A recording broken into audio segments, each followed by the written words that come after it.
A service of KIBMradio.com, the Internet's home for an all old-time radio.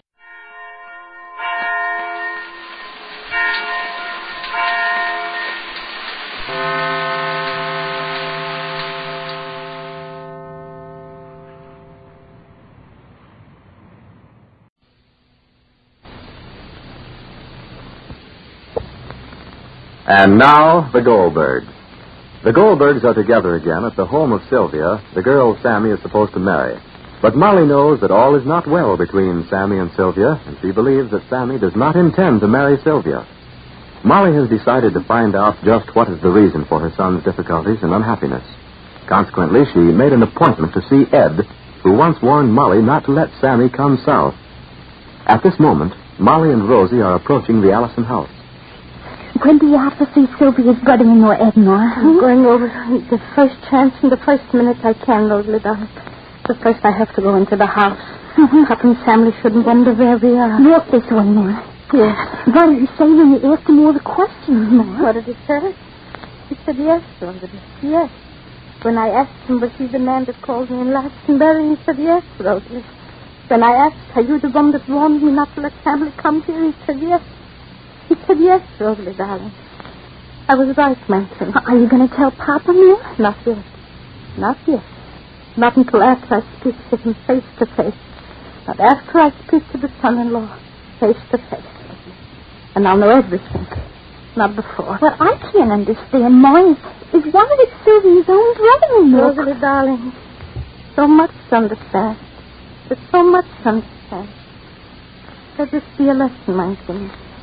When somebody once said, follow your nose, and you'll get there, that was not just merely a few words put together to make a sentence, my king. It was more, much more. That was a way of life, my king. It meant that when you feel in your deepest heart that something is right or wrong, then you must live or die for it. There are so many things that we can believe or not believe. So many things that don't matter whether we're on one side or another. But when your heart beats, Rosalie, then you must listen. Even if you have to close your ears to the whole world. There are very few things in life to die for. But those that we had, we must never forget. Rosalie, my heart spoke. And I didn't listen. I didn't listen, Rosalie. What did I do? It was Sammy's happiness. My own son's happiness, and I didn't listen. No matter what Papa said, no matter what Sammy said, I should have said no. I was afraid. I was afraid, Rosalie. What was I afraid of? I was afraid of losing Sammy's love.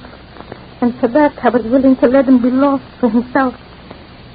I was selfish, Rosalie. I was selfish for the little love that I had. It's not too late, Ma. Oh, Rosalie, darling, if I didn't prevent one extra heartache for Sammy, and I am less. I am less, Rosalie. But what Sammy intends has nothing to do with Molly's knowledge. And at this moment, up in Sammy's room in Allison's house, Sammy has been talking to his father. Jake is puzzled, excited, and full of wonder. They talk on and on as Molly and Rosie come up the walk with the trees breaking the sunlight over their heads. And Sammy sees them from the window. Sammy, tell me. Tell me. Ask me. Let me know everything. You're not alone now, Sammy. Why, you have to tell me what to do. I'm all mixed up. I'm in something I'm afraid I can't get out of. Why? What do you mean, Sammy? Oh, I said I'd marry her, and I suppose I have to. What are you saying, Sammy? I'm saying I have to do something I don't want to do. Why? Did you fall in and out of love already? What are you saying? Pa, Mama knew what we didn't know. That you were too young? I said too. You were older, and she fooled you, too. Huh? When she lied, Mama knew it. We didn't. When she flattered you and blinded me, Mama knew it, and we didn't. Nothing she did, nothing she said stopped Mama from knowing the truth. But we couldn't see. We believed everything she said, everything she did, everything she lied about. Sammy, talk calmly. Quietly. What are you saying, Sammy? Calmly and quietly. What are you saying? I'm saying that everything I ever wanted out of life isn't for me anymore. I'm saying I feel all finished up as if I were an old man ready to die. And I haven't even started to live yet. I thought falling in love was going to be the beginning, but it's the end. It's the end, Pa. It's the end for me. Sammy. It is, Pa, it is. I'll end up by being Mr. Allison's second son-in-law, another Ed. What, Ed? What are you talking about, Sammy? That's what I am, Pa. That's all I'll ever be. Just somebody to be Sylvia's wife and Allison's son-in-law. Somebody to say yes and take orders. But why, Sammy? Why does it have to be? I came back, didn't I? Oh, I wasn't on a business trip. They lied when they told you that. I left. I went away. I didn't want to come back. But I'm here. I'm here, Pa. Sammy. I know. Sammy. Talk. Talk so I can understand what you're trying to tell me. There's Mama. Let's not talk anymore now. Why not, Sammy? Why not? Mama and Rosie just came in the house. I don't want her to know. I don't want Mama to know anything yet. How can we keep this from Mama house? Just don't say anything yet. Don't say anything yet, Pa, please. Where were you, Molly? There was, we had to stop off there. So, why are you sitting up here? Oh, we had to wash up. I want Sammy to rest. Oh, you're tired, Sammy? A little. Let me look at you, too. You too, what? I want to look at you, too. You grew a little, Sammy, I think. Did I? I hope so. Yes, we're all together. Before again, there was lonesome family when we were 3. I was just 1. Yes, Sammy looks a little older, no? I am. Very much. I'm an old man. Molly, what kind of a talk? It's all right. Well, why don't you and Rosie go down and let Sammy take a little sleep? Surely. I'll get you other shoes, Ma. Where you going? I thought I would take a little walk. Let Mommy go, Sammy. Why shouldn't she go? You want to rest a little, Sammy, anyway. Surely, if you want to rest, family, surely. And I have to get something anyway. You rest a little bit. These shoes? The shoes? I want the flat ones, Mama. You know, the flat ones, the Oxfords. What? Bring them here, darling. The Oxfords. Oh, give me a chair, family, dear. All right. Thank you. Help me out, Leah. Yeah, I'll help you, Ma. You have some, Sammy? Yeah. But, take off. Roll it to the baby shoes, yes. All right. Put them in the closet, Ma. All right, Sammy. Then. I'll pick up my little higher. suit. All right, darling? That's fine. Thanks, Sammy. Remember, Sammy, how you always used to lace my shoes, huh? Remember when I used to wear high tops? And you used to make up a story for each shoelace? You always used to say that there was like 2 people climbing the mountain to see which one would get there first. It's still who'll get there first, huh? Who'll get there first before the knot is tied. So go already, Molly, if you want Sammy to rest. I'm going. Go, Rosalie, go. I'm not going. Why not? Rosalie don't like walking in the sun too much. Don't let Mama walk alone. Go on, Rosie. You want to get rid of me? Come, Rosalie. But come. Come, darling. No. Maybe I'll meet you. Which way are you walking? Don't bother. Come, Rosalie. Rest, family. I will, Ma. Rest, darling. You wouldn't be very long. And you come a little bit change. Don't worry. All right, Ma. Now, Sammy, I want to hear everything. What happened? Why did you go away? And why did you come back? Despite what Jake feels and what he expects, what he's going to hear is going to change all his ideas and plans for Sammy's marriage. Why is Sammy telling his father, and what advice will Jake give? Here is Our Miss Brooks, starring Eve Arden.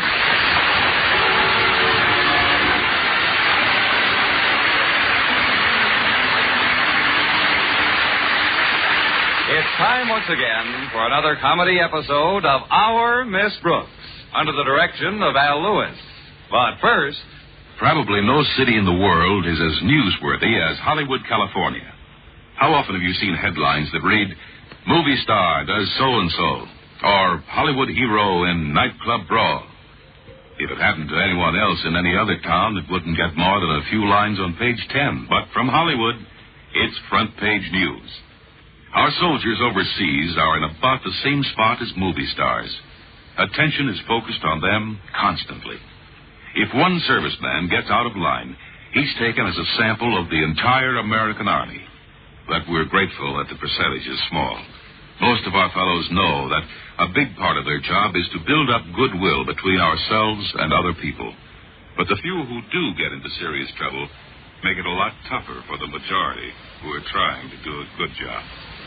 Our servicemen are doing a lot to correct false ideas about America, and they're on the spot. Just like a Hollywood star, the Klieg lights are burning, the cameras are rolling, and the whole world is watching to see how they act. Remember, a country is known by its people. What people think of your country depends on you.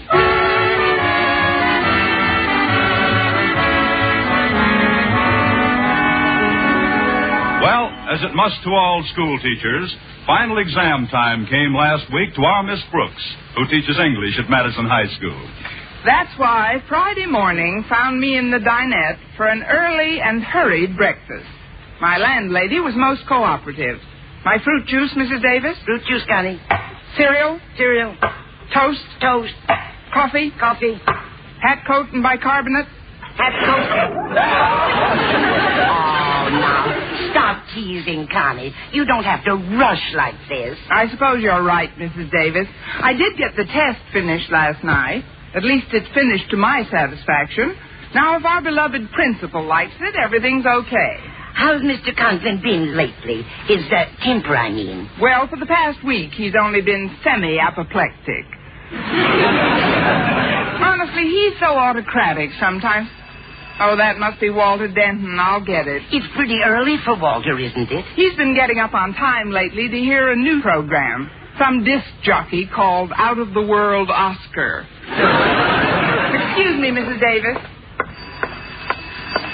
Hold on to your beanie, Jazz Mad. I'm coming. Good morning, Miss Brooks. Mr. Conklin. Oh, come in, sir. May I, May you take my beanie? No, Miss Brooks. I don't want the propellers dented. I'm sorry. I thought it was Walter Denton at the door. I was just finishing breakfast, Mr. Conklin. Would you care for a cup of coffee or something? I could do with the cup, thank you, Miss Brooks. Come on into the dinette. Mrs. Davis will be surprised to see you, Mr. Conklin. You haven't stopped by in quite a while.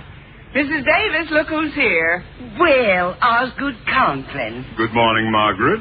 Mr. Conklin says he could do with a cup of coffee, Mrs. Davis. I'll heat some up in a jiffy. Just make yourself comfortable. How about a slice of toast with your coffee? I could do with a slice of toast, yes.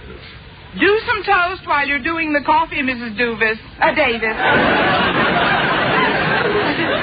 Sit right down here, Mr. Conklin. Thank you.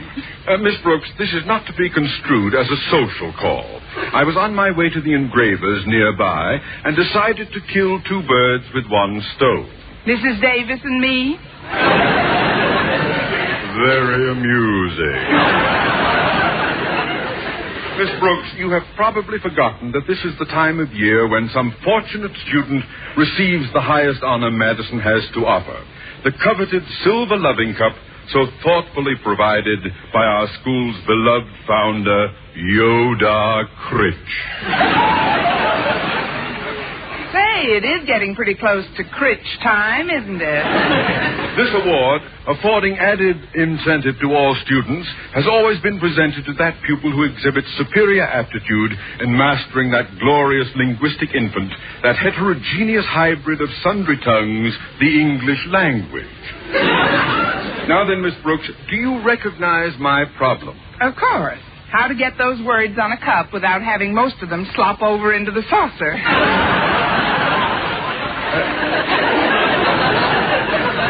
That is only part of the difficulty.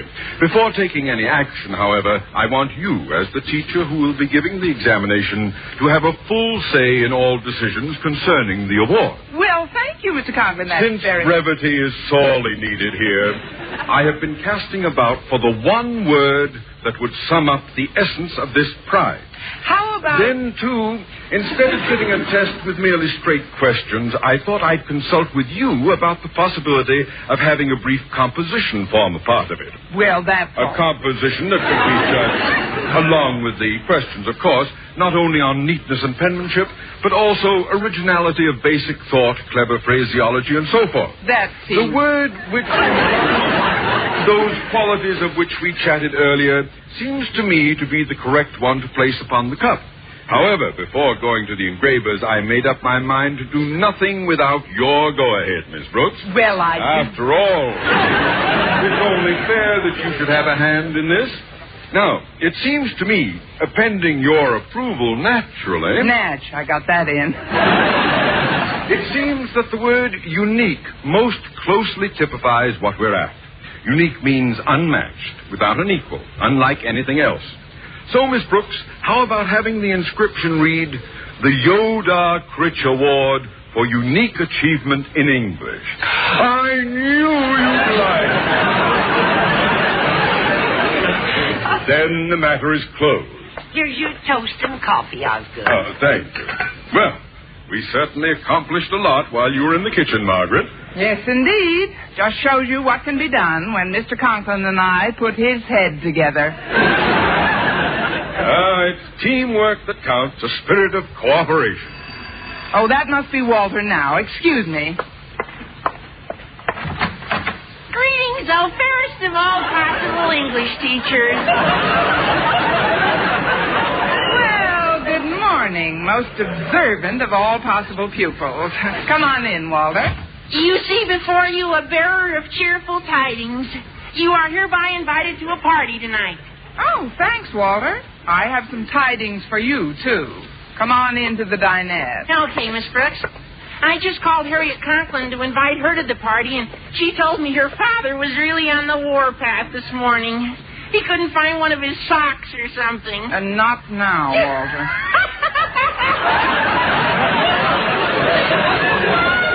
Miss Brooks, I'll bet old Grouch Puss really blew his horn.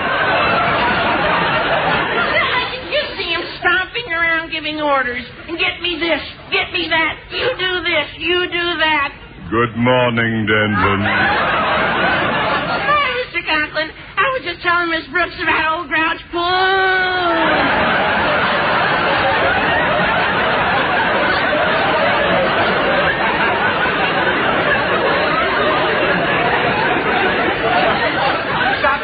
Crawl into my coffee cup, Walter. You're making waves. Can I get you something, Walter? Cup of coffee, glass of milk? Shot of arsenic? I'll be running along now. But what about your toast, Osgood? Aren't you going to eat it? I seem to have lost my appetite. I'll see you to the door, Mr. Conklin. Don't bother. I'll let myself out, Miss Brooks. Goodbye, Osgood. Goodbye, Margaret. Goodbye, Mr. Conklin, sir.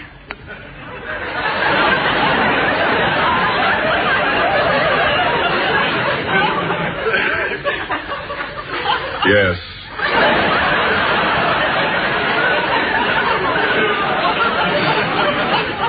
And to think I wanted a boy.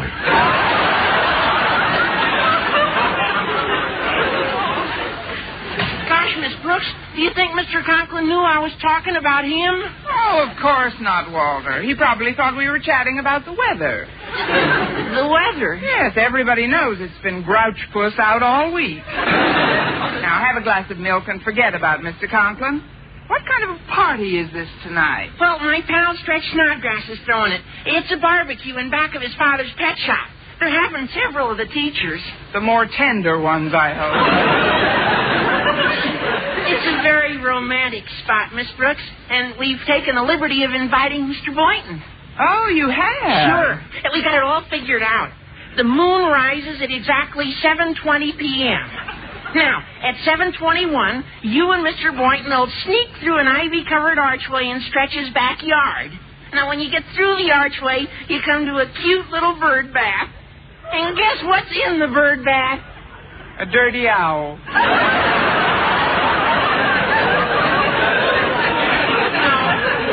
No, Miss Brooks, it's a pair of Mr. Snodgrass's prize lovebirds.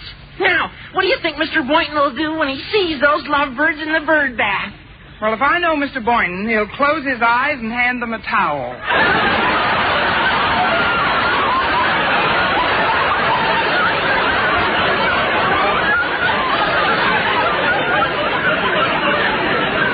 No, he won't. No, he'll watch the lovebirds and see what they're doing. Now, what do you suppose they are doing? What? They're rubbing their beaks together. You see, it's their way of making love.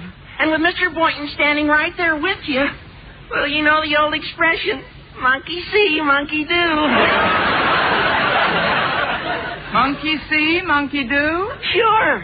Well, don't just sit there. Hand me a banana and let's get going.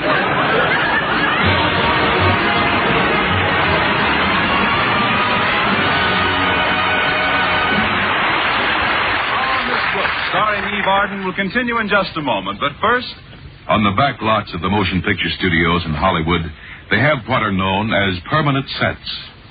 These are outdoor sets made to look like New York streets or French villages or something you might see in Baghdad, London, or Tokyo. Standing in one spot, you can see reproductions of practically the whole world. It reminds you that improved methods of travel and communication have made the real world like that. More compact, more closely united. I think people today feel closer together, too. An earthquake in Ecuador becomes a matter of importance to relief organizations in countries all over the world. A disastrous fire in Paris can have its effect on the commerce of 3 continents. People are beginning to see that what hurts one country hurts all of us. What helps one group helps the whole world. Our servicemen overseas have done their part in spreading that idea. They have shown that the way of life we declare in our Constitution is not a matter of words, but something we believe in for all people. It's an important thing to remember when you're stationed in another land. A country is known by its people. What people think of your country depends on you.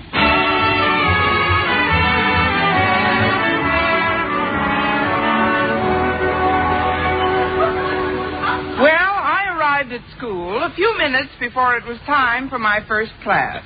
So I decided to give Mr. Boynton an opportunity to invite me personally to Stretch's barbecue.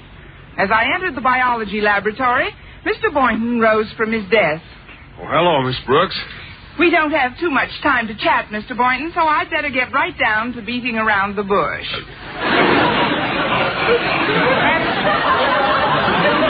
Have you made any plans for after school? Oh, yes, Miss Brooks, I have. This afternoon, I've got a heavy date. Oh? It's with my little nephew. He's just 4 years old, and I'm taking him to his first movie. Oh, sounds like fun. What about the evening, Mr. Boynton? Well, I've been invited to a party, Miss Brooks. A barbecue? That's right. It's Stretch Snodgrass's place. I've been invited to that party, too, Mr. Boynton. Oh, really? Good. Yes. Now that you've been invited and I've been invited, there's only one more invitation necessary. One more? Oh, you want to bring somebody? No, Mr. Boynton. I want somebody to bring me. You do? Who do you want to bring you, Miss Brooks? Who do I want to bring me what?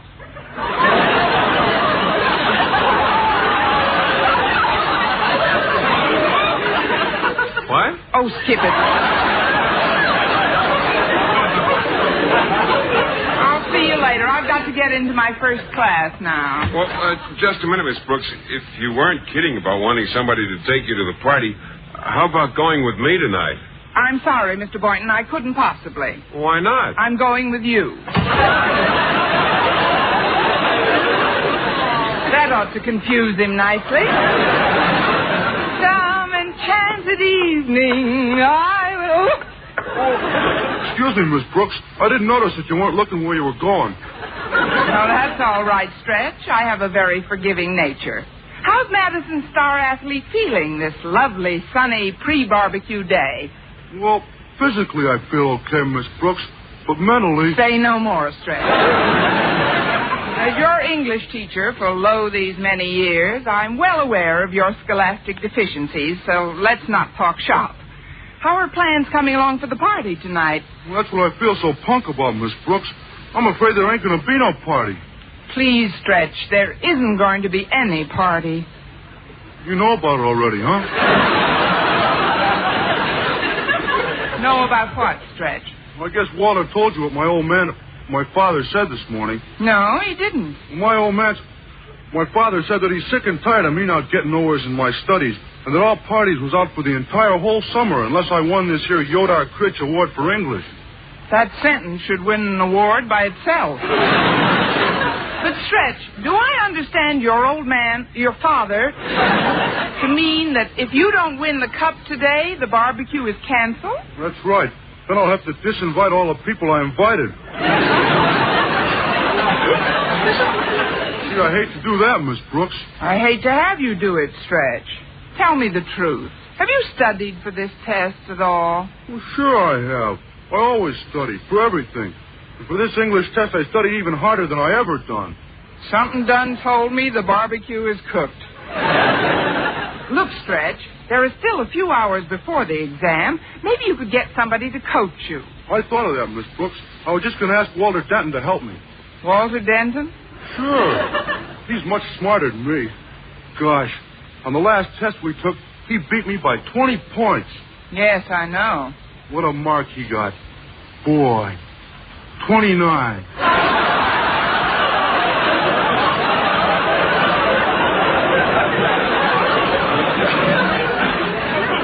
Shows you what some last-minute cramming can do. But I don't think Walter's the ideal tutor for you, Stretch. Now, if Harriet Conklin would give you some pointers, you'd be... Wait a minute. Isn't that the happy couple going into my class? Sure, those are them. Hey, Walter, wait up. Hi, Stretch. Hello, Miss Brooks. Stretch. Hi, how are you two? Stretch. How are you two?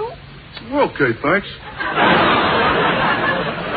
Miss Brooks was just saying that if somebody coaches me a while, maybe I got a chance to get the cup after all. I didn't put it quite that way, but... Gee, it's certainly worth a try. I'd be willing to do whatever I could to help Stretch out. Oh, say, that reminds me, Miss Brooks. Daddy wants you to pick up the cup and display it in your classroom this morning. It's in the custodian's office right now. Mr. Jensen's? All right, Harriet, I'll get it. Meanwhile, you tell my class to take a study period. Then you kids can take Stretch into one of these empty rooms and drill whatever you can into him. Okay, Miss Brooks. And who knows, as the moon rises over Stretch's barbecue pit tonight, you and Mr. Boynton may yet be plighting your trouts beneath the bird bath. Well, I hope so, Walter. I'd hate to think I honed my beak for nothing.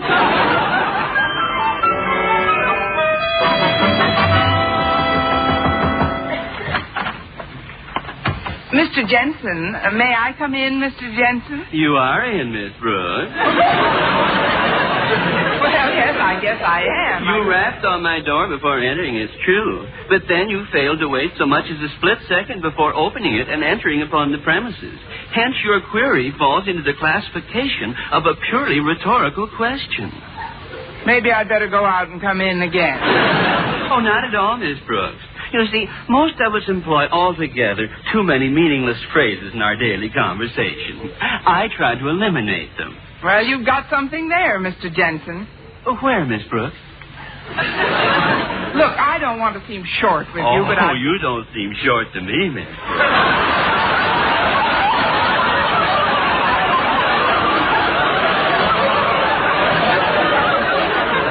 In fact, you're a nice-sized woman. Thank you. And a pretty one, too, if I may say so. Who's stopping you? That is, I'd like to tell you what brought me here. Oh, I know the answer to that one. The stork. That's a sort of small joke, isn't it? It is sort of small, yes. The stork paid Mrs. Jensen a visit just 8 weeks ago. Yes, I know. How is the little dear? We didn't have a deer. We had a boy.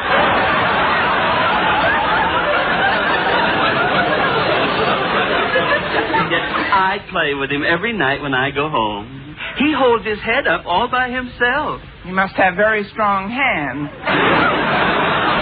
Look, Mr. Jensen, I just came by to pick up a loving cup Mr. Conklin left. Pick up, Miss Brooks? You can't possibly pick anything up unless it's beneath you. And the cup of which you speak is standing on that shelf right over your head. All right, Mr. Jensen. Then if you don't mind, and even if you do, I'll pick down the loving cup and blow.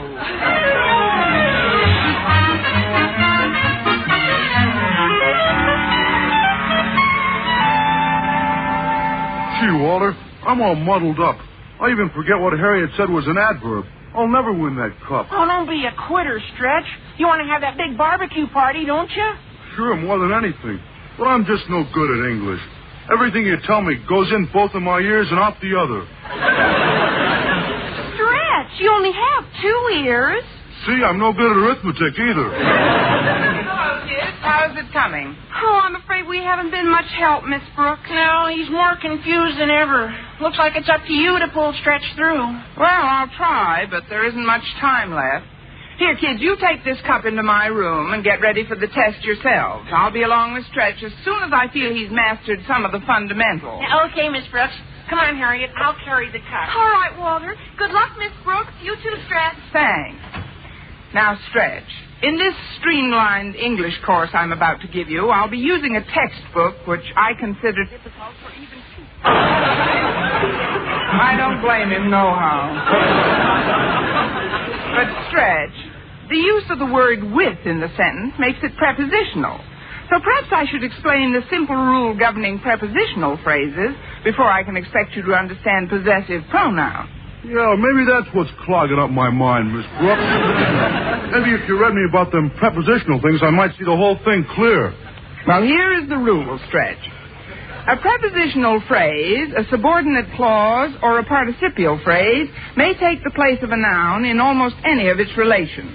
Thus, the sentence, "For him to use the society's money was dishonest," affords us a case in which an infinitive, to use, serving as a noun, the object of the preposition for, as a verb takes a subject in him and an object in money, and the whole unites to form the subject of the verb was and is qualified by the adjective dishonest.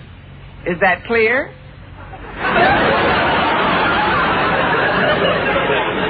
Well, Stretch? My pop won't even let me dance with my mother.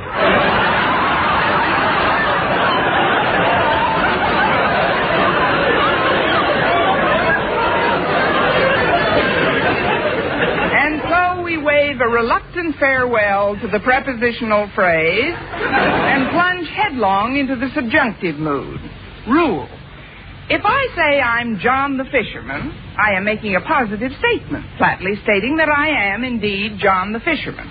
The fisherman acting in apposition with the noun John, which it explains. But if the words "if I were" precede the noun, the sentence is placed in the subjunctive mood, indicating that the supposition is not a possibility. Thus, if I say, "If I were John the Fisherman," the verb "were" makes it obvious that I am not John the Fisherman. For if I were John the Fisherman, I would simply say, "I am John the Fisherman." What's my name?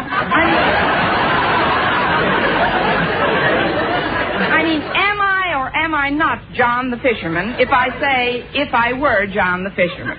Well, that's easy. You ain't John the Fisherman, Miss Brooks.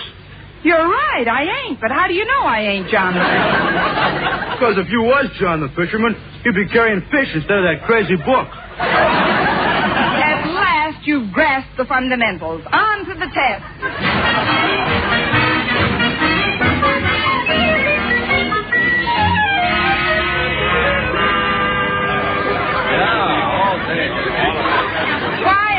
Quiet, please. Come to order, class.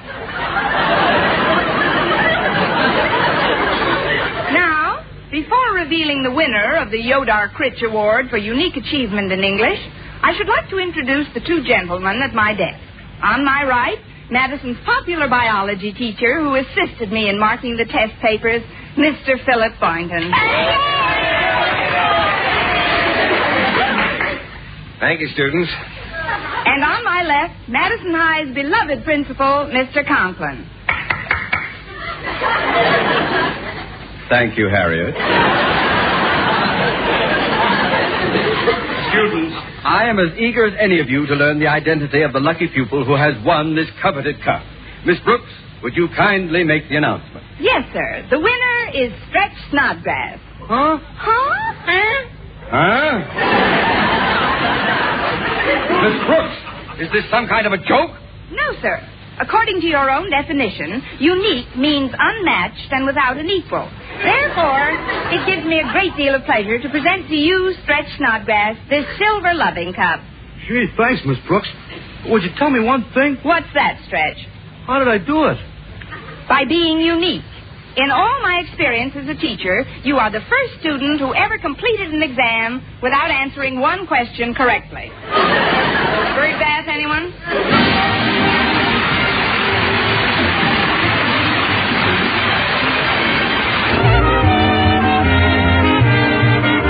Our Miss Brooks, starring Eve Arden, was produced and directed by Larry Burns, written by Arthur Alsberg and Al Lewis, with the music of Lud Bluskin. Mr. Conklin was played by Gail Gordon. This program came to you from the Frankfurt studios of the American Forces Network Europe and was prepared for rebroadcast over this network by specialist Ed Barron.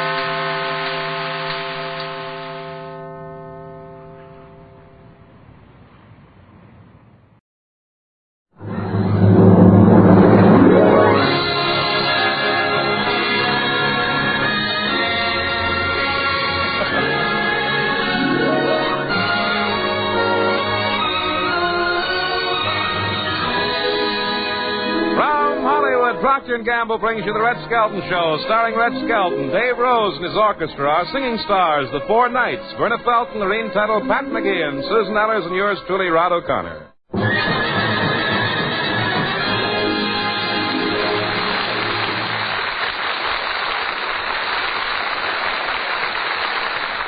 Yes, it's the Red Skelton Show, brought to you by Tide, Procter & Gamble's amazing new discovery for your whole family wash.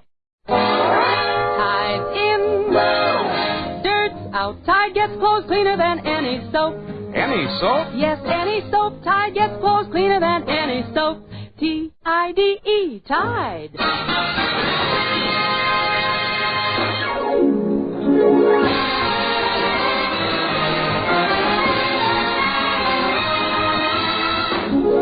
And now from Metro-Goldwyn-Mayer comes the star of our program, Red Skelton.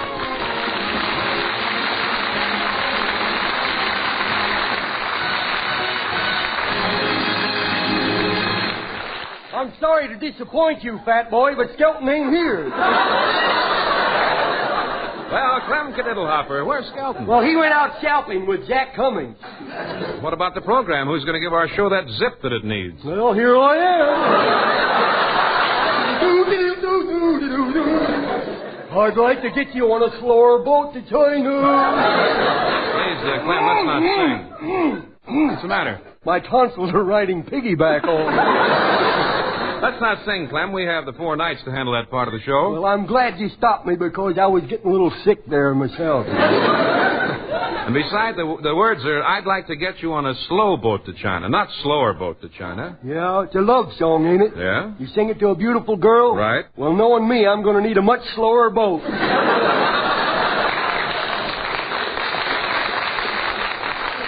Thank you, I'd like to thank my relatives who gathered here to applaud tonight.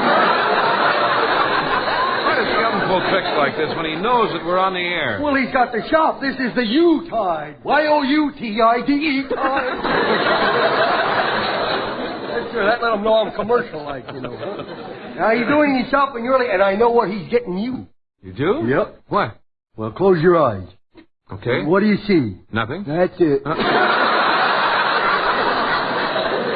Forgets me. Every year he gives me something. This is what he gave me last year. Of course, I'm getting a little tired of it, you know. What do you mean you're tired of it? You haven't even unwrapped it yet. You're supposed to unwrap it? Well, of course you dope. The present's inside that fancy wrap box. Well, how long has this been going on? Open it up. Well, what a surprise. No wonder Christmas never meant anything to me. Oh, now he shouldn't have done it. Imagine monogram toothpicks. How did he know my size? You know, Clem, you're about the most stupid person I've ever met. Oh, I can't be too stupid. Mortimer Snurd calls me Professor.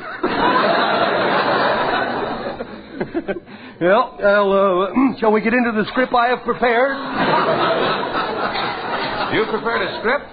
But, Clem, to appear on the radio, you must have talent and experience. Oh, I've had experience now in my class of 46 while I was in school. Were you a college man? No, I slept in this suit. I was reading the script in the hall and dozed off. I was just saying. Yes?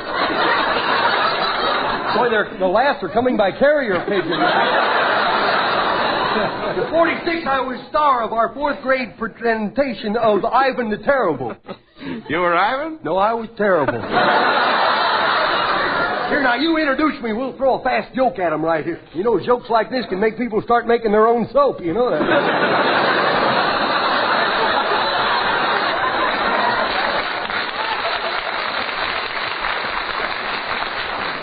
Okay. Ladies and gentlemen, MGM's grand moron, the star of our Procter & Gamble show, Clem Kadiddlehopper. Thank you and good evening. Well, Rod, 25 years ago, a funny thing happened to my mother on the way to the hospital. What? I say, what happened on the way to the hospital? Me. I'm too fast for you. Just let me know. Hey, you better play.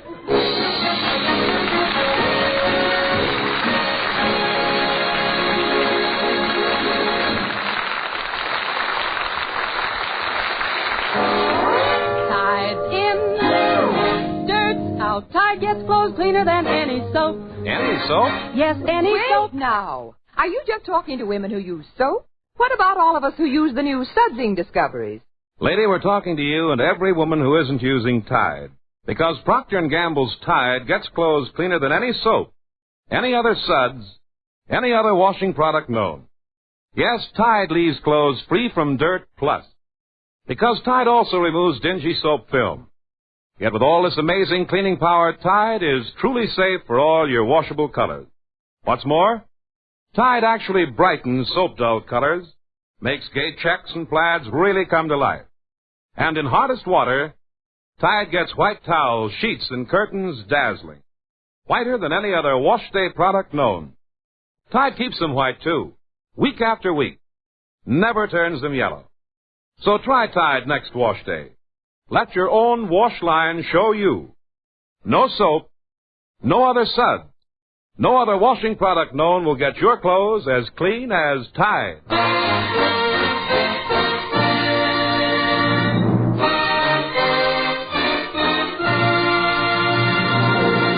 And now, ladies and gentlemen, here are the 4 knights who will sing a spiritual Little David, Play on Your Heart.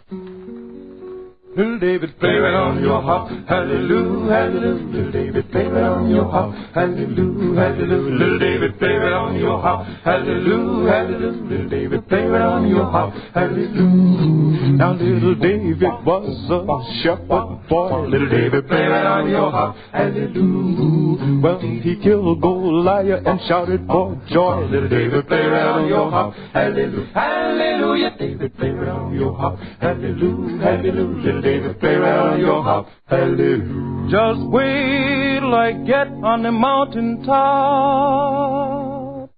I'm gonna make my wings go. Go what? Go flippity-flop. Little David, play right on your harp, hallelujah, hallelujah. Little David, play right on your harp, hallelujah, hallelujah. Little David, play right on your harp, hallelujah, hallelujah. Little David, play right on your harp, hallelujah. Now little David was also the son of Nun. Little David, play right on your harp, hallelujah. Well, he never stopped his work till his work was done. Little David, play right on your harp, hallelujah, hallelujah. hallelujah. David, play right on your harp. Hallelujah, hallelujah. Little David, play right on your harp. Hallelujah. I told you once, I told you twice. There are sinners in hell for. You better tell Red what they're down there for. For shooting them crooked dice. Little David, play right on your harp. Hallelujah, hallelujah. Little David, play right on your harp. Hallelujah, hallelujah. David, play right on your harp. Hallelujah, hallelujah. Little David, play right on your harp. Hallelujah.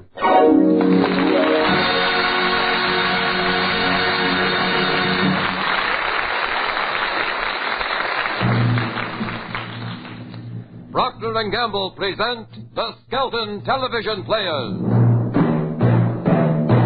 Tonight's Western saga stars Deadeye, the cowboy who's always getting in trouble trying to impress strangers.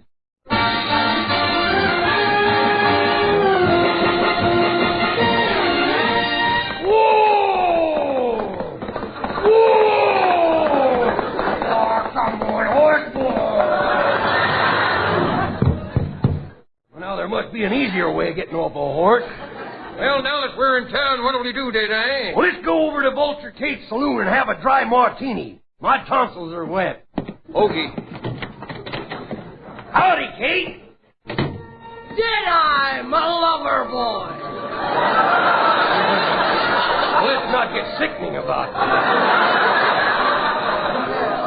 What you gonna have? Oh, just give me 2 fingers of something strong. You sure got fat fingers, gal. Yeah. Hey, Deadeye. Yeah? Take a gander at the gal sitting over there. What gal? Deadeye, act like a gentleman. What do you mean, that? Why, with the lady folks, I'm a gentleman from the word no. You must be a city gal. Hey, piano player, play something romantic. No, not that one. Play my favorite. That's the one. On a slow boat to China. Howdy, ma'am. Allow me to produce myself. I'm Deadeye. Deadeye? Yeah, Deadeye. The roughest, toughest hombre this side of Errol Flynn.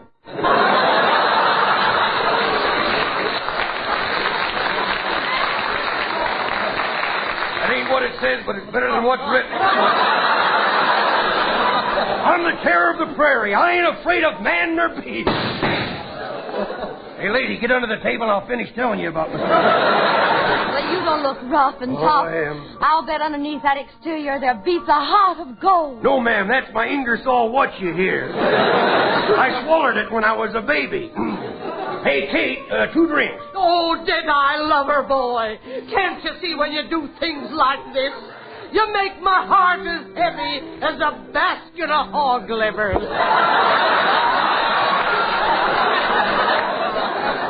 How can you flirt with other girl after all we meant to each other? Oh, it ain't as hard as you think.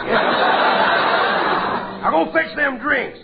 What you here for, ma'am? I'm a newspaper woman, and I'm here to get material for a story about the real cowboys of the West. Well, I'm a real cowboy, ma'am. Don't ask me which part's cow, though. I'm mostly bull. I thought cowboys were bow-legged. Huh? I thought cowboys were bow-legged. How come you're knock-kneed? I got a very thin horse, ma'am. Well, here's your drink, Pickle. Now that'll be $2, Deadeye. I never drank pickle before in my life. Here's your tip, 15 cents. Thanks. Now how about the $2? I hate money-mad people. I say pay up. Here, Kate, now don't point that 6-shooter at me. Either you pay up, four-flusher, or that hole in your head is going to be twins. Well, maybe I can make a deal with Tony. Oh,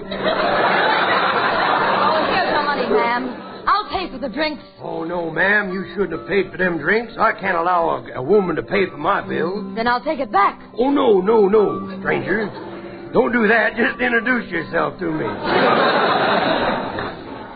Say, what are you writing stories of? Why don't you write one about me? Oh, sorry, Saddle Bum. I'm here to write about Western heroes. Yeah? If I don't find any around here, I'll have to move on to El Paso. Heroes, huh?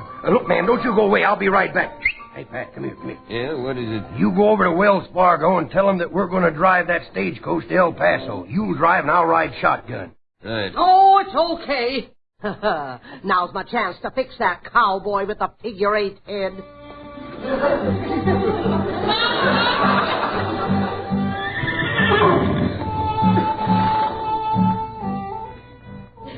Hey, did I?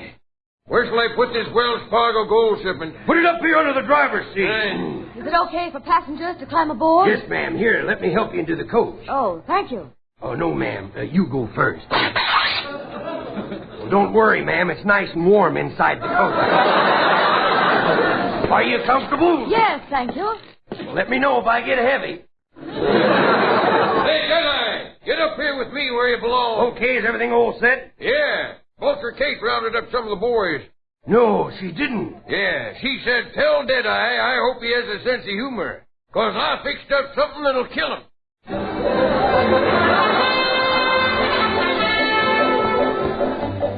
Are you okay down there, ma'am? Yes. Deadeye. What's in the road? Ahead? No, read it again, gal. Throw the horse over the fence, a bale of hay.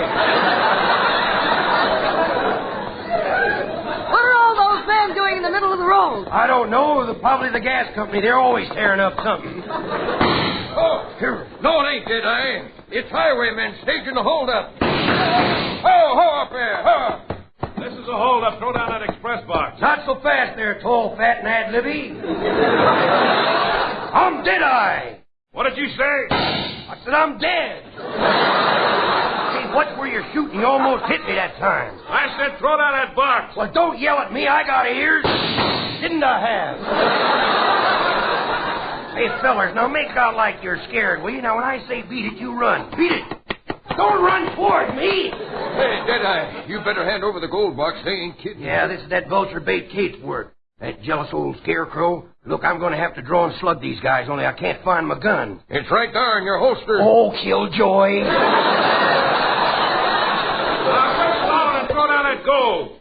Have you got your gun, Deadeye? Yeah, I got it. I'm going to draw right now. Watch me let them have it. I'm going to liquidate them. Oh, I drew the wrong gun. Yeah, use mine. Thanks. Now I got to shoot fast. Well, either that guy bounced or I got them all with one shot. Yeah, you got all of them. Yeah, now for their leader. Wait, don't shoot, Deadeye. Don't shoot. Yeah. Don't shoot. Give me a break. Yeah. I'm unarmed. Yeah. Gun, Pat. Yeah. Put a gun in his holster. Hey, Pat, put a gun in his holster, will you?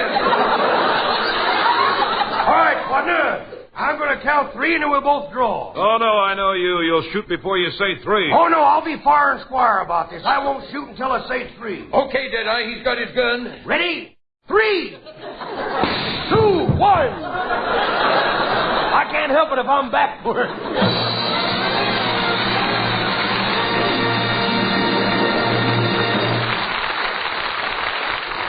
And now David Rose and his Procter & Gamble Orchestra play My Darling, My Darling. Well, well.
Say, lady, did you ever stop to figure out how many dishes you do in a day, a week, or a year?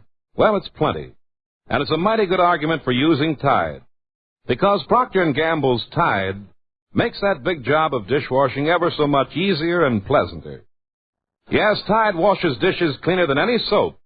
And no soap cuts grease the way Tide does either. Why, Tide seems to make grease disappear completely. With Tide, there's never a trace of scum in the water, and there's no greasy ring round the pan. Tide gives you a heaping pan full of clean-feeling suds. Kind-to-hand suds.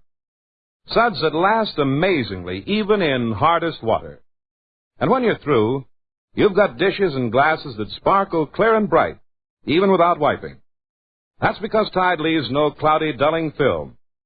Yes, ma'am, you do a lot of dishes. So do yourself a favor and do 'em with Tide.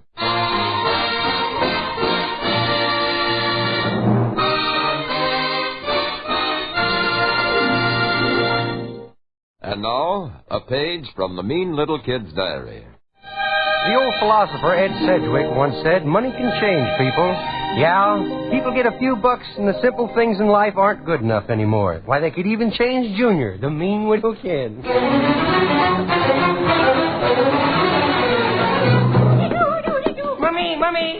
Mummy! I'm in here, dear. Where?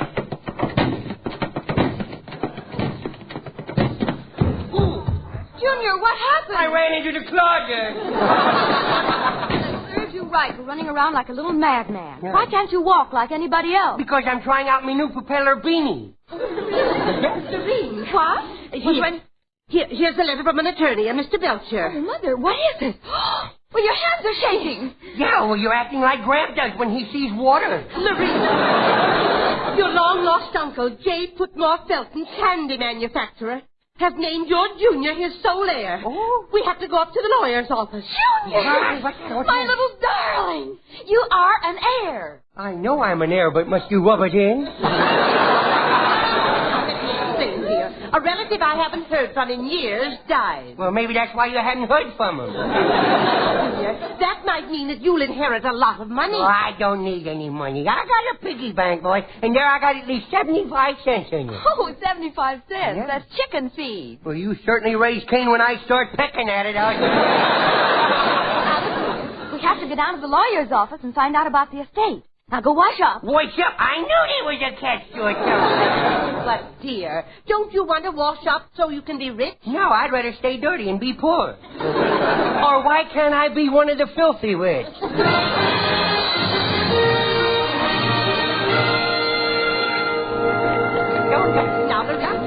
We mustn't appear greedy in front of the lawyer. Oh, no. No, look, will one of you let go of my ear so my feet ain't touched the ground since we left house? This must be the lawyer's office. Are you sure? Well, the sign on the door reads Belcher, Belcher, Belcher, and Belcher. Boy, what a spot for a bicarbonate salesman.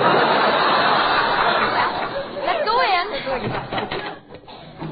Good afternoon. May I help you? We wish to see Mr. Frank Belcher, please. Well, you're early. Won't you have a seat, please? Mr. Belcher is busy right now. Oh, we just sit down over here. Oh, Mommy, look, Nemo, look. There's one of Santa Claus's reindeer. He stuck his head right through the wall. Oh, that's not a reindeer. That's a stuffed moose head. That's a moose head? Is that what a moose look like? No wonder our cat never caught one of them. Hey, he's alive. I just saw him blink. I'm going to shoot it with my slingshot. No, Junior, you might hit the window.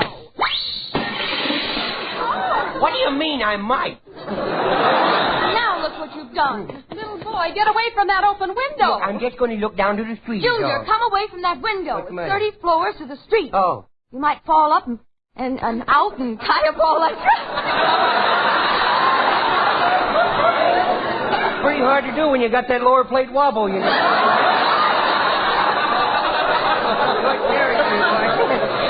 Hey, Nemo, what happens to me? Who would inherit my inheritance if something should happen to me? Why, your mother and me. I'm a dead duck now, boy. These gals prepare my meals, too, you know. Mr. Belcher will see you now. Right through the door, please. Let's go in. Oh, Mrs. Belton, I presume. Yes, Mr. Belcher, I'm Mrs. Belton. And this dear, sweet little gentleman is my grandson, Junior. Well, I see he's wearing a black band in mourning for your uncle. No, we're Republicans. And And this is Junior's mother, Mrs. Tuttle. How do you do? I'm sorry I kept you folks waiting. Reading of this will won't take very long, only a few seconds. Oh, it's quite all right, Mr. Belcher. Yeah, just start twerping it out. I, J. Putmore Felton, being of sound mind. Sound mind? I thought you said this guy was a relative of ours. Anybody in our family's nutty. I'm nuts. The whole family's nuts. Last night, my Gramp came home, he put his pants to bed, and he hung over the chair all night. Oh, nuts. Quiet. We're ready, Mr. Belcher. Yeah, go ahead, Burpee. I, J. Putmore Felton, being of sound mind. You can skip all that. Yeah, skip all of that. Oh, We're yes, nuts. yes. We got to get you... I do bequeath my entire estate consisting of $3 million. $3 million? Lorraine, did you hear that? $3 million. My, I never knew there was that much money in the candy business. Maybe we can see what a steak looks like now, huh? Oh, come on, Mother. Please, folks, may I finish reading this will? Later, my good man. The rest are just details. Well, why not Next week will be fine. We have a lot of shopping to do. Shopping? Come on, Junior. Nuts. The whole family's nuts, I tell you. Mother, must we go shopping? I hate to think of mixing in all the milling, shoving crowd. Oh, you're right, dear. We'll just go home and shop by telephone. Oh, boy, this is getting... Junior, will you call us a cab? You're a cab. We're going home in a cab, huh? Well, I guess that means I'll have to sit in the front with the driver and keep turning the meter off when he ain't looking, huh? You'll do no such thing this time. Oh.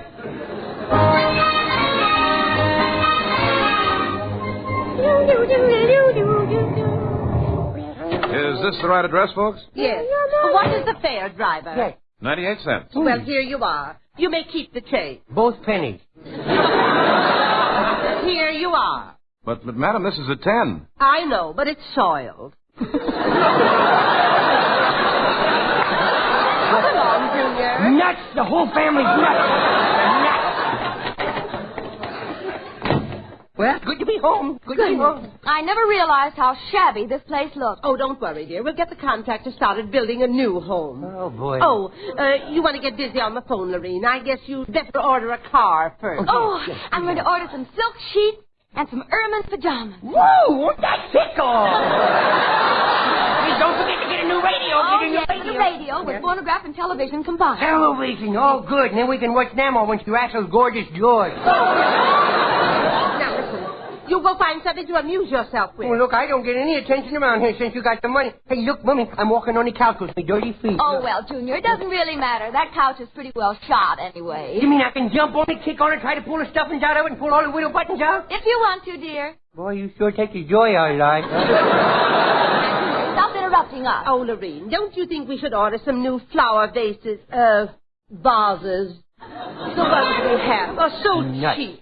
Excepting that antique one on the table next to Junior. It can't be replaced.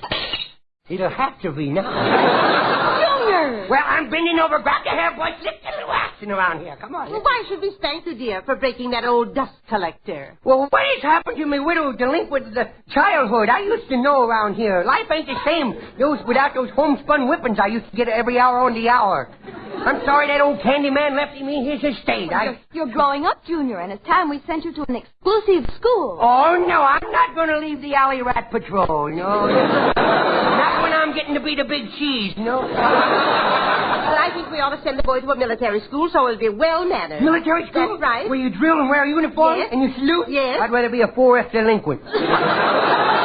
Look, if you want to do something real nice, why don't you send some money to the Damon Runyon Cancer Research Fund and tell Walter Winchell in New York? Why don't you do that? Because tell all your friends to send some money because today is Damon Runyon Memorial Day. Spend your money good. And we'll do that, too, dear. Good. There's the door. It's probably the car salesman. Well, how could it be if it was the door?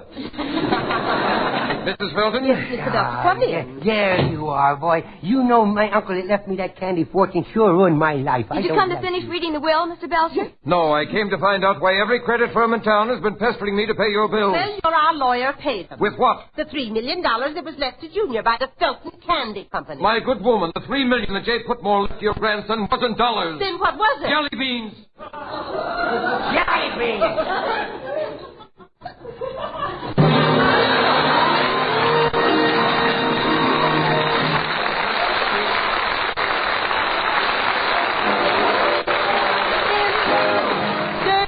I get close cleaner than any soap. Tide.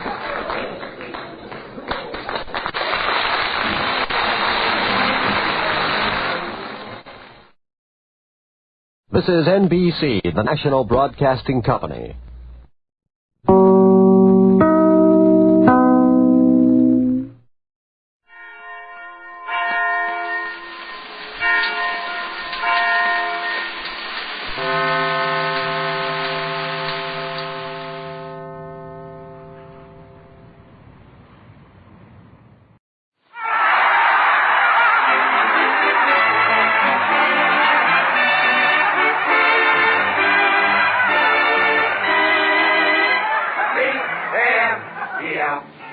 The Abbott Costello program brought to you by Camel, the cigarette that's first in the service. Camel stay fresh, cool smoking, and slow burning because they're packed to go around the world.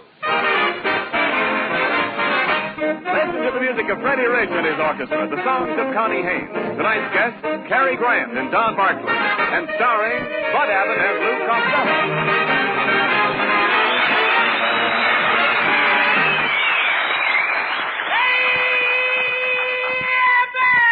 What's the matter, Costello? What's all the excitement? Oh, Abbott, I gotta get over to my new radio station right away. I gotta broadcast something very important to the women about their Easter shopping. What is it? I just passed the makeup me window, and either they were undressing the dummies or the women ain't wearing anything this spring. Now, look, let's talk sense. I'd like to know one thing, Costello. Why can't I hear your radio on my station at home?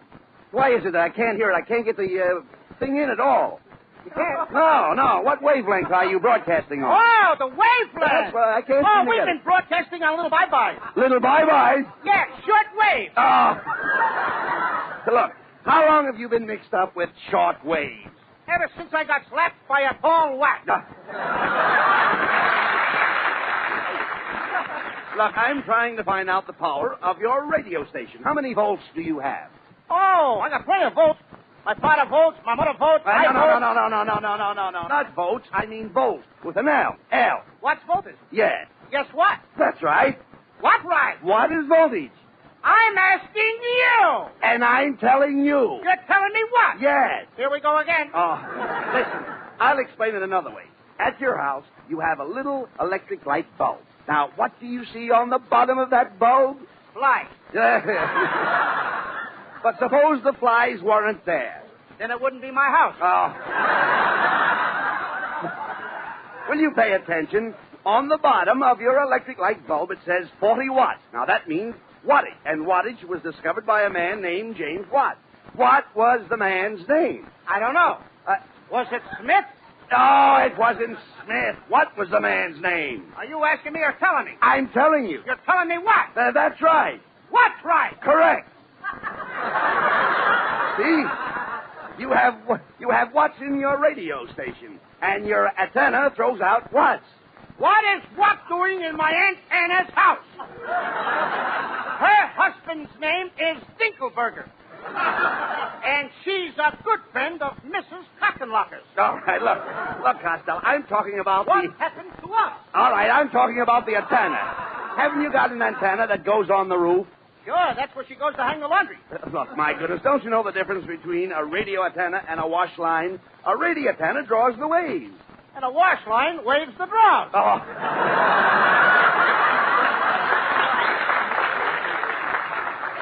This is just a waste of time. I don't know. Well, good evening, fellows. Say, what's all the noise about, Bud? Oh, hello, Ken. I was just arguing with Costello about his radio station. Oh, that pile of junk? Yeah. Well, I'm not interested in his radio station. He wouldn't give me a job as the announcer. Niles, your hands are too long. I need an announcer with little tiny hands. Little tiny hands? Yeah, you gotta have short paws for station identification. Look, Costello, will you stop fighting with Niles? After all, you're a fine one to judge talent. That's right, Bud. Yeah. Why, he even refused to give my beautiful wife a job as a singer, and her voice is trained. Trained? It ain't even housebroken yet. Oh, I heard that remark, you fat pontoon head. I said it for you to hear, you skinny... Costello, take it easy. You might be interested to know that many people have praised my singing. Yes. Every time you start to sing, your dog leaves home. Last time he left, he took the doghouse with him. Don't pay any attention to Costello. This time he takes you. Shall I? Pay no attention to him, Mrs. Niles. Let him keep his radio station. Oh, well, frankly, Mr. Abbott, I am a little disappointed. Because I did so want to do a short-wave broadcast to our boys overseas. You know, I have a leaning towards soldiers. I saw you tilt a little towards sailors. Oh, how dare you speak to me like that, you big fat blubberhead. Mrs. Niles, I am not a blubberhead. Or either am I a fat. Not fat. The Army could use you to replace a landing barge for active duty. Oh, darling, you really told him that time. Oh, dear, your wit just staggers me. No, darling, your wit staggers me. Oh, no, dear, you stagger me. No, I insist you stagger me. Ladies and gentlemen, you have just heard from two punch-drunk fighters. Oh, I love you doing something.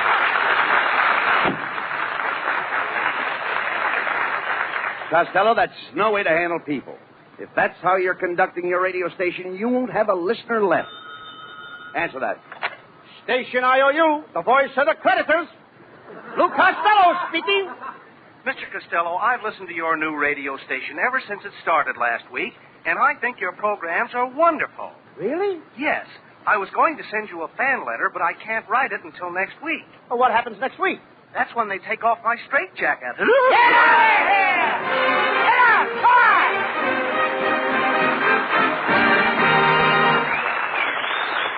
From India into Burma, pointing toward China, winds the Lado Road, substitute for the enemy-held Burma Road. To American Army engineers on the Lado Road, to United States bases and outposts throughout the world, go Camel cigarettes. By the million, by the ton. For Camels are first with men in all the services according to actual sales records. Because Camels have to be fresh in Burma, they're fresh around your corner, too. Yes, your Camel cigarettes stay fresh, cool smoking and slow burning because they're packed to go around the world. Today, more people want Camels. More people want the fresh cigarette, the cigarette with more flavor. So remember, if your store is sold out, Camel cigarettes are worth asking for again. C-A-M-E-L-S. Camel cigarettes. Camel's standard of costlier tobaccos is the same for soldier, for civilian, anywhere in the world. Freddie Rich and the orchestra play Morton Gould's lovely modern composition, Avant.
Is this the city dump? No, this is Lou Costello's radio station. Close, wasn't I? Hey, when that guy was born, something terrible happened, Abbott. He lived. Oh, there you are, Costello. Listen, I just called a talent agency, and they're sending a lot of talent over to do programs for you. Actors, writers, and singers. Now, just a minute, Abbott. I'll take care of all the singing myself. Don't forget, I studied opera under those three great singers, John, Charles, and Thomas. Oh, that's silly. Silly, is it? I studied opera with Lawrence Tibbett and Gypsy Rose Lee. Wait a second. Gypsy Rose Lee doesn't sing. Who cares? I don't believe you're a singer at all, Costello. Did you ever sing professionally? Oh, sure, Abbott. I used to sing in a fish market. Well, I had to sing for scales. We had a quartet, Abbott. A fish market quartet? Certainly. We had first tuna, second tuna, barracuda, and bass. Did your quartet make any money, Costello? No, we just sang for the halibut. Well, don't worry. We had a good purpose. Well, don't worry, Costello. Wait till my talents get here. I'll get some good programs for your station. Oh, come in. Oh, Costello, it's that lovely new singer I discovered. Come in, my dear. Oh, thank you. Mr. Costello, my name is Gladys Warshout.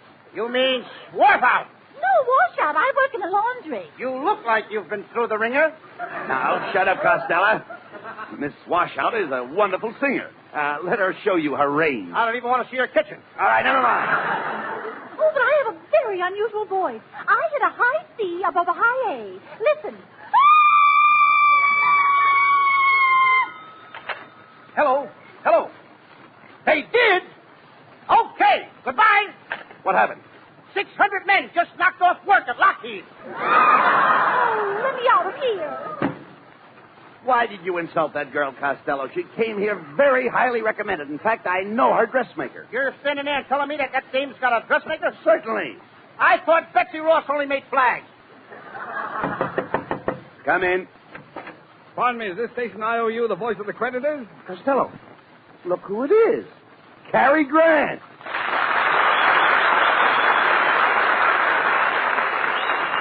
Well. Hello, boys. How's everything? Gee, Terry, you should have let me know you were coming over. I ain't prepared. What do you mean? Well, if I knew you was coming, I would have got a finger wave. Oh, talk sense, Costello. Carrie, this business is a great surprise. What brings you over here to Costello's radio station? Well, Bud, next Sunday is Easter. You can't get those candy eggs, so I thought I'd come over here and pick up the real thing. Yeah. Well, brother, you can pick that one up. You brought it in with you. No. Don't take offense, Lou. I was only kidding. I think you're a very funny fella. In fact, everybody at our house gathers around the radio each Thursday night at 7 o'clock. Yeah? Yeah, and at 7:30 we turn it on.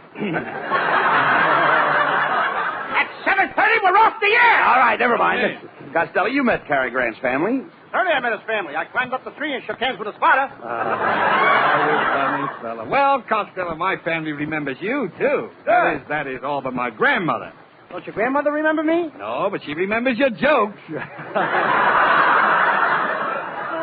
Hey, yeah, but you better hold me before I kill this guy. Wait a minute, you better think twice. He's twice as big as you are. Well, then hold him. Quiet, Costello. Listen, Cary, is there something we can do for you here at the station? Bud, I'm going to do something for you. I found the most talented fellow in the country who will absolutely be a sensation on the air. The fellow's a genius, does everything. His name's Don Barclay. Come on in, Don.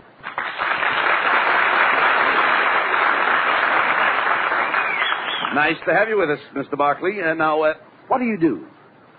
Can you sing? No. Do you recite? Uh-uh. Well, can you do imitations? No. So far, this guy is loaded with talent.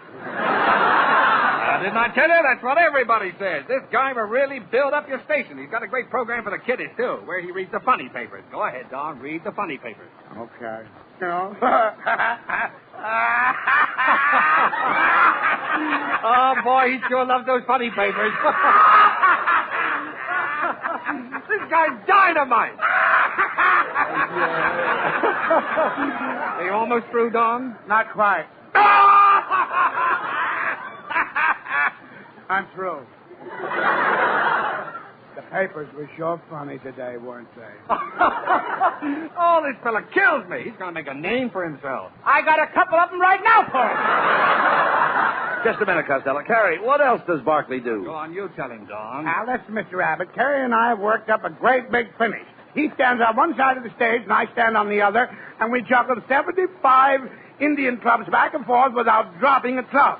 Are you ready, Mr. Grant? Ready, Mr. Barclay? Well, then here we go. Wait a minute.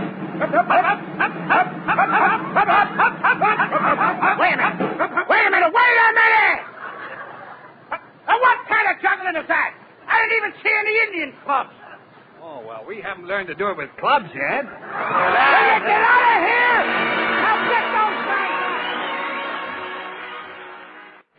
Sammy Haines sings a brand new song destined for the top. It's called To Heaven.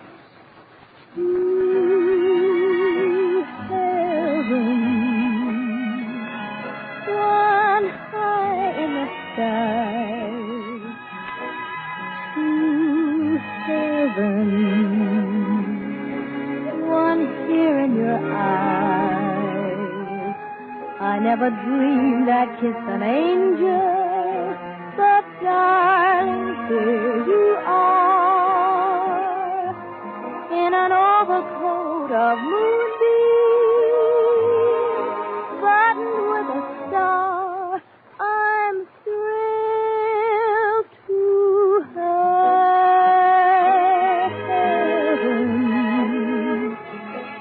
just feeling your touch. My heaven, I love you so much.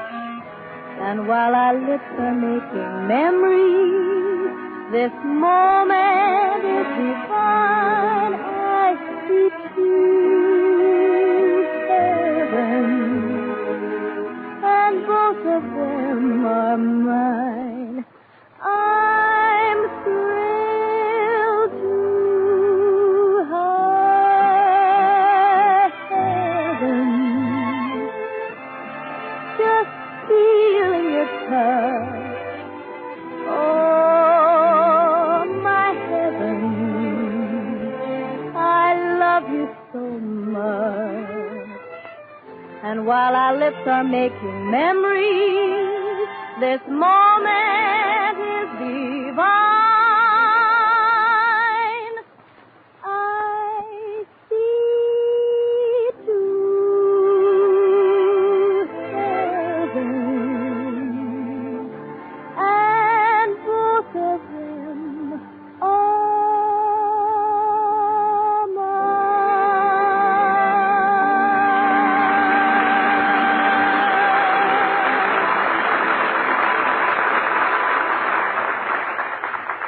Once there were two mockingbirds. One was perfectly okay.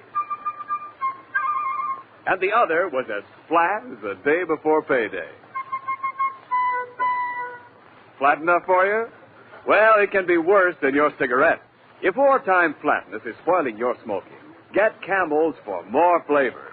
If you're looking for a cigarette that won't go flat no matter how many you smoke, get Camels for more flavor. Now, I can tell you about Camel Cigarette's extra flavor. Comes from the expert, matchless way Camels are blended of costlier tobaccos.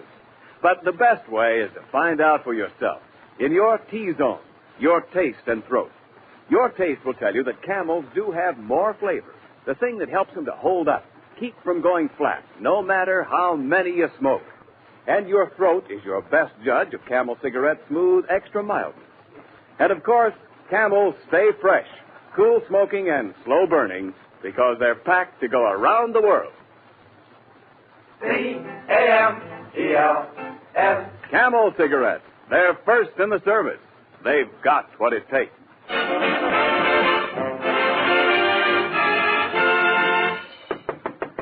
Come in.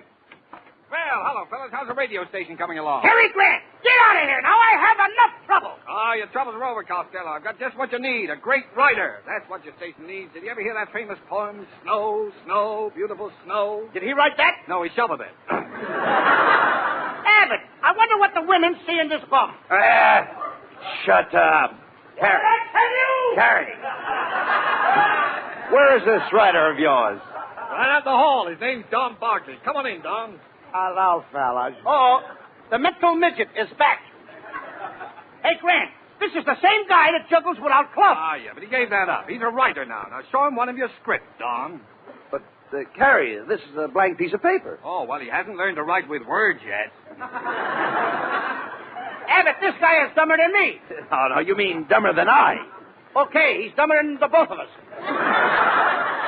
Just a moment, Mr. Costello. You've got the wrong piece of paper. Here's the script right here. Oh, it's a great show. And what are we waiting for? You fellas help us out. We'll show you just what this great program sounds like.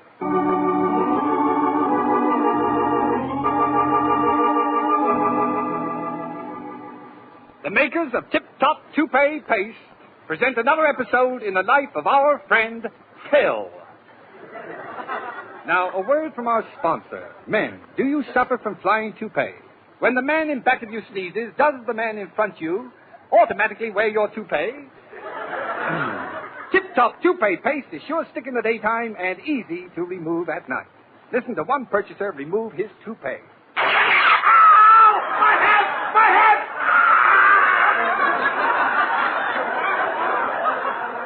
And now to our friend Phil. As we look in upon Phil today, he is all alone in his room, waiting for his long-lost brother Randolph, whom he has not seen for 40 years. Suddenly, there is a knock at the door. The door opens, and Phil speaks. No, Randolph, it can't be you. No, it can't be you. Tune in tomorrow. Can it be him or somebody else?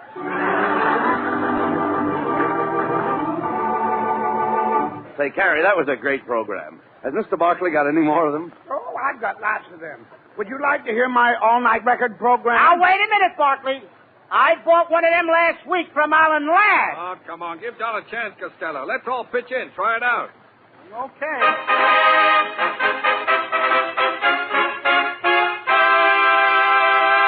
The makers of Miller's Meatless Meatballs bring you the all-night record program. Remember, folks, when you go to your butcher's tomorrow, ask for Miller's Meatless Meatballs. You can easily recognize Miller's Meatless Meatballs, as it is the only meatball that weighs 200 pounds. And here's Happy Louie to bring you nothing but music. Come in, Louie. Thank you, and a good evening to you record fans everywhere. This is Happy Louie, about to bring you the longest uninterrupted record program on the air. 72 hours of music each day. We start off this continuous dance music with a recording of T for Two, played by Freddie Parkle and his Makes You Want to Sit This One Out dance orchestra. Okay, Freddie Parkle, T for Two. This number is being dedicated to Mr. and Mrs. Krausmeyer on their 73rd wedding anniversary. Good luck, kids. Also dedicated to Richard and Rodney on their birthday. Congratulations to Harry and Julia on their new C-book. Also dedicated to Cockeyed Sam the Salad Man at Hyman's Delicatessen. And a Snooky Pie. And now, back to dancing and T for Two. I want to interrupt the music for just a moment to tell you that you're listening to a recording of T for Two. Attention all women over 400 pounds. Are you fat? When you walk by the corner drugstore, does the scale outside jump inside? When you stand up, do your rubber heels spread out like pancake batter? Can you lose your last dollar at poker and still walk away with a pot? Then get yourself a jar of Patch a Fat Away Reducing Cream tonight. Now, a word from a satisfied user, Mr. Phil H. Finley. I used to weigh 385 pounds.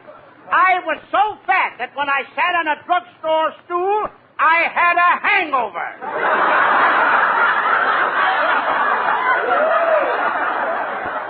But since using your reducing cream, I am now down to only 26 pounds.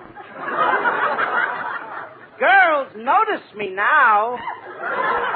I'm the only fella on my block who hauls his loose skin around in a trailer. You have been dancing to the music of T for Two. Well, fellas, how'd you like Don Barkley's program? Come on, how'd you like Don's program? Well, can he do anything else besides not right? Oh, yeah. He does some great imitation of wild animals. Don, do your imitation of a wild mountain goat. Bah. Now 2 goats. Bah, bah. Now 3 goats. Hold it, goats, Abbott! Listen, Barkley, can you imitate that rare bird, the wild Australian auk? The wild Australian auk? Well, how does it go, Costello? Come here, Barkley, I'll show you. Just put your neck between my 2 hands. Like this? That's right. Get out of here! Go on! Everybody out!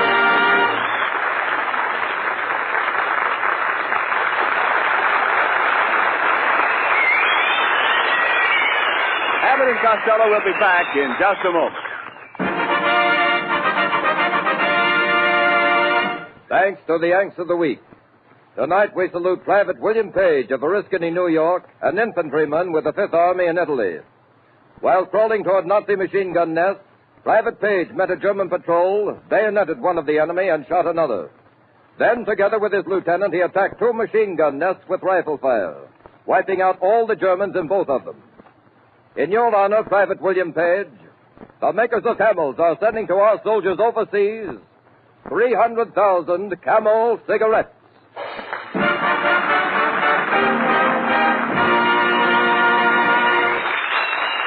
Each of the 4 Camel radio shows honors the Yank of the Week, sends 300,000 Camel cigarettes overseas. A total of more than 1 million Camels sent free each week. In this country, the traveling Camel caravans have thanked audiences of more than 3.5 million Yanks with free shows and free Camels. Camel broadcasts go out to the United States 4 times a week, a shortwave to our men overseas and to South America. Listen tomorrow to Gary Moore and Jimmy Durante. Saturday to Bob Hawke in Thanks to the Yanks. Monday to Blondie. And next Thursday to Abbott and Costello with their guest, Mr. George Brett.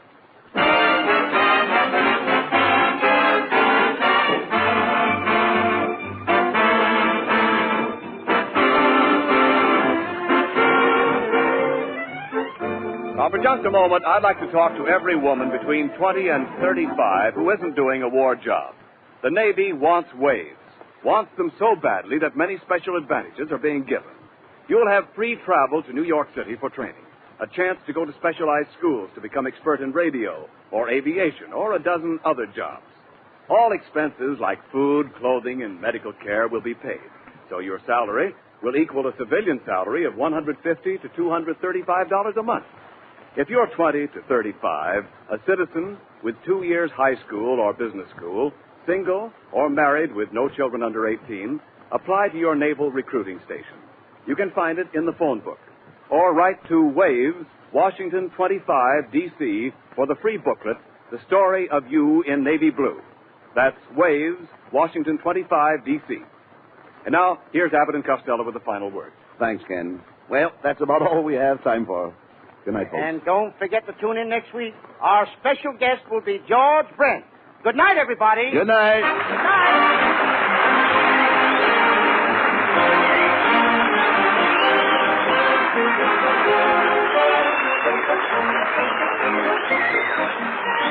Be sure and tune in next week for another great Abbott and Costello show with our special guest, Mr. George Brent. Cary Grant is currently in production in RKO's None But the Lonely Heart. And remember, get Camels for more flavor. If you're looking for a cigarette that won't go flat no matter how many you smoke, get Camels for more flavor. This is Ken Niles wishing you a very pleasant good night from Hollywood.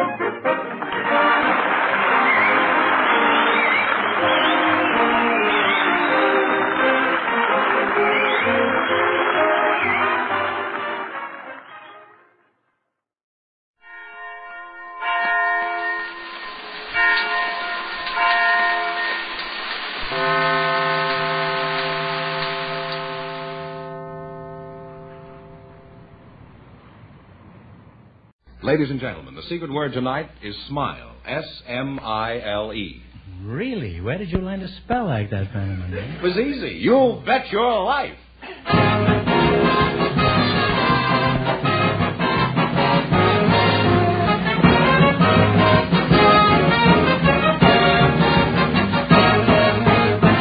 It's Groucho Marx in You Bet Your Life, the comedy quiz series produced and transcribed from Hollywood and brought to you by the more than 3,000 DeSoto Plymouth dealers. The dealers who bring you America's most talked-about car, the distinguished 1953 DeSoto and the exciting Plymouth. See them both at your DeSoto Plymouth dealers. And now, here he is, the one, the only... You can do better than that. Oh, that's me.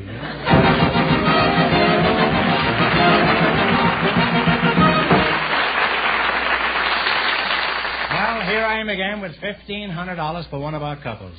Groucho, we invited some servicemen and their wives to the show tonight, and Sergeant and Mrs. Douglas Bogart were chosen to be on the show. So, folks, would you please come in to meet Groucho Marx?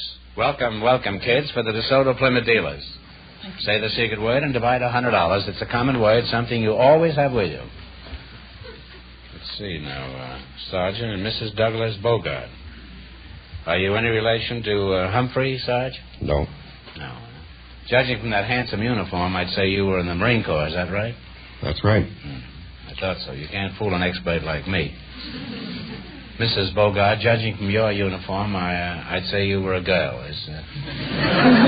That's right. What is your first name, Mrs. Bogart? Is it Baby? No. No? It's Ida. Ida. Well, you could be a baby Ida. What is your first name, Sarge? Douglas. Douglas, huh? Oh. Where are you from? Susanville, California. What is your job in the service? General Supply Chief at Camp Pendleton. For a general? I thought you were a sergeant. No, I'm a tech sergeant. My title is General Supply Chief. Oh. Well, what do you do in your job? Just supply chiefs with generals? You supply generals with chiefs. You can have it either way, you know. I issue spare parts for tanks. You're welcome. And I'd say, what did you... Never fails. What did you say your job was? I issue spare parts for tanks. What is your hometown, Ida? I was born in Naples by Mount Vesuvius. Is that near here? Well, about 8,000 miles in Italy. Oh, you're from Italy. Mm-hmm. But I was raised in Ida Rome. Kind of an odd name for an Italian girl? Well, it's Ida in Italian, but... Oh, like Aida? Well, no, there is no A. It's just Ida. I-D-A. Oh. But the Americans pronounce it Ida. I see. Would you say all Italian girls are as attractive as you are? Oh, they're much prettier. That's so. No wonder Vesuvius keeps blowing its stuff.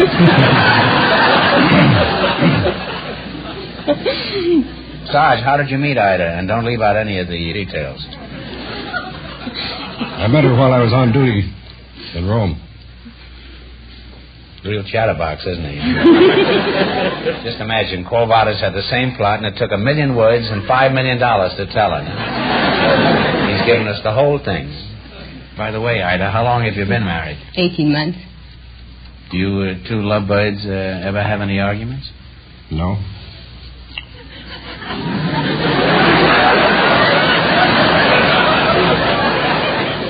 If they ever have an argument, she don't have to talk to herself. Huh? Well, you're a nice couple, and apparently the Marines have things well in hand. Now, in just 1 minute, you're going to play You Bet Your Life for a chance at the $1,000 question. Before you go, however, I want you to listen to some good news about a great car. Friends, we sincerely believe that the distinguished DeSoto is the best car on the road today.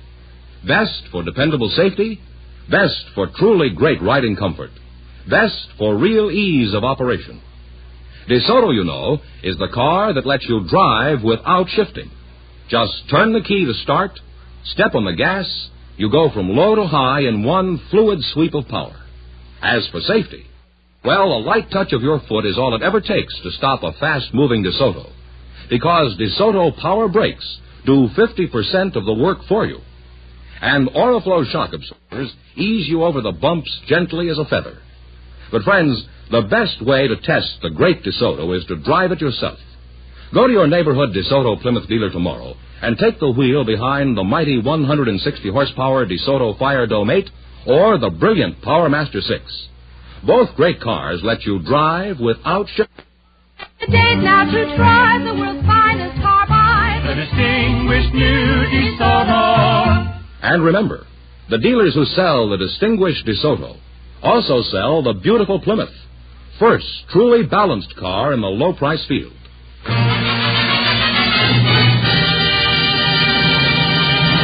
Let's see how high I can bet you $20. You selected songs by Hoagie Carmichael as your category.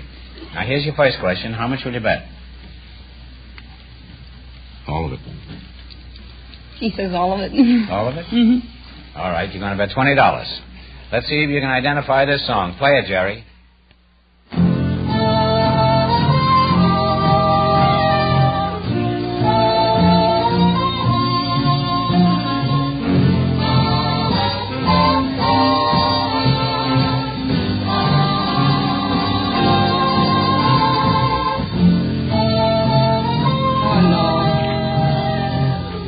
you don't know, take a guess.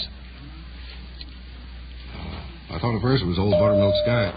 It isn't. Oh, It's old rocking chair. I'm sorry. oh, the old looking chair will get me? Well, that's a I shame. know. I'm sorry, but nobody leaves here broke. I'll give you one more question.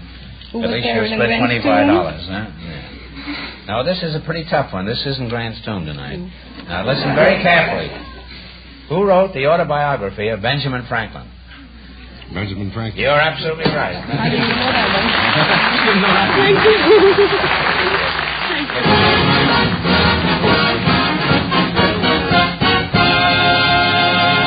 Well, Groucho, we have a young lady who's going to be married soon. Oh, I'm sorry to hear that. And a commercial reporter who was chosen by our studio audience just before we went on the air. Miss Virginia Putnam and Mr. Frank Daniels, would you please come in and meet Groucho Marx?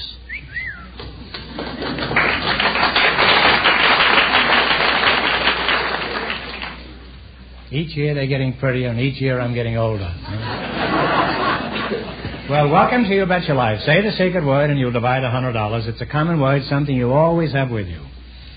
Miss Virginia Putnam and Mr. Frank Daniels. Eh? Well, you're a handsome couple. Miss Putnam, may I call you Virginia? Certainly. Well, where is your hometown, Jenny? I was born in Los Angeles on Glendale Boulevard.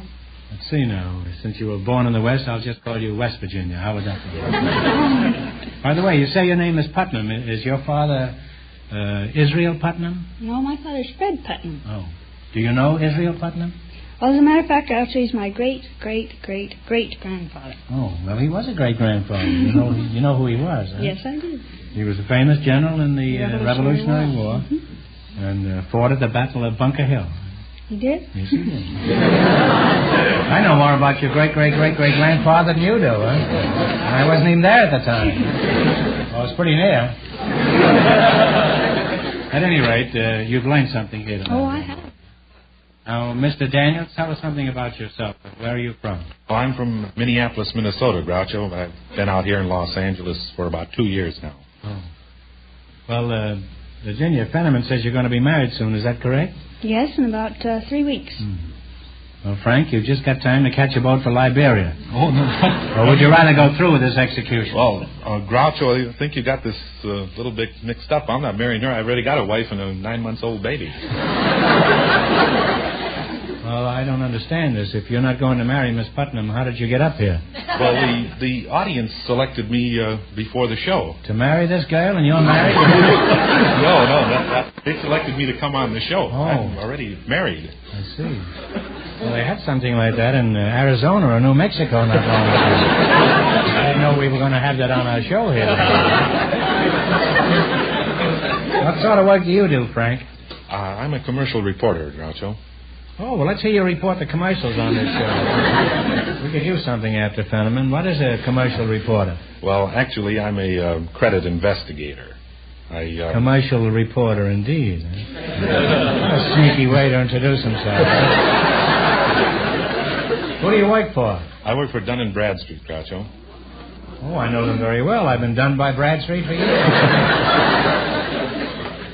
Well, exactly what is Dun & Bradstreet? I often see that name in the Wall Street Journal. Well, Dun & Bradstreet is a mercantile agency that performs a service for its subscribers in the fact that it writes credit reports on businesses so that the subscriber may ship merchandise to a person with some assurance that they will be paid. I see.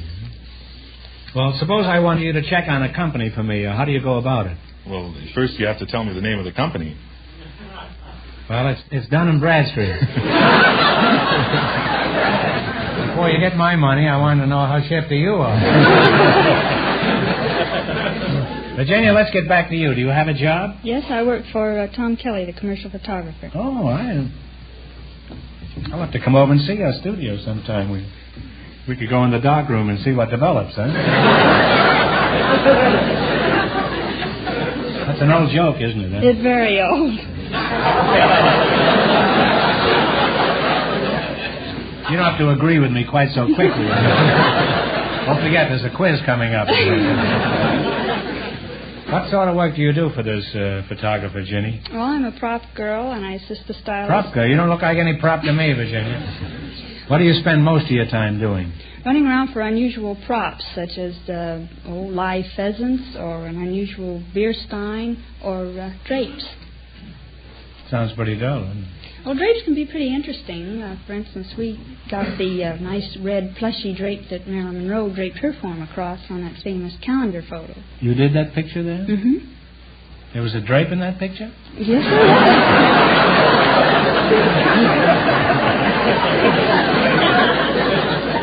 You know, I've looked at that picture 1,000 times and I've never seen a drape. I couldn't even tell you what year it was. Well, I'd like to continue this kind of conversation, but it's time for you to play You Bet Your Life. In the race for the $1,500, the first couple lost all their money, and the secret word is smile. Run your $20 no more than our other couples, you'll get a chance at the big money later. I hope you win because you're going to have 2 wives and you're going to need every nickel you can. You selected nicknames of famous sport figures. Here's your first question. Now, how much will you bet? You have $20 and talk it over and one answer between. You bet the $20? Okay, let's bet the whole works. All right. What baseball player was known as the Georgia Peach? Georgia Peach. Georgia Peach. Baseball player from Georgia. Scooter Rizzuto. Let's see. Take a stab if you don't know. Oh, Red Rolfe. No, probably the most famous ball player of all time, Ty Cobb. Well, you got off to a flying start there, huh? Yes. You can't even take care of one wife after this. Well, we're not going to let you leave here broke. We'll give you one more question for $25. Are you ready? What kind of animal is noted for his monkey shines? Monkey. Ty Cobb is right, huh? Put it there.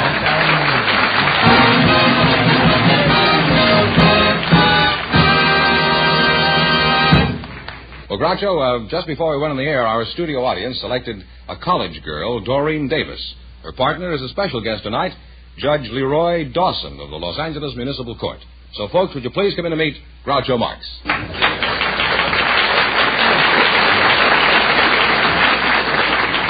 Welcome to You Bet Your Life. Say the secret word and you'll divide $100. It's a common word, something you always have with you.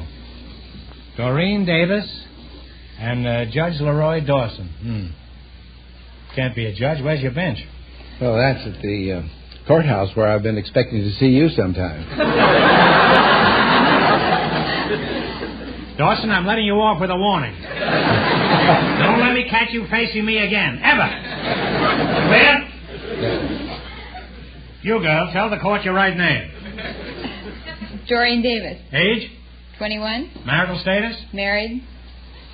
Case dismissed. Doreen, what is your hometown? I'm from Hollywood, California. I was born in the Hollywood Hospital. You were, eh? Oh, it's a nice town. Now, Judge Dawson, by the way, how is it I've never been in your court? Are you new around here? No, I've been 22 years on the bench. Really? Have you ever tried hatching any eggs? Just as a sideline. Oh, brother, am I going to be careful the next 20 years. Judge, what kind of cases do you handle? Oh, we handle a little bit of everything in the municipal court. I'm in preliminary hearings now. But You're only a preliminary judge? Well, at the present When do you moment, get to the main bout? Well, traffic, and then we handle civil suits, too. Damages, civil suits. Oh, you handle suits, you say? Yeah. Well, I wish you'd take this and have it back in the morning. Make sure you get the gravy off this. That's an old joke, isn't it, Judge? Well, I don't want to judge that here. You're not going to get an opportunity anyplace else. Now, Judge, I imagine you must see people as they really are in your courtroom, huh? No, I see them as they hope to make me think they are for that moment.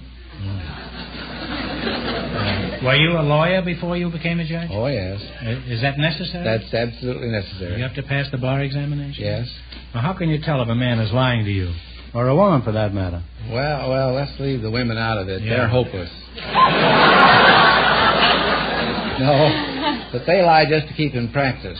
I object to that. Well, I object to it, too, but it's true, nevertheless. Objection's overruled. Go ahead. Now, Judge, do women ever try to kind of give you the eye in order to get a lighter sentence? Well, Mrs. Dawson is here, and in my own self-protection, I prefer not to answer that question. I'll say that if they did, I don't think she got much result. Who did, Mrs. Dawson? She was never in court yet.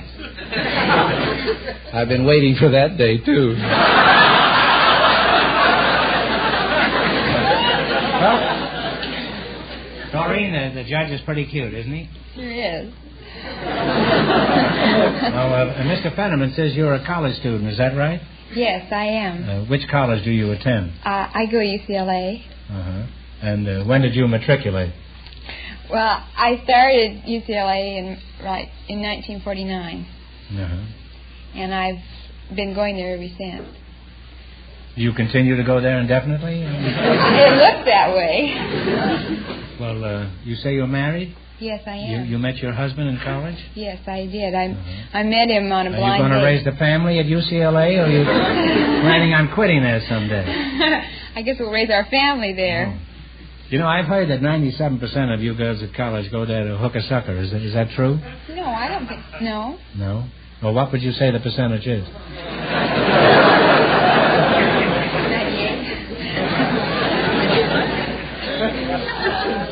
Judge, I was surprised when you said you were in the preliminary division. I remember you very well in connection with traffic cases.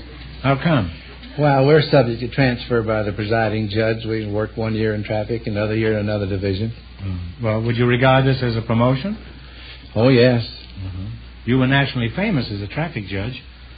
Can you give us your general impressions of the average driver who came up before you? Well, You probably think we're all crazy. Huh? Well, I wouldn't like to say definitely, but there's some...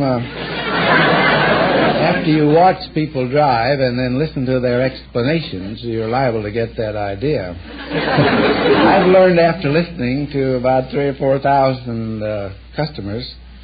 That's a nice legal phrase. Well, you would think he was running a haberdashery shop. It's a big business. Oh. Last year I had 2,500 customers, and not one of them was satisfied, but we're still doing business.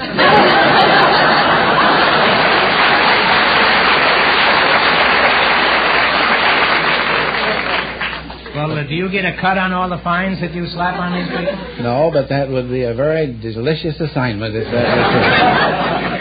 No, I've listened to these folks, and I found there's a distinctively Los Angeles technique in drivers, As compared to other cities? Oh, yes. The average Los Angeles driver drives as though he had just bought the street. Guys, Judge, if you pardon me, but there's more of a chance that they bought the street than the car. I think there's something to that, too. At least they can't take the street back. They drive as though they just bought it. They drive as though their license was title and not a right to use. They drive right down the center of the street. I don't know why we need 3-lane highways. They drive right down the center lane, and they have one eye on the rearview mirror and one eye on the speedometer. I say, how fast were you going? And they say, 34 miles an hour. I say, how do you know that? They say, I was looking at the speedometer. So there you are. They have one eye on the speedometer, one eye on the rearview mirror, and what chance has a pedestrian? Not until they get another eye. So there you go, down the street, and all of a sudden the guy they've been looking for appears in the wrong place. The guy on the motorcycle, instead of being in the mirror, is out here on the left side. He announces his arrival, beep beep, and suggests you pull over.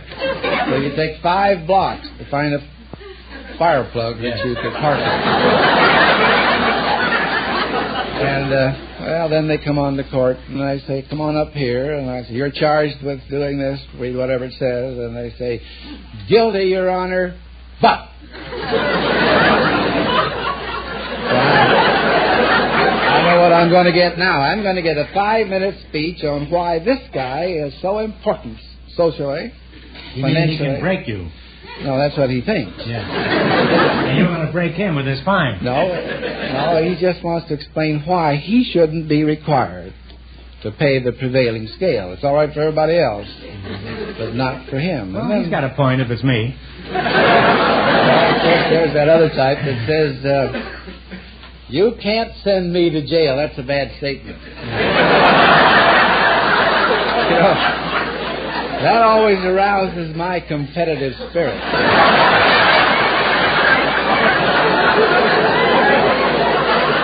Hey, Judge, have you ever thought of going into vaudeville with this man?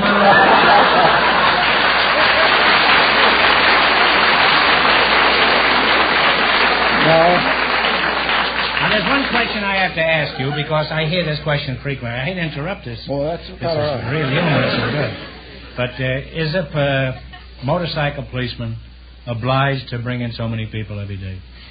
No, they don't get a percentage. No, I don't mean that. I mean there's some kind of a theory or rumor that a motorcycle policeman is obliged to bring in so many customers, as you call them, every day.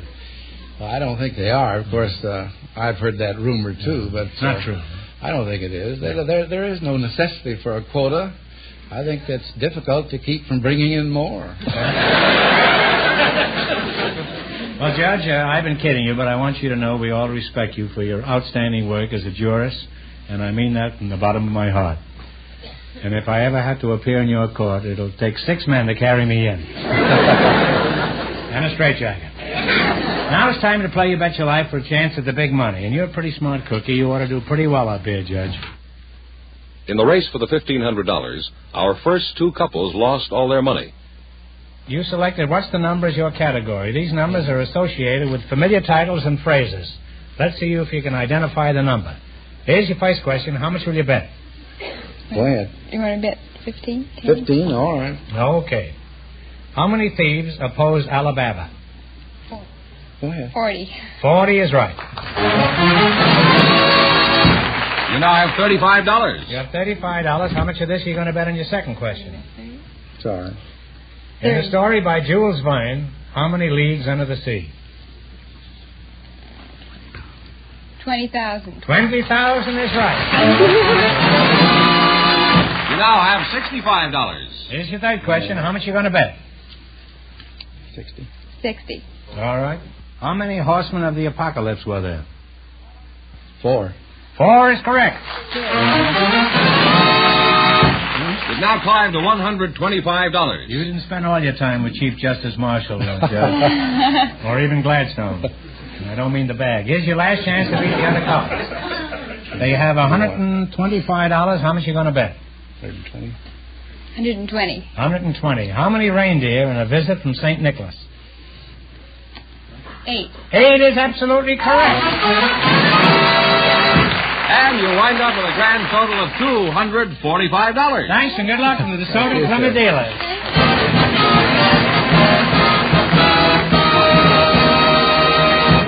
And that means that Judge Dawson and the college girl will get a chance in just 1 minute at the DeSoto Plymouth $1,500 question.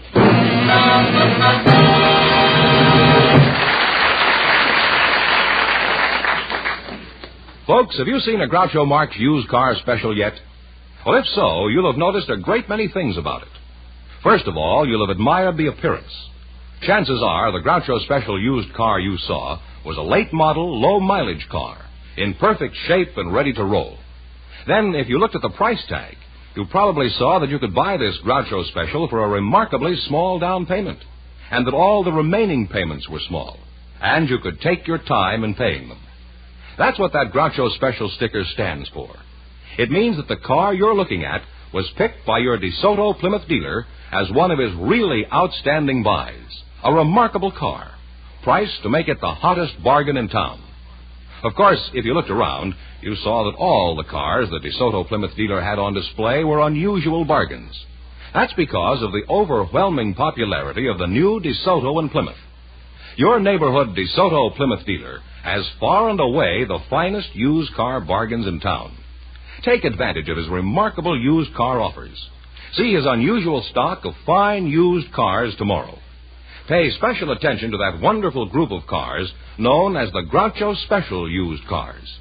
we're sure you'll find exactly what you're looking for among the fine used cars of your neighborhood DeSoto Plymouth dealer.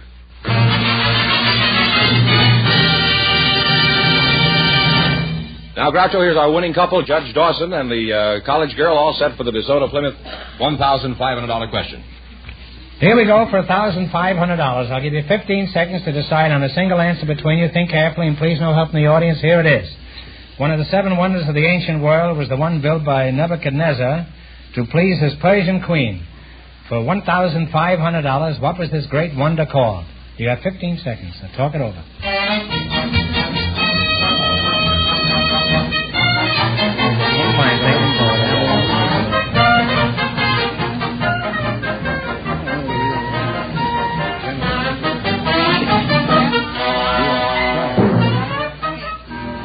What's the answer you two have decided upon? The Hanging Gardens of Babylon. That is absolutely correct.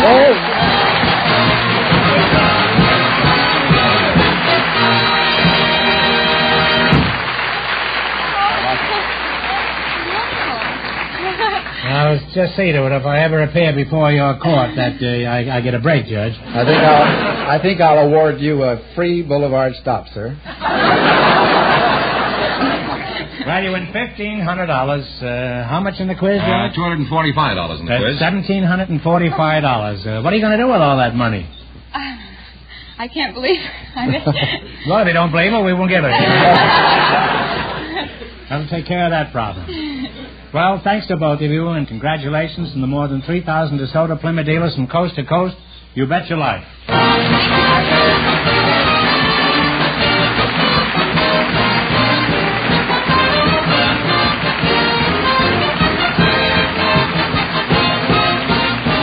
Be sure to tune in again next Wednesday night at the same time for the Groucho Marx Show, when the big question will be worth $1,000. And don't miss Groucho's television show, also presented by the DeSoto Plymouth Dealers of America. And remember that the dealers who sell the distinguished 1953 DeSoto also sell the brilliant Plymouth, the first truly balanced car in the low-price field.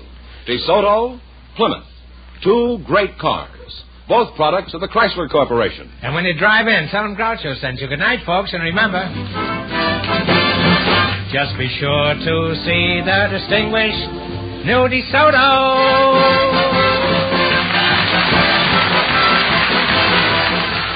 Folks, here's a reminder from the National Safety Council. When driving, peel your eye for the small fun. You Bet Your Life, transcribed from Hollywood, is produced by John Goodell, directed by Robert Dwan and Bernie Smith. Music by Jerry Fielding. This is George Fenneman signing off for the more than 3,000 DeSoto Plymouth dealers from coast to coast. You Bet Your Life is heard by our armed forces throughout the world.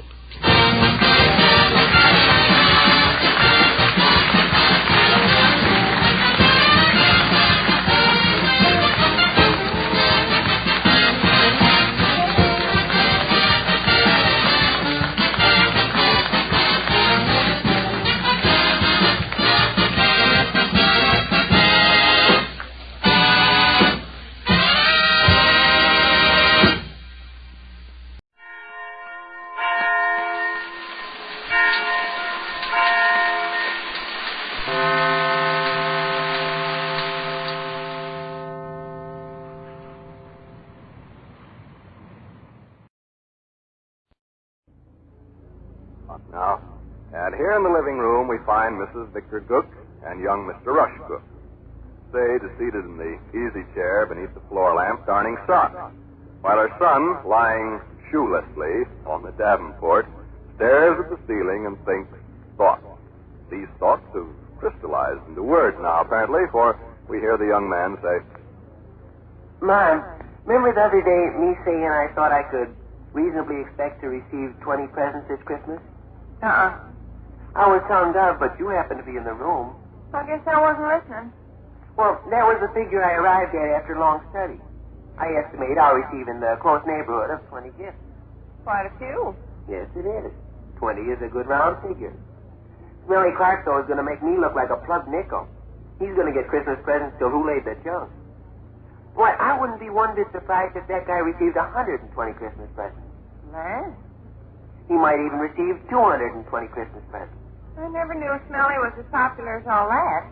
Well, it ain't that he's so popular. that he's smart. Mom, do you know how he spent last Saturday? No. Smelly Clark spent last Saturday sitting in the reading room of the Butler House Hotel writing letters. Writing letters to who? Everybody. See, in the reading room of the Butler House Hotel, a person can sit down at one of the little desks and help themselves to free stationery. Also, you get the free use of a fountain pen on a chain. Smelly went in the hotel at 9 o'clock in the morning and wrote letters till 3 o'clock in the afternoon. He'd have stayed till 6 o'clock if the management hadn't kicked him out. He wrote 24 letters. Well, who'd he write them to? Friends, acquaintances, neighbors, cousins, second cousins, third cousins, uncles, aunts, great aunts, everybody. Asking him to send him Christmas presents? Never even mentioned Christmas. He wrote chatty little stuff. By gosh, Aunt Helen, it's been so long since I dropped you a line, I thought I'd better take my pen in hand and write you the news. I'm feeling fine and doing well in school. I hope your health is good. I often speak affectionately of you to my friends. That kind of dope. His idea was to get Christmas presents, wasn't it? Oh, sure. He was planting the seed. Kind of a grabby way to do business, seems to me. Well, yes, perhaps so. Very grabby way to do business. Smelly's making kind of a game out of it, get the angle. He wrote 24 letters to people. If he bats 1,000%, he'll receive 24 presents as a result of them 24 letters. Maybe he'll only bat 500%. Maybe only 12 will come through. I think Smelly ought to reap a rich harvest. Look, suppose you had a nephew, age 14, living in Des Moines, Iowa. You haven't heard from this nephew in a long time. All of a sudden, you receive a nice chatty letter from him. Wouldn't you think to yourself, why, what a fine young gentleman my nephew is? I think I'll remember him at Christmas time. Wouldn't you think that? No. Sure you would. I'd think, why, what a horrid, grasping little nephew I got. He writes me letters hoping he'll be able to squeeze Christmas presents out of me. No, but Smelly's letters are smart. He didn't make the slightest reference to Christmas. He wrote chatty stuff. By gum, Uncle Ed, how's that bum leg of yours? I often think of you and Aunt Mildred and wish we could see more of each other. Of course, a few of his letters was just pot shots in the dark. For instance, he wrote to a friend of a friend of a friend of his father's. Oh. Well, Smelly had nothing to lose except the 3-cent stamp for post. What did he say in his letter to this friend of a friend of a friend of his father's? Chatty dope. I've heard different parties praise you and your good looks on many occasions, Mr. Schwartz. It certainly would be charming to make your acquaintance. Next time you're in the city, please look me up. Mr. Schwartz is supposed to read the letter and then send him a Christmas present, huh? Sure. Yes. Well, he might. He might think like this. By golly, that Smelly Clark must be a clever lad. I'll just skip downtown and buy him a $2 necktie. Oh, for mercy. Smelly's making a game out of it, get the angle? Uh-huh. Here's another stunt he's been pulling around town. Suppose I'm Mr. Alfred Johnson, and I got a fountain pen with my name on it. And Smelly knows I got a fountain pen with my name on it. All right. Smelly will come up to me and he'll say, Mr. Johnson, pardon the personal nature of the question, but do you happen to own a fountain pen with your name on it? I say, why, yes, I do. Then Smelly says, drat the doggone luck. I just had the clerk down at Emerson's jewelry store lay one aside for me. Catch on? Smelly's just the same as telling you he bought you a fountain pen for Christmas? Exactly. And then he goes on to say, just forget about this conversation, Mr. Johnson. I'll have Emerson's jewelry store exchange the fountain pen for something else. That's awful. It's pretty raw, all right. Well, let me catch you up to any such monkey shine. Okay. Pardon the personal nature of the question. I'll demonstrate how Smelly worked that scheme on you. All right. I'm Smelly Clark, and I happen to know you've got a bracelet with topazes in it. All right. Hello there, Mrs. Gook. How are you feeling today? Just fine, thanks, Smelly. How's yourself? In wonderful shape. Say, Miss Gook, pardon the personal nature of the question, but do you happen to own a bracelet with topazes in it? Why, yes, I do. Oh, drat the rotten luck. What's the matter? I had Hamilton's department store lay one aside for me. Really? Yeah. But that's okay. They'll let me have something else instead. Just forget we had this conversation. All right. Goodbye, Miss Gook. Goodbye, Smelly. See how it works? I know he's buying me something for Christmas, so it's my cue to go buy him something for Christmas. Sure. Rush, I don't think that Smelly Clark's quite bright. He's as bright as a silver dollar. Ish. You be Mr. Harry Jones that used to own an automobile, but don't own it anymore. I understand how that works. This is a variation of it. Go ahead. Who am I? You're Mr. Harry Jones.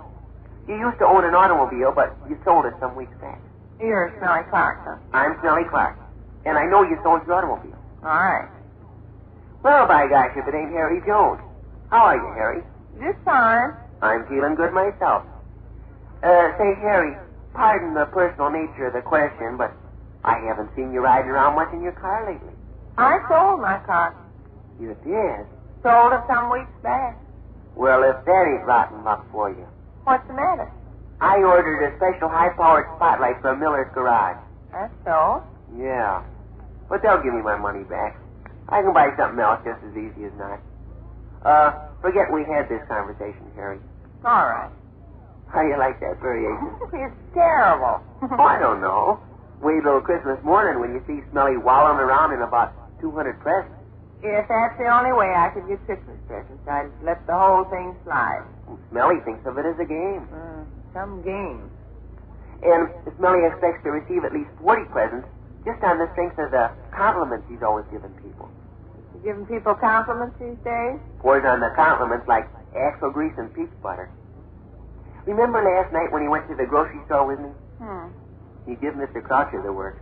Did he say, pardon the personal nature of the question, but do you happen to own a bracelet with No. topazes? What did he say? He says, Mr. Croucher, did anybody ever tell you you look like Senator Ralph J. Fields from the 9th Congressional District? What did Mr. Croucher say? He says, get out of my way, sonny, so I can reach the bananas. Well, he gives everybody compliments these days. By George, Mr. Snell, I sure wish I had your brains.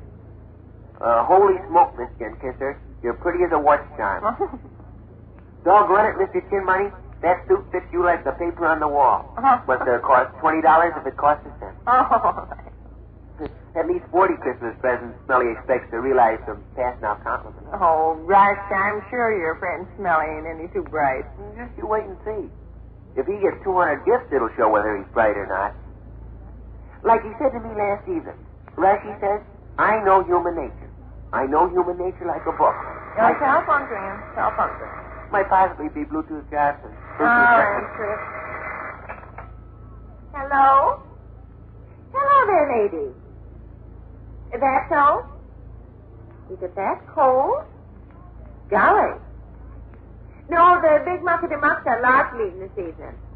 Yeah. It's a special one, I guess. What? Well, you're alone too, huh? Really? Where did you see her? Oh, fleshy as ever? I bet she didn't mention me. I guess she won't ever get over that. And the funny part of it was, I never meant to hurt her feelings. I was innocent as could be. Mom. Sure. Sure. Just a second, lady. What? Can I go over to Scotch a while? All right. Rush and I have been sitting here chatting since supper. Oh, mostly about his friend, Smelly Clark. You know Smelly. Wears the skull cap and the tennis shoes. Yeah, he's the one. Don't stay late now, Willie. Okay. Going next door to see Nurse Scott. Yeah. Well, say, lady, we can settle down and have a nice long chat. Sure. Well, tell me more about Miss Dover. She's leaner these days, huh? Really?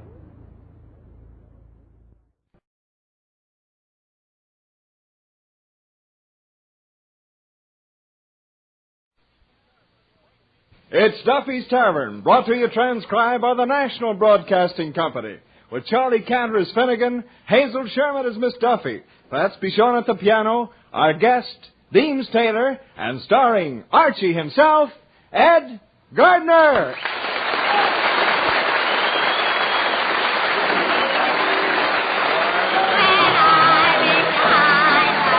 My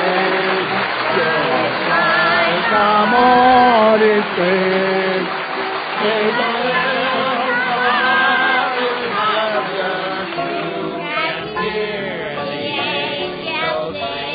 everybody. Hello, Duffy's Tavern, where the elite meet to eat. Archie, the manager, speaking. Duffy ain't here. Oh, hello, Duffy. I guess who's coming down tonight? The man who made musical criticism a household word. No, not President Truman.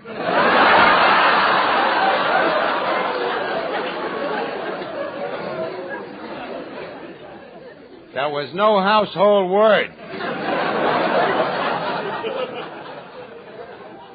No, it's Deems Taylor. Deems, like in Deems Dem and Does. You never heard of him. But Duffy's an institution. Deems is to American music what au gratin is to cheese. Look, Duffy, remember when we used to turn on the radio and listen to them dull concerts, Well, he's the guy that used to liven them up with that dull talk. That's the guy, yeah, from the Philharmonica. It was his job to kind of blab about what was going on the stage, sort of a combination stool pigeon and peeping Tom. Huh? Oh, yes, very distinguished, austere and dignified, and aristocratic, bald-headed. Kid, bald as a bat. He's the only actor on television that can get away with showing more flesh than Dagmar.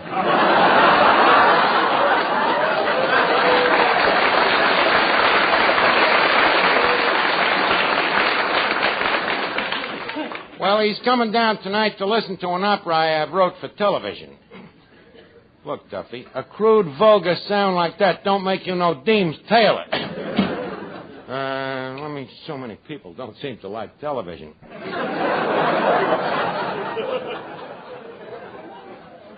Well, let's see here. I better check this opera to see if I made any mistakes. Let's see. Act 1. The curtain rises. That's your first mistake. Quiet, Fats. As the opera opens, the Duke has lost his entire fortune. As he comes home from his mother's funeral, he learns that his son has been run over by a beer truck. So, racked with fever and malaria, he walks into his house, and he finds his wife in the arms of his best friend. So, turning to the audience, he stabs himself with his dagger as he sings, "Oh, What a Beautiful Morning."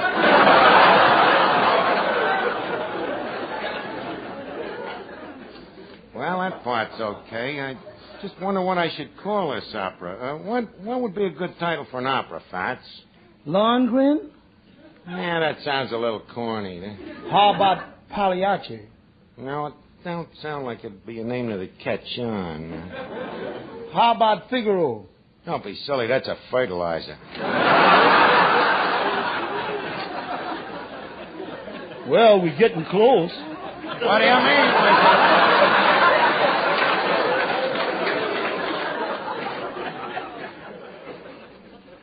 Don't mind when I want lousy criticism, I'll ask Deems Taylor for it. Who's Deems Taylor? Who was Deems Taylor? He only happens to be such a big name in the music world, he has his own key to the washroom at the Met. That's one guy that knows everything there is to know about music. Yeah? Then why ain't he got his own band? Well, Fats, he's a critic. The guy ain't got no talent himself. He's just an authority. He tells other people what's wrong with them, He can take any opera, say like Tannenbaum, He can tell you exactly how many notes there is on page 16. Suppose nobody asks him.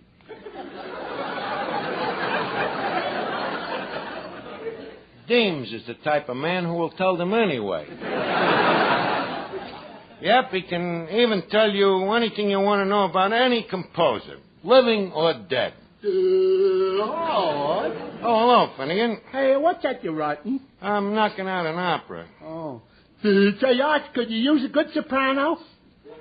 Who's the soprano? Me. Finnegan, in order to be a soprano, you got to be a dame. Oh, then it wouldn't be worth it.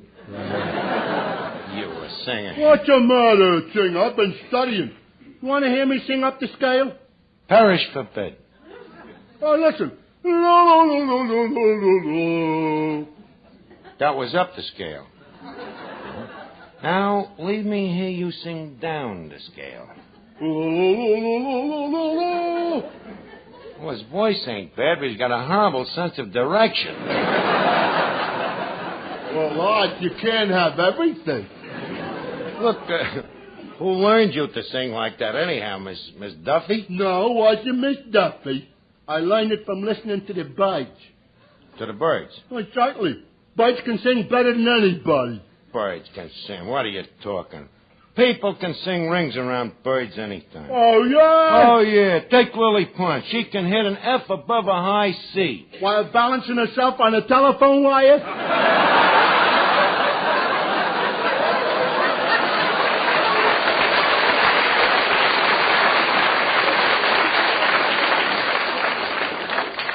Well... Or scratching herself behind the ear with her left leg? Okay, Finnegan, you made your point. Nothing, the hard way. Now, leave me get back to my opera. Now, let me see. Hello, Archie. Oh, hello, Miss Duffy. Don't bother me here for a minute. I'm busy, huh? As the curtain goes up, revealing the second cadenza, our hero enters. You know, Archie, everything you write always has a stamp of your personality on it. Yeah? Your work is always so... what's the word? Individual? No. Unique? No. Imaginative? No. I'm afraid your vocabulary is lousy. That's the word, lousy. Now, if you ask me... I ain't asking you. What do women know about composing music anyhow? Oh, yeah? Oh, yeah. Oh, yeah? Oh, yeah. Could I take part in this conversation? All right, Finnegan. What do you want to say? Oh, yeah?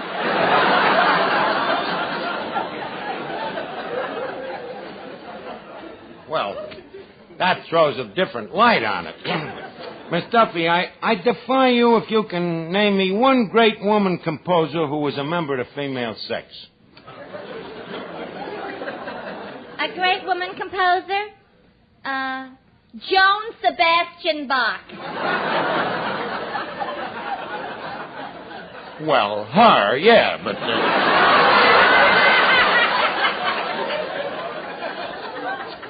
But that's just one. Let me see you name another. Paderewski. Paderewski was a guy. I am referring to his mother. She was a woman. What's that got to do with it? Who do you think beat him so he'd learn to play the piano? Oh, why do I waste me time? Archie, you seem to forget that I have a musical background. Only when you're standing in front of a jukebox. Where did you get a musical background? From my grandfather. Your grandfather? Yeah, he was a musician. A musician? He was an organ grinder on a hurdy-gurdy. Some musician. Just a minute. In Daniel Webster's dictionary, a musician is defined as one who produces music, right? So? What do you think came out of that hurdy-gurdy? Chopped liver? Okay, so your grandfather was another McRananoff. He was better. I'd like to see how good McRananoff could play with a cop chasing him down the street. Or sitting on a telephone wire scratching his hair with his left leg. So this is what you call a musical background, huh? How about Papa? What about him?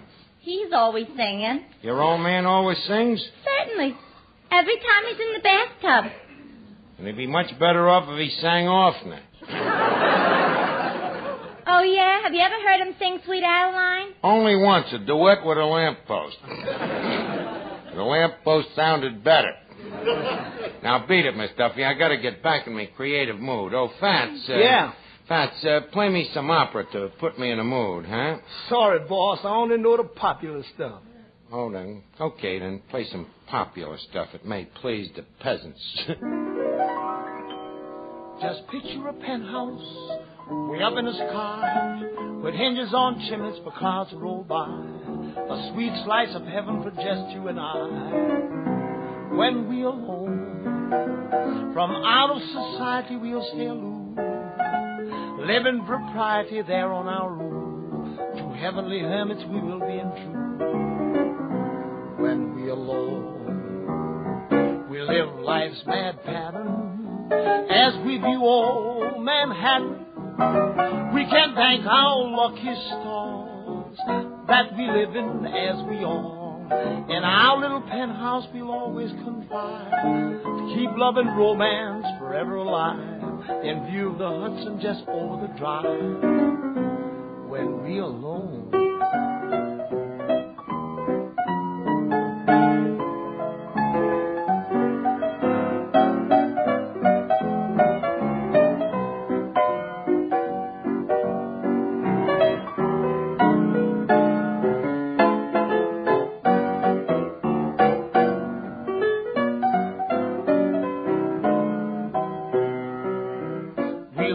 mad pattern as we view old Manhattan. We can thank our lucky stars that we live in as we are. In our little penthouse we'll always contrive to keep love and romance forever alive in view of the Hudson just over the drive. When we alone.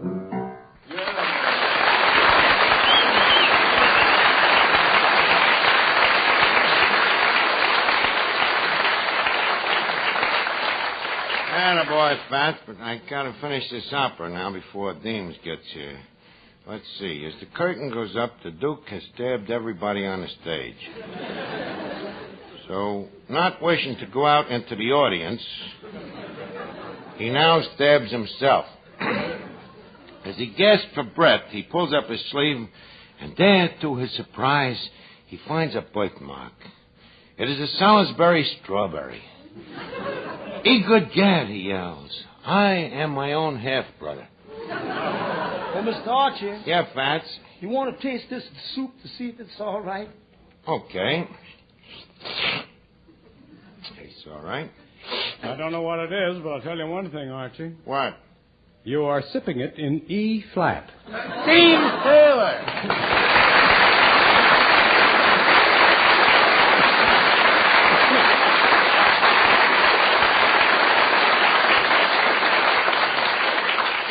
Well, Deems, glad to see you back at the tavern again. How does the whole place look to you? Well, now I know how Orpheus felt in Hades.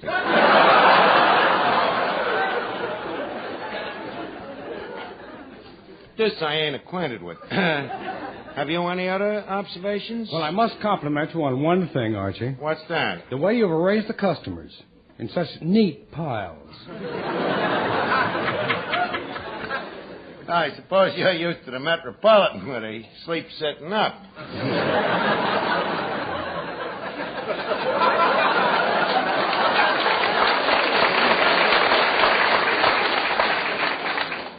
But don't underestimate this place, James. You know something? What?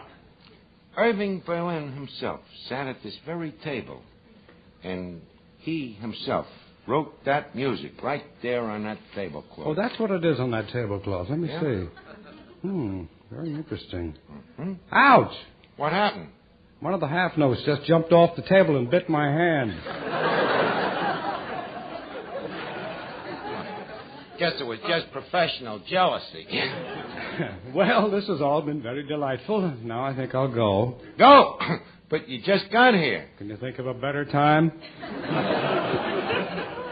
But we ain't even chit-chatted, Deems.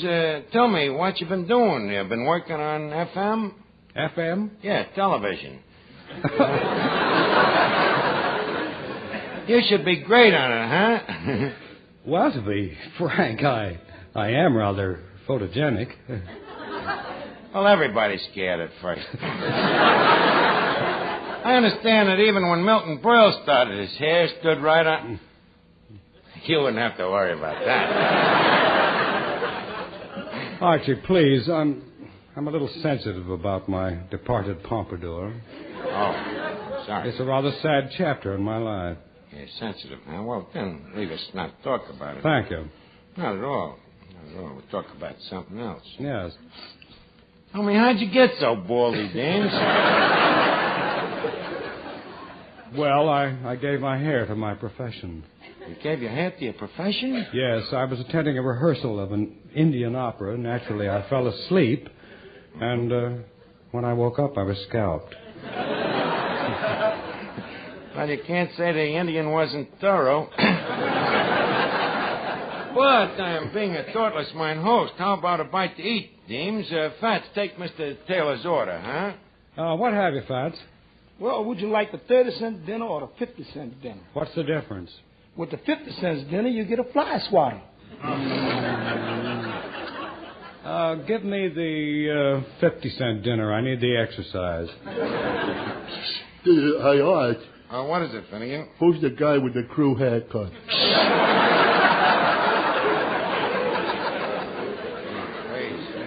The crew bailed out.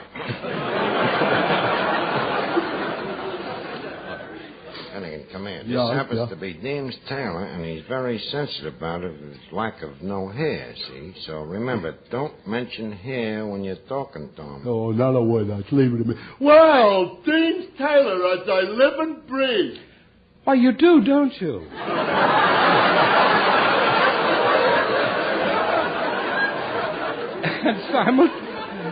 And simultaneously, too. Hey, Art, is it okay to talk to the guy? Yeah, only remember what I told you. I got you. A nice day today, ain't it? Certainly is. My, but you're looking well. Why, thank you. Tell me, who does your scalp? What's the matter? Did I let it slip? Talk to the guy about something else. Talk about music. Oh, okay, music. Say, Mr. Taylor, why do I always get you confused with Spike Jones? Because you're a jerk. Oh, that's it. I couldn't quite put my finger on it. Now, Archie, you're much too intolerant. Finnegan has to be treated with understanding and patience. Finnegan, my friend. Yeah? Spike Jones is an exponent of jazz and musical burlesque. Oh. While I, on the other hand, am what they call a long hair. What'd you do, leave it home?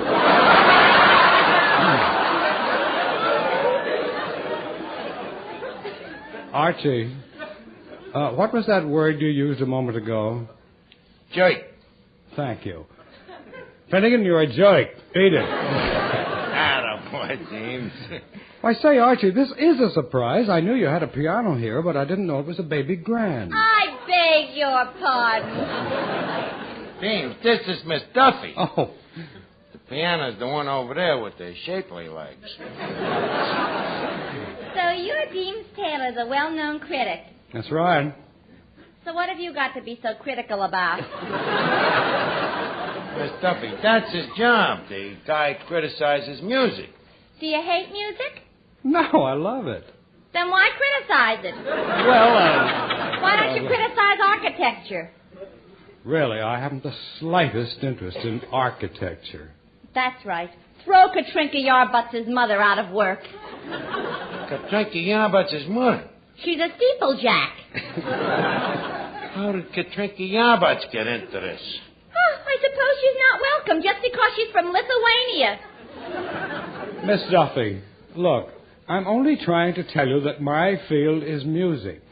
So what's wrong with the music from Lithuania? Miss Duffy, please, let's drop the subject and go on to something, shall I say, more important. Well, I know what you mean, but frankly, you're much too old for me. In fact, you remind me of my father. Well, that makes us even. You remind me of my father.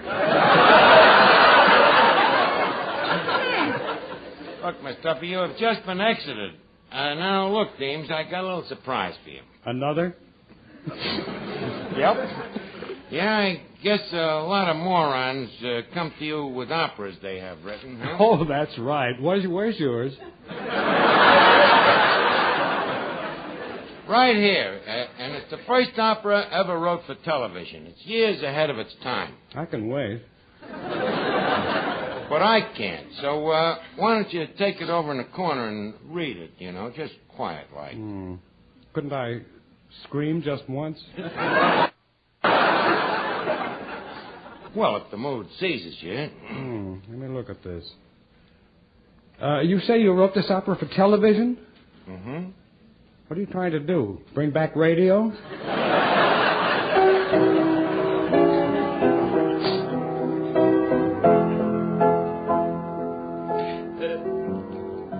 Say, Archie. Yeah, Deems. It says here on the opera, written by Archini. Is that you? Good. I figured Archie was too plain for opera, so I decided to adopt a musical name, a metronome.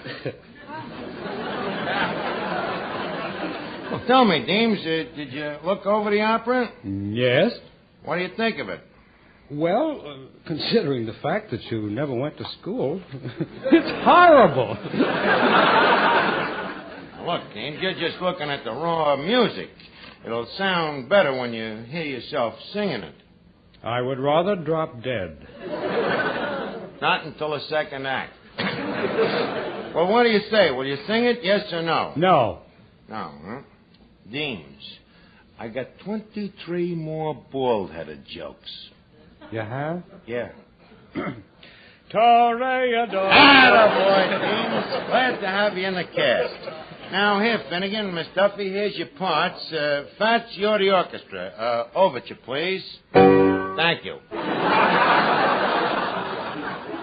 Ladies and gents, I am honored to present a new opera wrote by my esteemed self. This opera tells the story of an ancient and royal Italian family named the Pastos and their enemies, the Antipastos.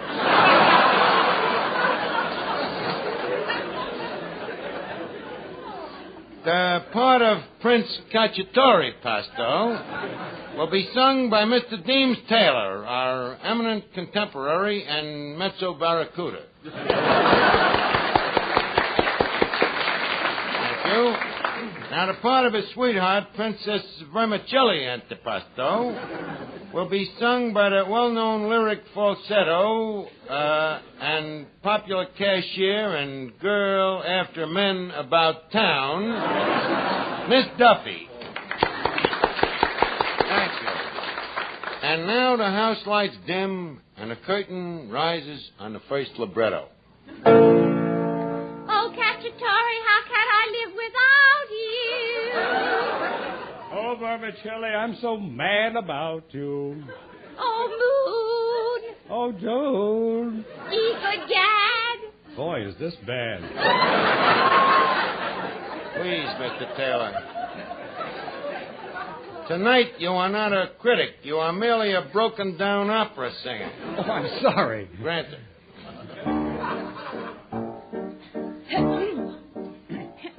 Oh, what a tragedy. This you are telling me. Dear, shall we laugh or cry? You laugh and I will cry. Ha, ha, ha, ho, ho. Ho, ho, ho, ho, ho. Ha, ha, ha. Ho, ho, ho. Some tragedy.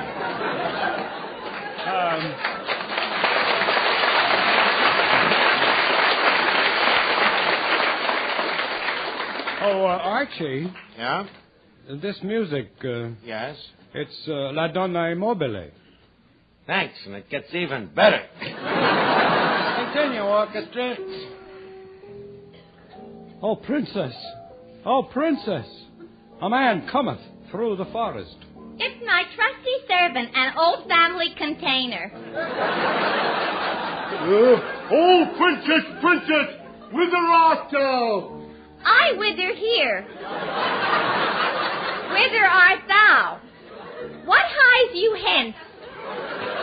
I come tiding sad bearings, tiding bad tidings. I got news for you.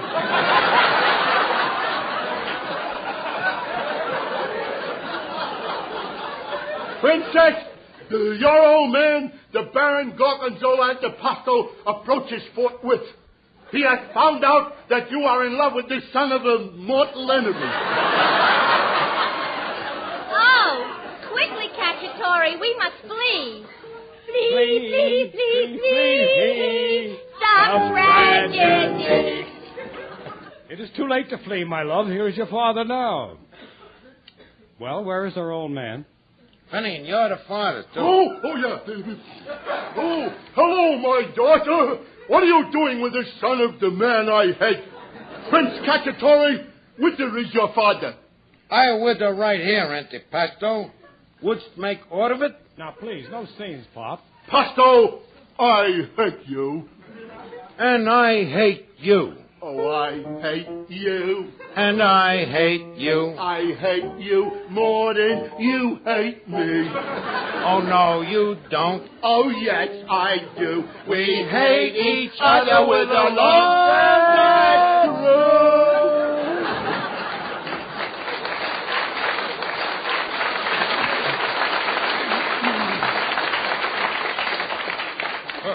Antipasto. Yes, Pasto. Didst thou bring thou swords? I didst. Wouldst fight? Wouldst. Then, sir, on guard. Ooh! Stop them, Cacciatore, before they sunder each other from limb to limb. I cannot, Vermicelli, lest they will sunder me. Then I will stop them, though it costs me my blood's life. Gazooks! The princess has run betwixt them. She has just been stabbed on stage left. Okay, Miss Duffy. There's your cue. Drop dead. Oh. Eek! Oh, 'tis the death rattle. I fear I have stabbed your daughter to the quick. No, Pasto. Thee have stabbed thine own daughter. What? Yea, verily? Yea. What dire loud doest thou sayest, thou man? 'Tis the truth I speak, Pasto. I am the old nurse. And when the prince and princess were mere babes in arms, I got them all mixed up one day. Thou mixest them up? Yeah, I mixed them up. I got them all mixed up. I couldn't tell them apart. I got them all mixed up. I mixed them up. They mixed us up. Then, Vermicelli, I am you. Yes, Cacciatore, and I am you. And he is she. And she is he. And T for two and two. God, please. Stop it. Don't massacre this noble music. Now, go ahead, Miss Duffy. Will you please resume dying? Oh, Cacciatore, I am dying. My tide is ebbing fast away. Oh, Princess, per favore, do not leave me. I'm sorry, my prince, but the time has come when I must die. Tell us why. For Gabriel blows his horn at I. Please don't die. Oh, Princess, don't leave me like this. Oh, no, you can't just die and leave the prince like this. I've got to go. Oh, no. Yes, I must go. Oh, no. Yes, I must go. Oh, no. Yes, I must go. Oh, no. Then she is not the only one. There goes Deems. He's had all he can stand, it seems. Come back, Deems. No, Archie, I must leave, methinks. But first I'd like to say that this here opera... Deems!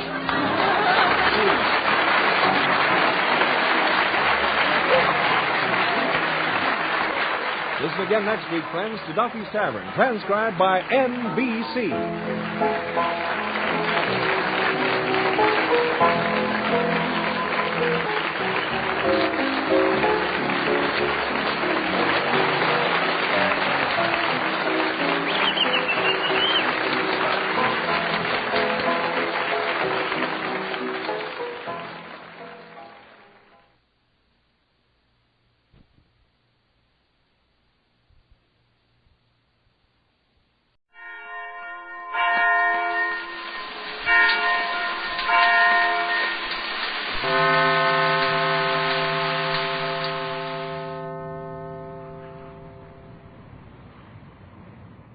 It's new. It's amazing. It's Prell. P-R-E-L-L, Prell Shampoo. Yes, Procter & Gamble's new Radiant Cream Shampoo in the handy tube.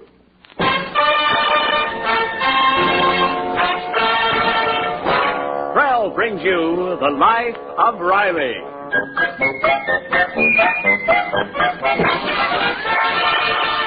Prell, the shampoo that removes unsightly dandruff, leaves hair radiantly lovely, presents The Life of Riley with William Bendix as Riley.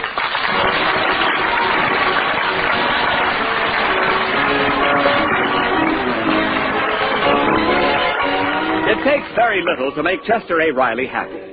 Right now, for instance, there's a blissful look on Riley's face as he toys with a few scraps of paper. Green paper. And Abraham Lincoln's picture is printed on each one. 35, 36, 37, 38, 39, and one more is 40. Yep. Yes, sir, Junior, there's $40 here. Sure is a lot of money, isn't it, Pop? Well, it's not so much for a man like me to have. But seeing that it's your dough, it's a bundle. Junior, how's about lending me $5, huh? Well, gee, I'd like to, Pop, but honest, I need every cent. Junior, I'm hurt. I never thought you'd turn out to be an ungrate. When you ask me for money, don't I always give it to you? No. No? How can you say that? Did you ever ask me for dough and go away empty-handed? Not exactly. I've got a drawer full of your IOUs. Well, that's better than money. Suppose the U.S. Treasury goes bankrupt. What good is your money? But those IOUs, remember, I'm behind them. Now, if you lend me $5 in United States money, I'll give you a $50 IOU, Junior. Yeah, but I need this money for my vacation. $40 for a vacation? Where you going, around the world? I'm going to Pine Tree Lodge in Lake Arrowhead for 2 weeks. Look, son, why pay for a vacation? Do what I did when I went to a summer resort. I got a job there. A job? Sure. Well, gee, I never thought of that. Sure, it cost me very little for my vacation. I used my brain, and I got by on practically nothing.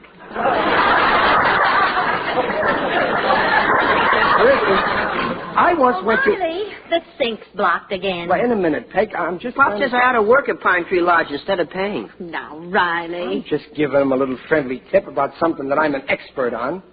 Believe me, it ain't every son who gets it straight from the horse's mouth. Riley, will you please fix that sink? Okay, I'm going. You think over what I said, Junior. Gee, maybe I ought to get a job instead of paying. Pop says it worked okay with him. That's what he says. Junior, before you decide, maybe I better tell you the whole story. Why, what do you mean, Mom? Well, your father used to be a shipping clerk at Hawkinson's department store in Brooklyn. I was secretary to young Hugo Hawkinson, the owner's son. That was before your father and I knew each other. Well, I remember one morning he and his friend Danny Greenberg were polishing furniture in the showroom.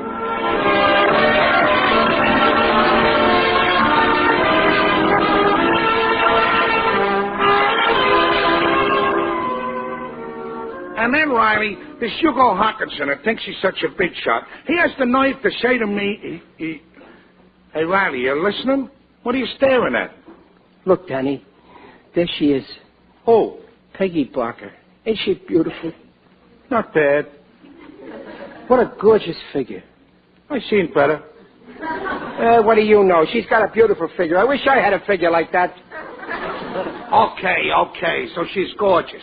But you better forget it. After all, she's secretary to the great Hugo Hawkinson, the boss's son.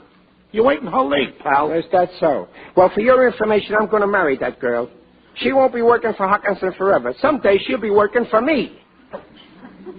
Stop kidding yourself, Riley. You're too scared even to ask her for a date. Don't worry. I'm just waiting for the right opportunity. Hey, watch it, Riley. Here comes that Hugo. Hey, any of you geniuses know how to fix a fan? There's a broken fan. Just a minute, Mr. Hawkinson. In the first place, I resent being called a genius. And in the second place, I'm a shipping clerk, not a mechanic. I ain't supposed to go around fixing things. Okay. Danny, maybe you can fix it. The fan's in Miss Barker's office. I'll do it. I'm a mechanic. Okay, then get going. I make it snappy. Yes, sir. Boy, now's my chance, Danny. Now I can ask her. How do I look, Danny? Is the crease of my overalls hanging straight? How does she look, he says. Riley, remember that Peggy dame is a frail girl. So walk into her office backwards and break your face to her slowly. You're just jealous. Well, here I go to fix that fan, and I'll bet I'll make her fall for me. Hand me that hammer.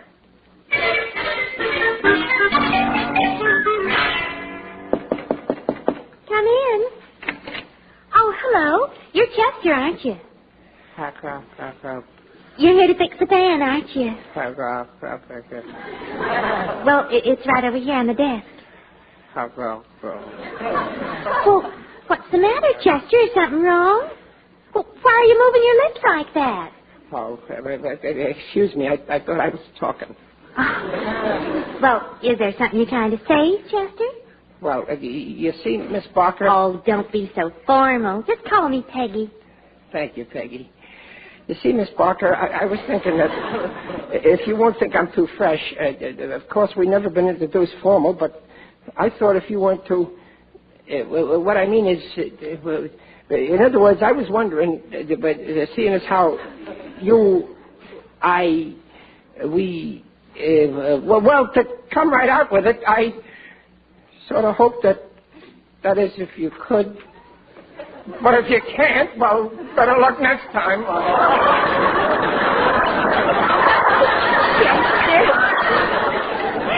Are you trying to ask me for a date? Gee, you read my mind. You must be psychopathic. I'll bet you say that to every girl. Oh, no, you're the only one. Well, what do you think, Barker? I mean, Miss Peggy. I mean, is it okay for tomorrow night, Saturday? Oh, I'm sorry, Chester, but... Sunday? Well, no, I can't because... Monday? Yes? Well, no, you see... Tuesday? Wednesday? Thursday, Friday, Saturday? I can't. Any other day in the week? No, you see, Chester... You don't have to explain. I can take a hint. You don't want to go out with me because I'm just a shipping clerk. Why, no, I Good didn't enough mean... for you. Well, if that's going to be your attitude, here's the hammer. Fix your own fan. Chester! Oh, wait, now let me explain. I'd love to go out with you, but I'm getting a week's vacation starting tomorrow. Oh, I see. Well, say, my week's vacation starts tomorrow, too. We could spend it together. I'd show you the town. Oh, boy, we'd have fun. Sunday, Coney Island. Monday, Ebbets Field. Tuesday, we could go out of town to Manhattan. and Wednesday... I'm going to the country for my vacation. Oh, where are you going? Camp Kilcare in the Catskills. Oh, right. Guess that's pretty expensive. Oh, it's terribly expensive. $14.50 a week. $14.50? Of course, I'm getting the deluxe accommodations. Only 4 girls in a room. Well, I hope you have a good time. Thank you, Chester. And when I get back, Well, Peggy, look what little Hugo got for you. I picked up your railroad ticket here. Yeah. Oh, thank you, Hugo. Well, there's 2 tickets here. Yes, sir. One for you and one for your handsome boss.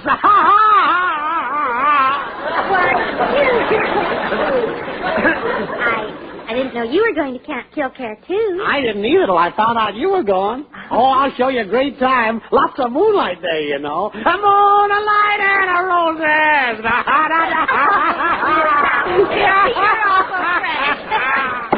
There's your hammer, Hawkinson. Fix your own fan.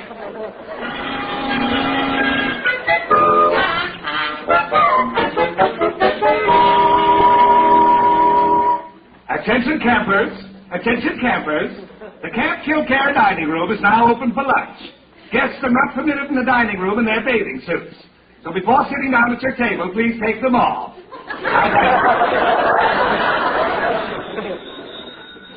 Hello?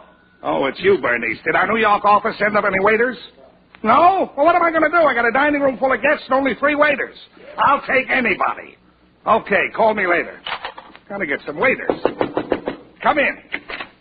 Pardon me, sir. They said I'd find a manager in the kitchen here. You found him. What do you want? Well, I hitchhiked up here from Brooklyn. I'm looking for a job. Oh. Well, we've got plenty of fine jobs open here. Oh, well, I just don't want any kind. I'm willing to be athletic director. Athletic director, huh? Yeah. I hear that girls like athletic directors, and you want to be an athletic director? Well, let me look at you. Take your coat off. Oh, sure. Yeah. Mm-hmm. Now turn around. Yeah. Uh-huh. I'm very athletic. I'm sure I'm right for the job. Well, you look strong. Oh, I am. I can lift almost anything. You can? Yeah. Let's see you lift that tray there. Oh, that's a cinch. There, hardly weighs anything. Well, let's make it heavier. Put those 6 plates on it. Okay. Now put that plate of bread on it. Well, sure. Now that pitcher of water. Yeah. Heavy? Nah, not at all. Well, try carrying the tray with one hand. Oh, like this? Yes. Now I'll hang this napkin over your other arm. Yeah. Now what do I do? See if you can carry that soup to table 6 in the dining room. Where's the cinch? You won't be sorry you picked me for this job. You couldn't find a better athletic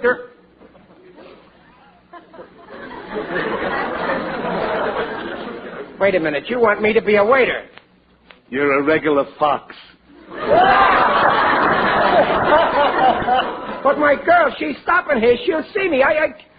Nothing doing. You ain't making a waiter out of me. It's either athletic director or nothing. Nothing. What table do I wait on?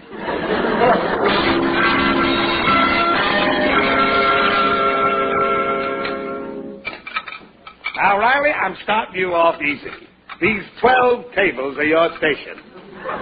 These 12? Yeah. As soon as your guests come in, you start serving soup. Meantime, put the tray down on this little stand here. Oh, yeah. Now what do I do? Well, you just stand here and, I'm going to get you a white jacket. I'll be right back. Some vacation. I should have stayed You're a scream. Did you hear the one about the... Look who's here. It's Chester. Oh, Chester, I'm so glad to see you. Hello, Miss Barker. Hiya, Mr. Hawkinson. So, you followed me up here, huh, Riley? Couldn't keep away from your dear boys. Well, when did you check in, Chester? Oh, just a little while ago, but... What table are you sitting at? Well, I ain't sitting anywhere. Why don't you sit at our table, number 6? The manager won't like it. What do you mean? You're a paying guest, aren't you? Make him like it. Yeah, but you see... Come on, Chester. Don't be stubborn. If you don't sit with us, I'll be very angry. Oh, no, don't be angry. I'll sit. Boy, I'm starved. Well, I wonder who our waiter is. Yeah, I've been coming here for years, and there's one thing I've noticed. They got a very low-class type of waiters here. My roommate, Minnie, she says the waiters are terribly fresh. Well, if I were the manager, I'd soon put a stop to that. I wouldn't let them talk to the guests. Well, Chester, say something. I ain't talking. I mean, well, a fella can be a waiter and be a nice guy, too. I mean, well, suppose I wanted to work here and they made me a waiter. Oh, you could do better than that. Why, they'd probably make you athletic director. Yeah, athletic director. On the salaries they pay waiters here, only a moron would apply for the job. I understand they changed the policy today. They're hiring a very intelligent type of waiter, and handsome, too. Hey, here comes the manager. I'll find out what happened to our waiter. Riley! What are you doing sitting at that table? Get up! What? Just a minute, Mr. Johnson. You can't talk to Mr. Riley that way. Yes, he can, Peggy. He has a perfect right to sit here if he wants to. Peggy, stop. You can't yell at him like that. Who do you think you're talking to? One of your waiters? Look, Chester, don't stand there like that. Speak up. What do you have, pea soup or vegetables? Oh, Chester, you're the waiter. You're a regular fox. I hired him an hour ago. You mean you're the waiter? He's the waiter! Well, don't stand there like a dope waiter. Bring us some food. Yeah, snap into it, Riley. Serve the soup. Oh, yes, sir. I got it right here. Careful with that tray. Hold it tighter. Yes, sir. Higher. Yes, sir. Hold the tray in one hand. Oh, yeah, one hand. The left hand. To the left hand. Wait, put this white jacket on. The white jacket. Yes, sir, right away. The white... Peggy, will you hold this tray a minute, please? I got to... Look out! Wait a minute, sir.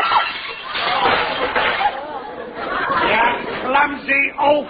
Oh, I'm sorry. I didn't mean to... You ruined my dress. Just look what you did. You spilled the soup all over it. Well, don't cry, Peggy. I'll get you another portion.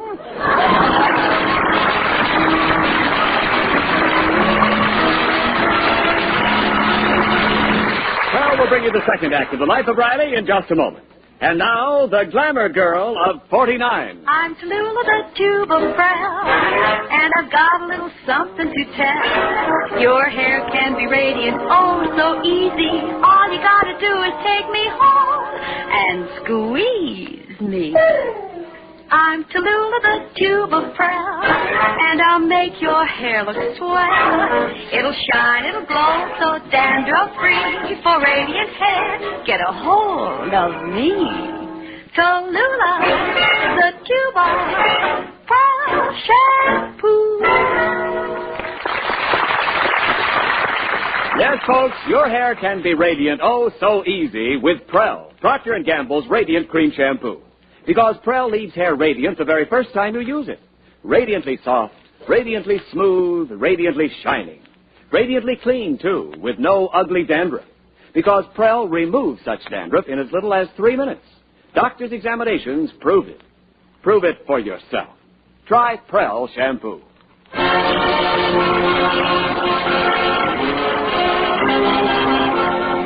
Before rejoining the Rileys, time out to remind all our friends that the hilarious new motion picture of The Life of Riley is now playing, or will play very soon, in your community.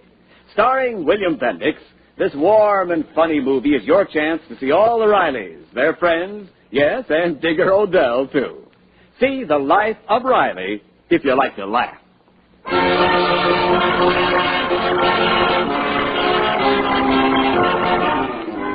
And now back to The Life of Riley with William Bendix as Riley. Gosh, Mom, I bet you were sore when Pop spilled soup all over you. Oh, I was furious. I wouldn't speak to him. What'd Pop do? Oh, he was miserable. And then a couple of days later, the poor thing was telling his troubles to Ruby, the dishwasher in the hotel kitchen.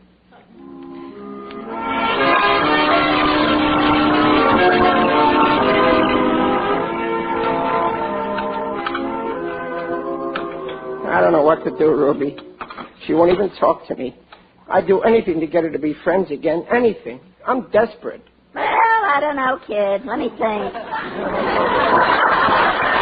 Hey, maybe you should ask Gitchigoomi for help.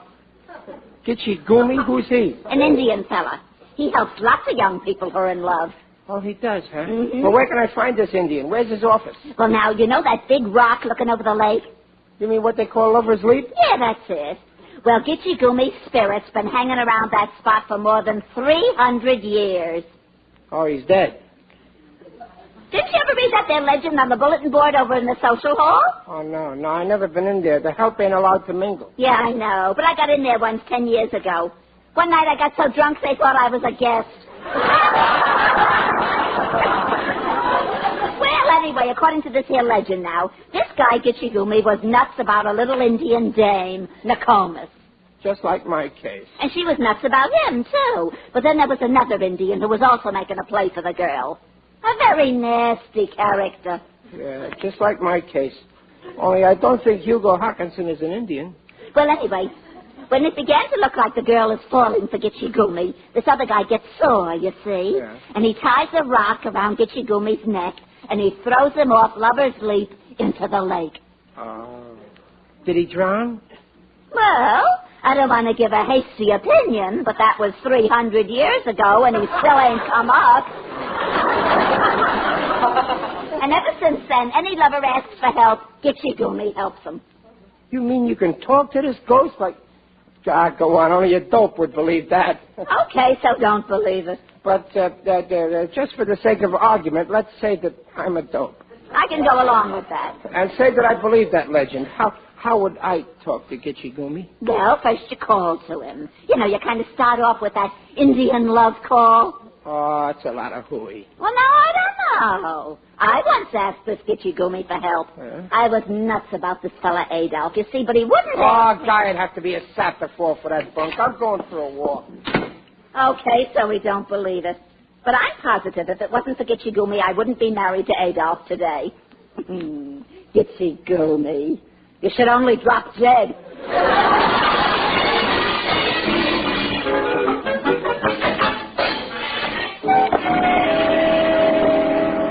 Oh, gee, it's dark on this road.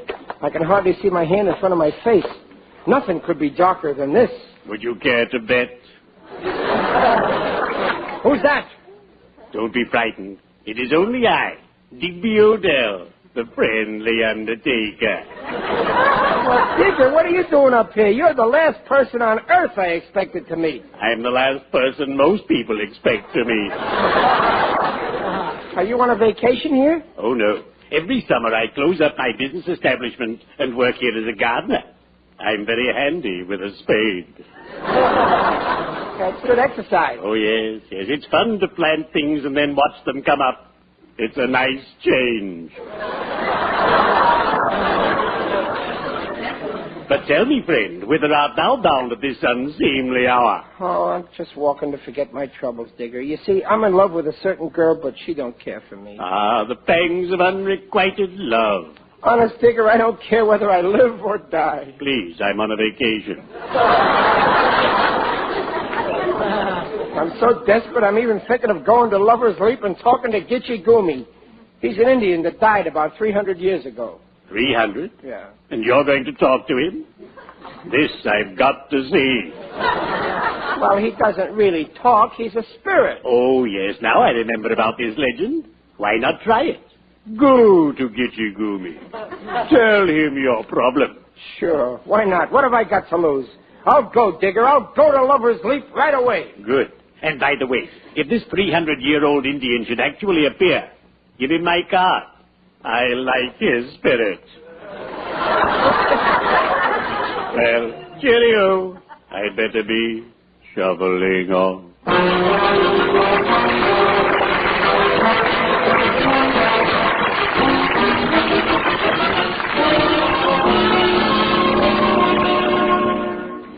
Oh, gee, Minnie, isn't it beautiful up here on Lover's Leap? Personally, I could live without it. Oh, look at all the stars in the sky. Some stars. They've got much better ones on Flatbush Planetarium. Minnie, are you having a good time at camp? I should say not. In the circular it says, boys at Chilcare are a dime a dozen. Personally, I haven't had 2 cents worth. But, Minnie, the last 3 nights in a row you had dates. Some dates. Musicians. Oh, what's that? But there's something climbing up the hill. You think maybe it's a wildcat? I should worry, as long as it's not a musician. Look, Peggy, it's that fellow Riley. Shh, don't make any noise. He can't see us. Oh, what's he doing? He's getting on his knees. Now he's looking over the edge of the rock. What's he up to? Shh, he's saying something. Gitchigoomi. Gitchigoomi.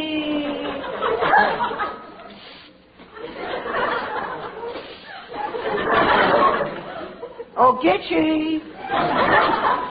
I am calling you.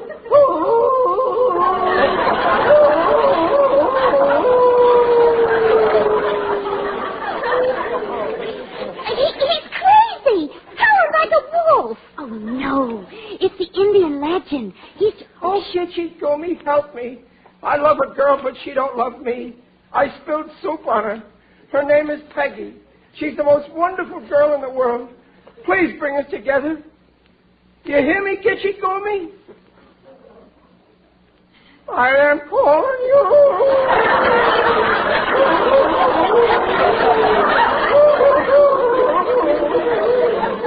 Oh, Minnie, would you mind? Don't worry, I'm going. Have a good time. Pocahontas. Oh, Gitchigoomi, please help me. Chester.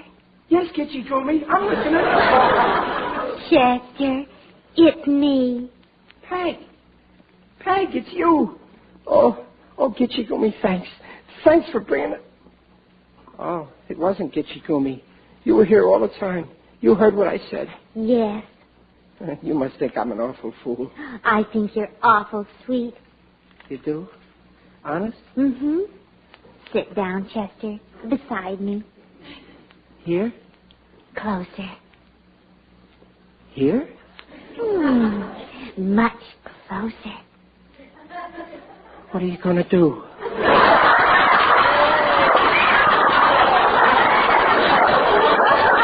I'll show you. Here.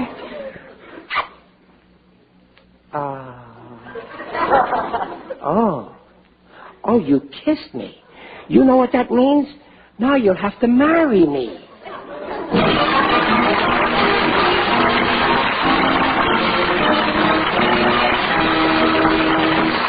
The Rileys will return in just a minute. For hair that's groomed well, it's wonderful Prell, Procter & Gamble's Radiant Cream Shampoo. Yes, Prell works wonders on your hair the very first time you use it, because Prell leaves hair more radiant than any soap shampoo. Soft and smooth, easy to manage. With Prell, there's no dulling soap film to dim the natural highlights of your hair.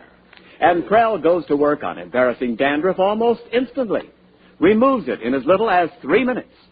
Doctors' examinations proved it. Try Prell yourself. As Tallulah says, I'm Tallulah, the tube of Prell, and I'll make your hair look swell. It'll shine, it'll glow, so dandruff-free. For radiant hair, get a hold of me. Tallulah, the tube of Prell shampoo.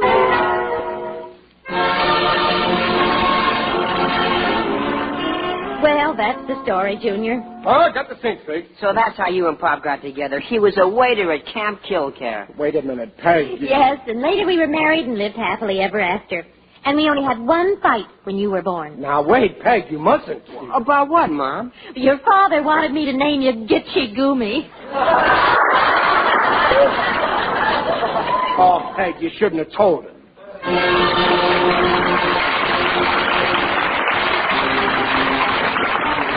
ever wonder why the United States has the world's highest standard of living? The answer is our economic system, producing more things for more people. Your well-being and mine depends on our understanding that system, keeping it working, improving it. Remember, the better we produce, the better we live.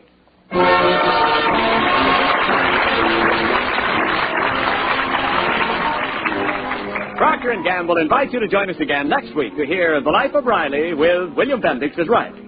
The new Life of Riley motion picture starring William Bendix is now being released nationally. Watch for it at your favorite theater. It's the year's big laugh movie. Tonight's script is by Reuben Shipp, Alan Litzcott, and Dick Powell. Mrs. Riley is Paula Winslow. Digger Odell is John Brown. Direction by Mitchell Lindemann. The Life of Riley is produced by Irving Brecker. And remember, for more radiant hair free of unsightly dandruff, get the shampoo in the tube. P-R-E-L-L, Prell Shampoo.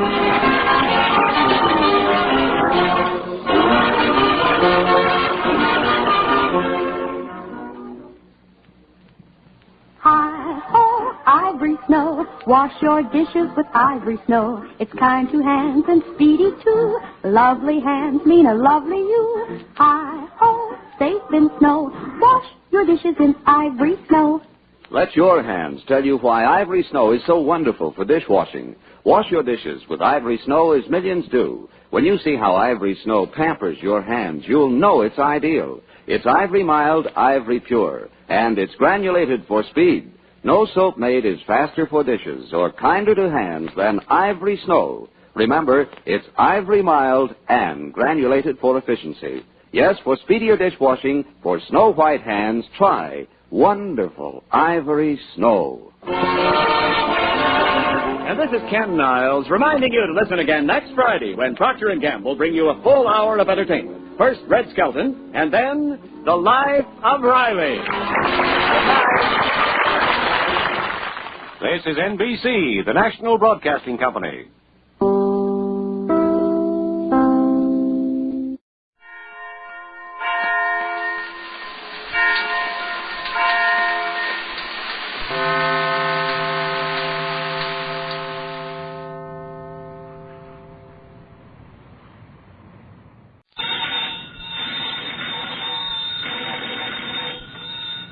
Granny's, Abner. I believe that's our ring. I dog is Lum. I believe you're right. I'll see. Hello, John 'em Down store. This is Lum and Abner.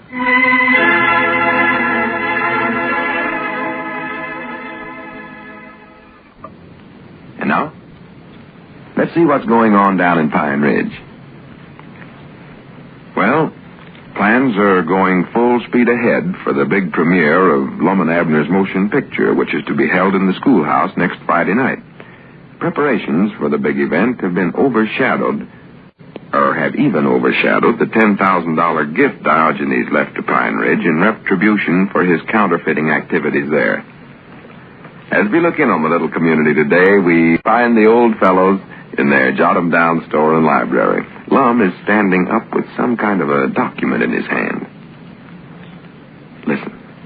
Now, listen to this, Abner. See how this sounds. All right, go ahead, but I still don't see why you have to make a speech at the premiere, Lum. The folks are coming to see the picture, not to hear you give a long talk.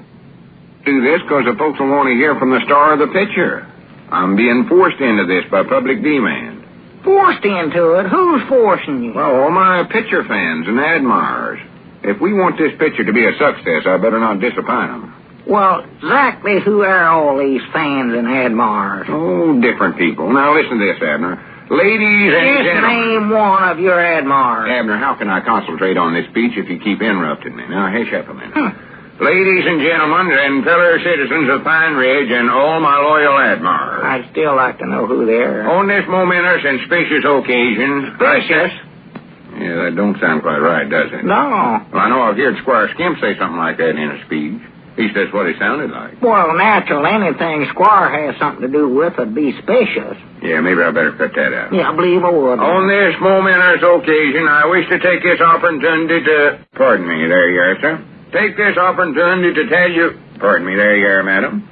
To tell you how... Just a minute, Lum. What's all them there pardon me's in there for? Oh, I forgot to tell you, that's where I have to stop and give out autographs to people. Oh, I thought Mousy weren't able to hire nobody to come up and ask for your autograph. I don't need to hire nobody to ask for my autographs. There'll be plenty that wants it. Don't you worry about that. Well, I don't know who it'll be. Little Pearl might, but she's going to be so busy getting my autograph, I don't believe she'll have time. I ain't worried about that. Now, just listen to my talk. Take this opportunity to tell you how I made such an uncommon success out of myself. Lum, you ain't going to give that speech again, are you? Everybody in town's heard that 1,000 or 100 times. Well, the out-of-town folks ain't heard it. Besides, I've made some changes in it. Sort of give it the Hollywood angle. Sort of like make an over old dress, take some out here and put some in there. It's the same speech, but changed it up. I concentrate on how I got to be a moving picture star. Well, I know I ain't going to listen to it. Well, you won't even recognize it this time, Anna. Now listen. My good and faithful harbingers... Harbingers? Yeah, I got that from Diogenes. Oh, Don't know exactly what it means, but it sounds impressive. I know you will be all inspired to know that I am a self-made man that has raised himself by his own bootstraps. Abner, cut that out. Who's making this speech, you or me? Well, I could do it just as well as you. I know it by heart. No, you don't. Only that little bitty part there. I know the next part, too, about how you walked barefooted through the snow going to school and how you had to split rails and cut logs when you was only 6-year-old and... 5-year-old, in order to build the log cabin you was later born in. Well, that part is something the same. Not exactly, though. But from there on, it's all different. Just listen to this. At an early age, I showed great promise of becoming a favorite moving picture actor in later life, which I have now become. Well, that's different. Yes, it is. When I was just a handsome lad of 8 years, I appeared on the stage with a New York company in Uncle Tom's Cabin. Well, I never knowed you was in that show long. It shows you right there you don't know everything about me. Well, why didn't you ever tell me about this before? Oh, I don't know. I ain't the one to go around bragging about my past, casting compliments right in my own face. Yeah, well, what part did you play in Uncle Tom's Cabin, Uncle Tom or Little Evie? Well, to be honest, Abner, I never exactly had a regular part in it. You mean you was just in it once in a while? Well, no, you see, I weren't really in the play at all. You wasn't? Doggies, Lum, you can't say that in your speech, and that you went to New York to play in Uncle Tom's Cabin. That'd be telling a story. I never said that. You did, I never know such a thing. I said I appeared on the stage with a New York company. Yes, sir. And I did. This bunch of actors had come out to the town I was living in then, and it said right there on the handbills that they was from New York.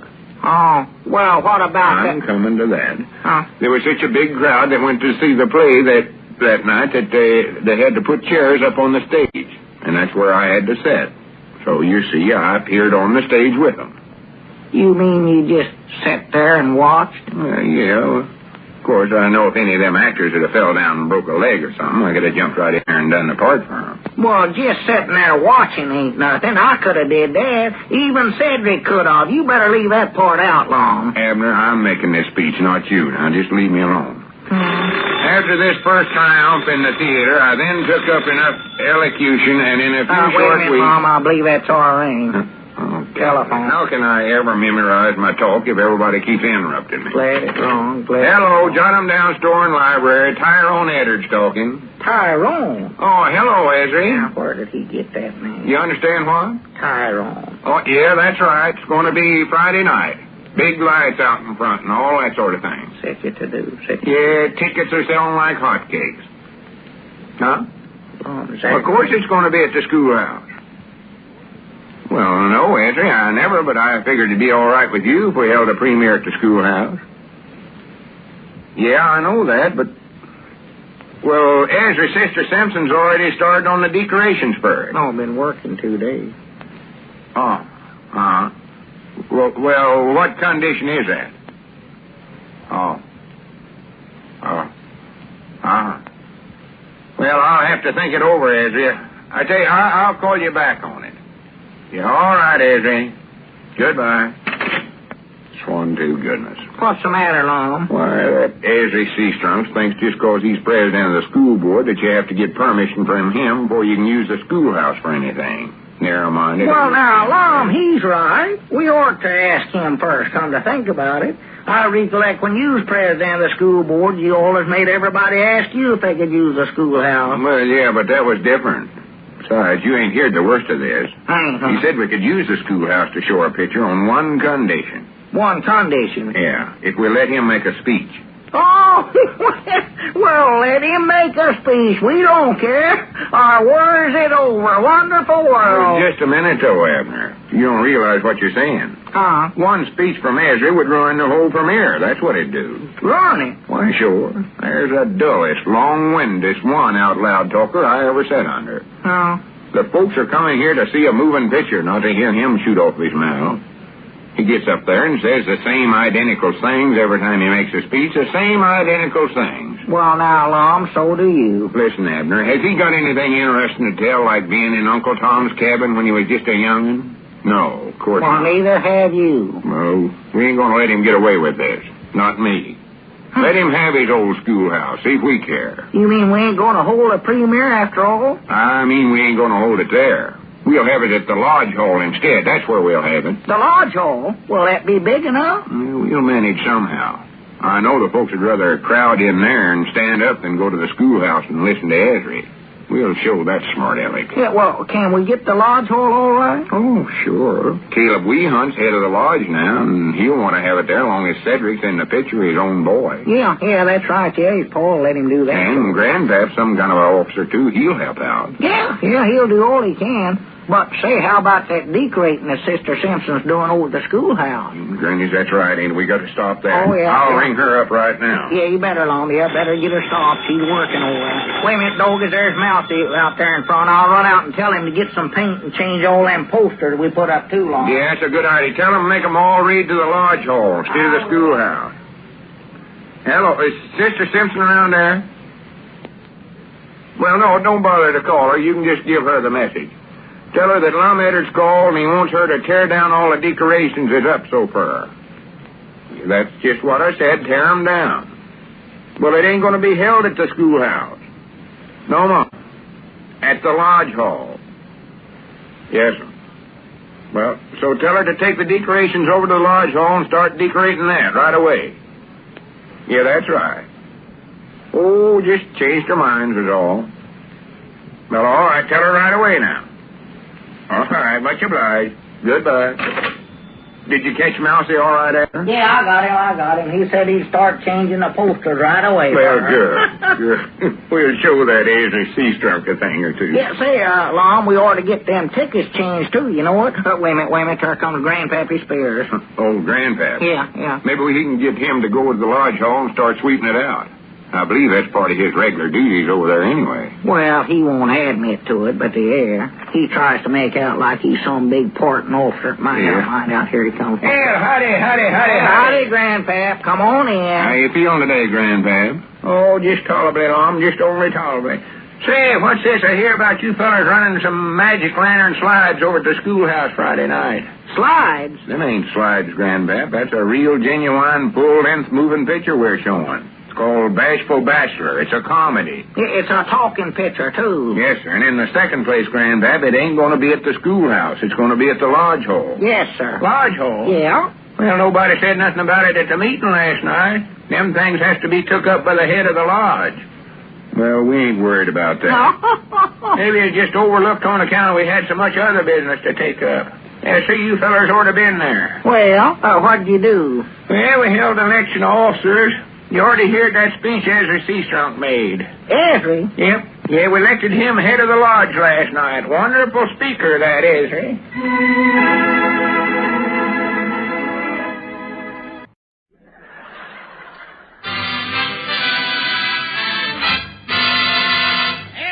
That music say? Yes, sir, Amos. That music say good health to all from Rexall, the stores with the orange and blue sign.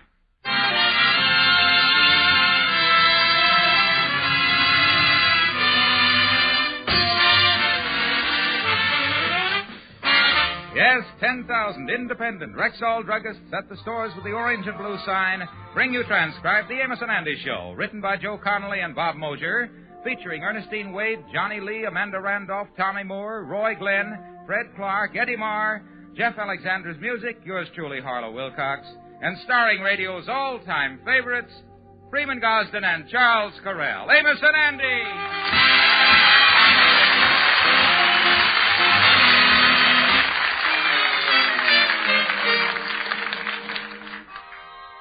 How do you do, ladies and gentlemen?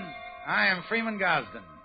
I just want to remind you that no man is better qualified to fill your doctor's prescriptions than your Rexall family druggist. Every Rexall drugstore has a registered pharmacist who is qualified by training and experience to fill your prescriptions with the utmost accuracy. You can be completely confident about any prescription you take to the orange and blue sign of your Rexall family druggist.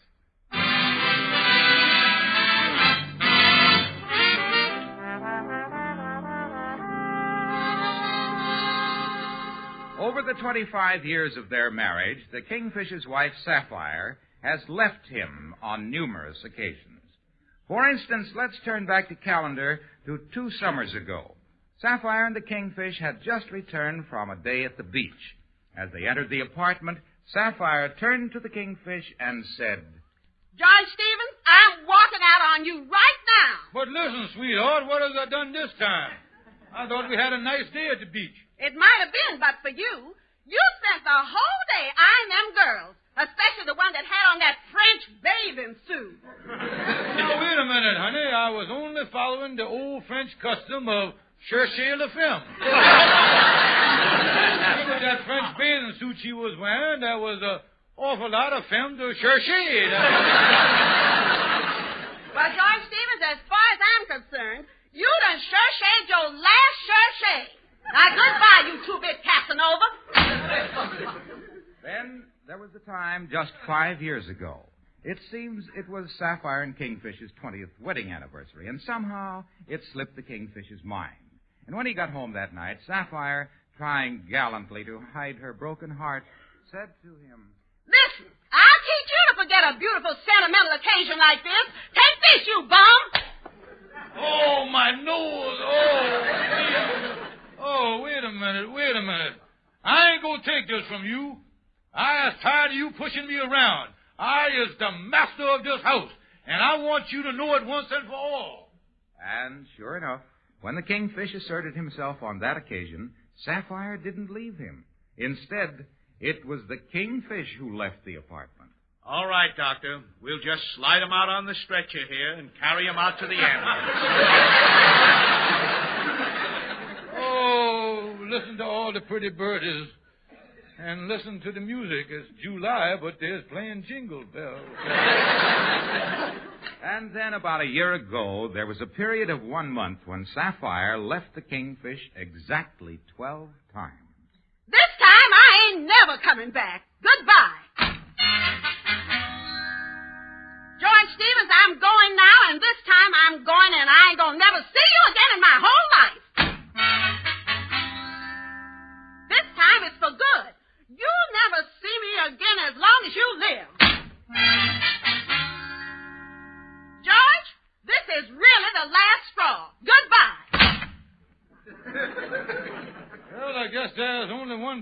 around here. Put a swinging door in. Then, when the Kingfish got home last night, he found Sapphire and his mother-in-law in the living room with their bags packed.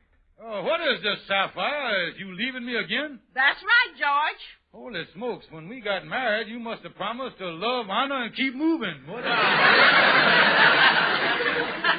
Well, me and Mama is leaving for Chicago tonight. We're going to spend the summer at Lakeview Lodge on the Great Lakes. Now, wait a minute, here. How come all of a sudden you two ducks is waddling off to the Great Lakes? Me and my daughter is going up there for a very good reason. And it ain't none of your business. And don't call us ducks, you pouchy old pelican. Well, all right. If you wants to run out on me again, go ahead. As far as I is concerned, I don't care where you goes or what you does. Oh, you don't you? Well, I might be a pouchy old pelican, but I got a gizzard full of you two. I don't care if I ever see you again. Hear what he said, daughter?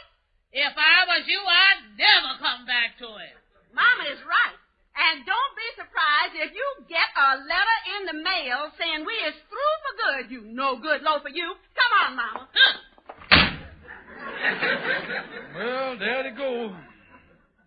I ain't seen that much nastiness on the hoof since back on the farm when the Brahma bull got loose.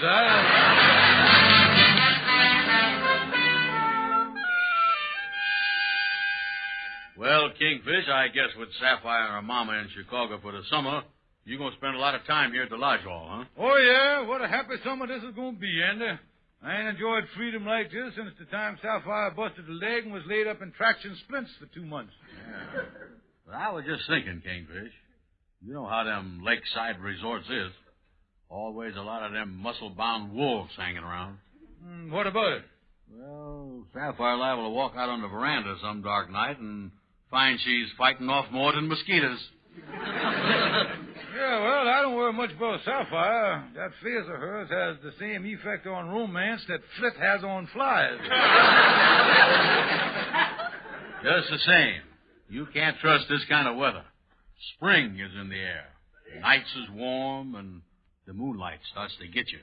Yeah, well, I still say Sapphire's safe, Andy. Anyway, she got a mama with her.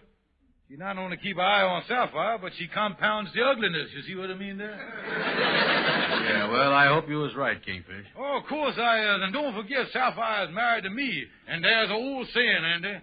When you has got orchids in the hothouse, you don't go out plucking petunias. Well, Sapphire's been out there in Chicago for 2 weeks. Did you hear anything from her? No, but I got a postcard in the mail yesterday with a picture of Joliet Prison on it. There wasn't no signature, but I think it was from Mama. Well, what makes you think that? On the other side, it said, Dear George, wish you was here. Yeah, well, I guess that when... Hello, Mr. Knight of the Sea Lodge Hall. Kingfish Stevens speaking. Mr. Stevens, this is Anita Jackson calling. I write the Town Tattler column in the local paper. Oh, yeah. How is you, Miss Jackson? I read the column all the time. Very good. Well, I just wanted to know if there's any truth to the rumor that you and your wife have pipped. Yeah, me and my wife, what do you say? What do you want to know what we done? Pipped. Well, I know I ain't, but I can't speak for her. She's in Chicago.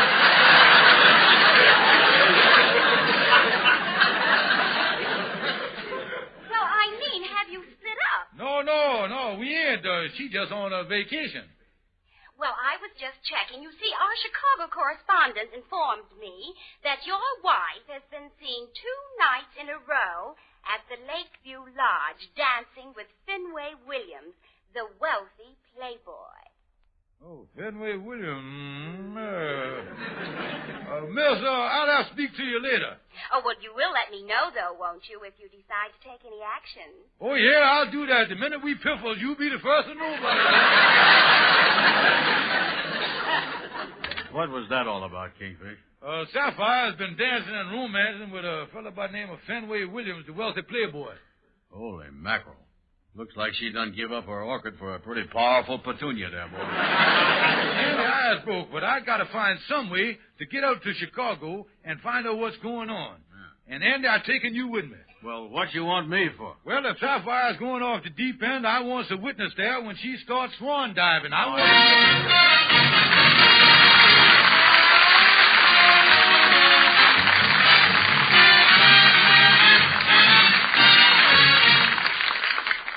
This is your Rexall family druggist, one like those in your own hometown. We've made the word Rexall our name because we recommend and sell Rexall drug products. Today, I'd like to tell you about a mouthwash that is different. Different because it actually tastes good.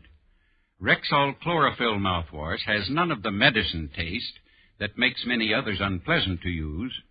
Instead, it has a refreshing mint flavor that most everybody likes. And it has water-soluble chlorophyll, plus a special foaming action that makes it more effective than most. It gets into the crevices between your teeth, washing out many tiny bits of decaying food that often cause bad breath. So, friends, try Rexall Chlorophyll mouthwash.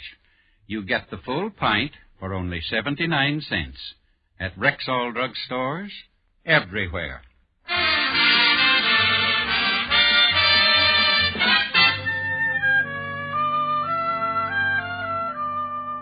Well, come on, Andy. Let's get in here and see Algonquin and J. Calhoun. I got to find some way to get the money to go to Chicago and see what my wife is up to. Yeah, but tell me this. Ain't Sapphire getting kind of old to be going in for romance? Well, that don't matter, Andy. You know how it is with wine. The older the wine, the stronger the kick. Yeah, and from what that gossip columnist told me, I think my old bottle of cooking sherry is about to pop her cork. Yeah, well, let's get in here and see what Calhoun's got to say. Say, Calhoun, can we see you a minute? Excuse me, boys. I was on the phone here talking to an escort service. Escort? Well, we'll wait. Hello, escort service. You got that straight? Tonight, I want the most beautiful gal you got to go out with. Then tomorrow night, I want just a nice, plain gal. The next night, I want a gal that's short and dumpy and wears glasses. Then the following night, I want you to send me the homeless gal you got in your whole agency. That's fine. I depended on you. Oh, holy mackerel, Calhoun. Why is you putting in an order like that? Kingfish, I has given up women and I is tapering off.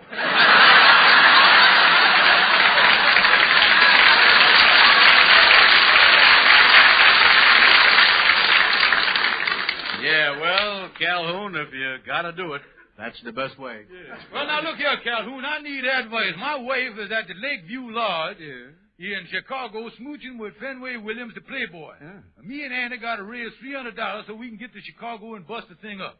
$300? Yeah, Calhoun. Could you help us raise that kind of money? Man, I couldn't raise that kind of money with a block and tackle.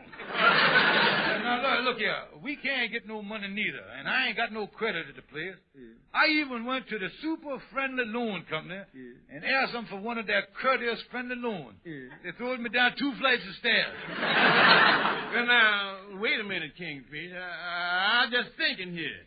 You at the head of the lodge hall. Why don't you raise a mortgage on that dump? Yeah, that's a good idea, Kingfish. Yeah, mortgage on the law. Yes. Yeah. Thank you, Calhoun. You done saved my life. I got to get to Chicago. Yeah, well, I got to get going now. I'm meeting my cousin Murgatroyd for lunch. Oh, Murgatroyd, the bebop hipster, huh? Yeah. That crazy cat back in New York? Yeah, he here. And last night, me and him went to the Metropolitan Opera. We seen one of them wild Italian operas. In the third act, though, it really got going. The soprano was sitting at the table with the tenor drinking wine and singing. Oh, yeah, I knew that opera. Well, all of a sudden, 2 fellas dashed up, and one of them whipped out a knife and started stabbing the tenor, and the other one grabbed the gal and dragged out screaming and hollering. Oh, that was something, yeah. Yeah. I turned to Murgatroyd and I said, what do you think of that? And he said, you better watch your pocketbook, boy. I once got rolled in a joint like this.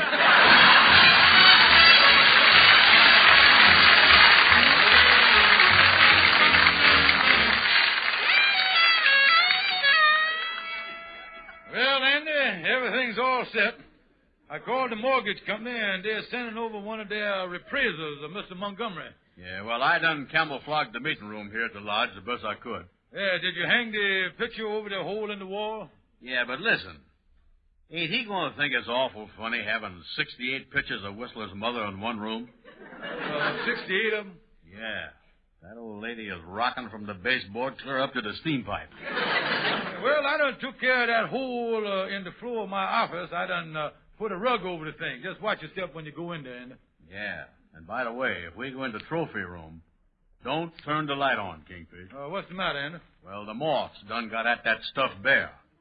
That bear is bare where a bear shouldn't ought to be bare. Well, I tell you, Andy, wait a minute, that must be the appraiser now. Yeah. Now, don't forget, build the place up, make it sound like a high-class joint. Yeah, I don't think we're going to have no trouble. The motto of his company is service with a smile. Mm-hmm. Come in. How do you do? I'm Mr. Montgomery from the loan company. Oh, they must have read that motto before they hired this boy. Someone here wishes to see about a mortgage? How you do, yeah, sir. I is the expectant mortgagee, yeah, sir. I is the kingfish of the lodge here, and this is one of our officers, Andrew Brown, the omnipotent octopus. Yeah. Octopus? Yes, sir. It's a pleasure to shake tentacles with you.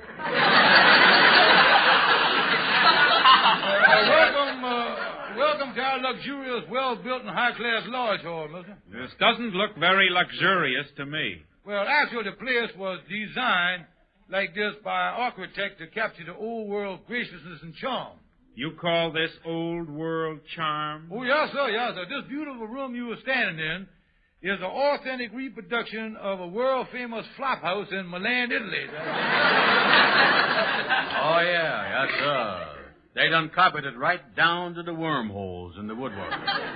We don't lend money on worms. I just want to know if it's well built. Oh, yes, sir. Solid concrete reinforced with steel. There's so much steel in the walls, the U.S. Steel come down to Bethlehem Steel had to merge to build the thing. They did. Well, wasn't that nice of them? Yeah. In fact, it caused a steel shortage. The year the building was put up, the country couldn't finish some of the battleships. Ain't that right, Miss Brown? Oh, sure. Yes, sir.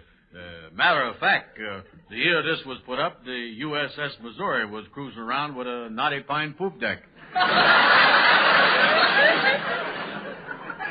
Oh, yeah. You don't need to worry about the construction around here. Look at this wall here. Well, this wall, I'll just show you how solid it is. I'll take my fist and I'll just hit right into it like this. Look at that. They must have hit a soft girder there.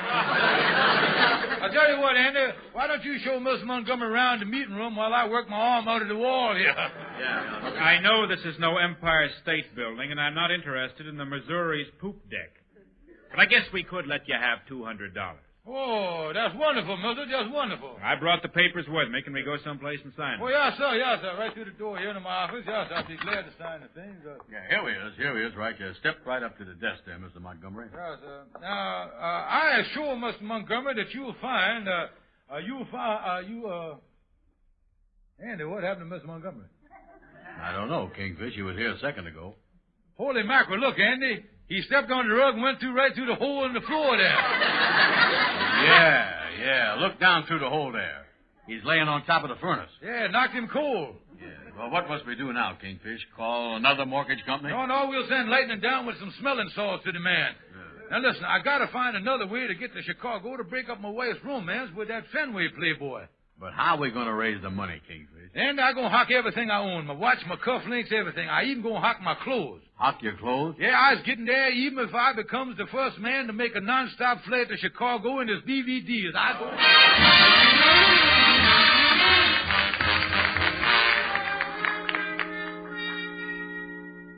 Oh, Sapphire, I just can't get over how well you've done up here at Lakeview Lodge. You've met so many wonderful people. Oh, yes, Mama. This has worked out fine for both of us. Me taking the job here as social director and hostess. Oh, yes.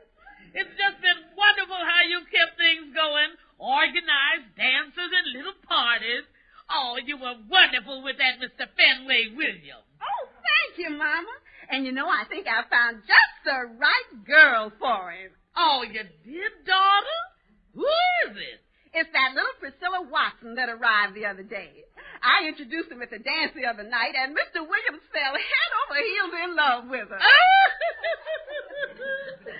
Ain't that wonderful? Wonder what that fat-headed husband of yours would say if he knew what was going on here.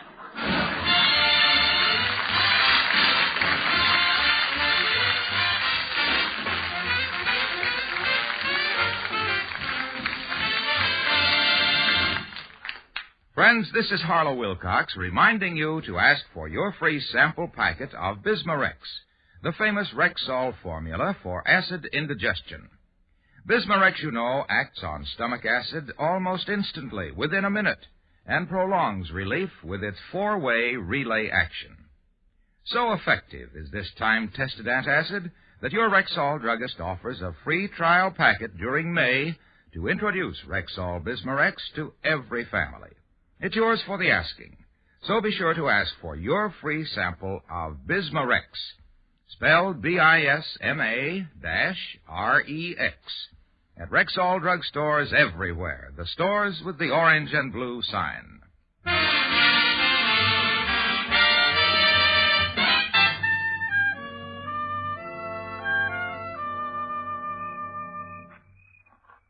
Say, Kingfish, this Lakeview Lodge looks like some place, don't it? Yeah, and that airplane sure got us here to Chicago in a hurry, didn't it? Yeah. What are we going to do now that we're here? Well, I figured that we kind of get up on the hotel porch there in the dark here and sort of mosey around, see if we can find out what's going on. Yeah, but you can't just tap fellas on the shoulder and say, "Excuse me, mister, but is that my wife you were smooching with?" Well, leave it to me, Andy. Come on, let's get up on the porch here. Okay. Andy, I got to get the goods on my wife and this Fenway Williams. Oh, yeah, you... Hey, wait a minute, Kingfish. The fella just came out through the door there. He's coming over to us. Boy, he sure is good looking. I beg your pardon, old bean, but do you have a match? I can't seem to find one. Yeah. I do believe I have one right here in the pocket of my pants.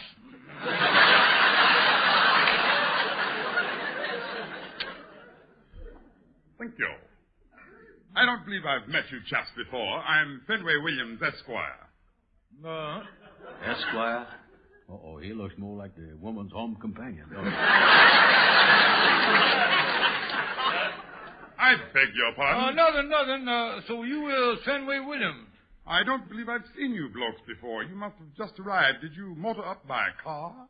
No, sir. We, flied up by Plawn. Oh, really?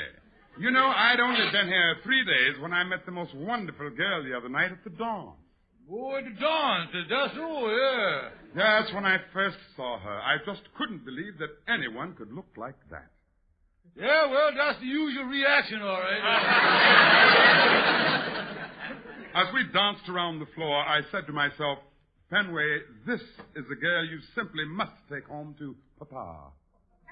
Well, what's the matter? Can't Papa get his own gal? What's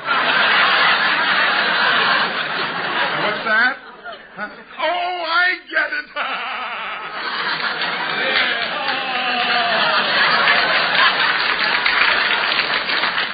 Oh, I tell you, I've had many outstanding thrills in my life, pursuing mountain goats and grizzly bears in Alaska. But when I held her in my arms, oh, it was the greatest experience of my life. Well, I'd better get back inside to my little darling. Well, there he goes. What do you think, Andy? Well, I'll tell you something, Kingfish. If he's been smooching with mountain goats and grizzly bears, no wonder Sapphire looks good to him.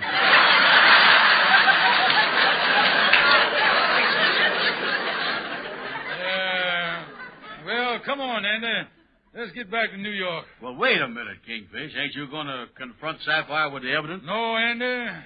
This is one of them things that you can't fight. At a time like this, a man just got to wait for his wife to come to her senses. You do, huh? Yeah, I just going to have to wait it out, Andy. Well, I was just thinking something, Kingfish. If that Williams fella takes Sapphire home to his papa, you know something? Oh, his papa, how miserable he's going to be.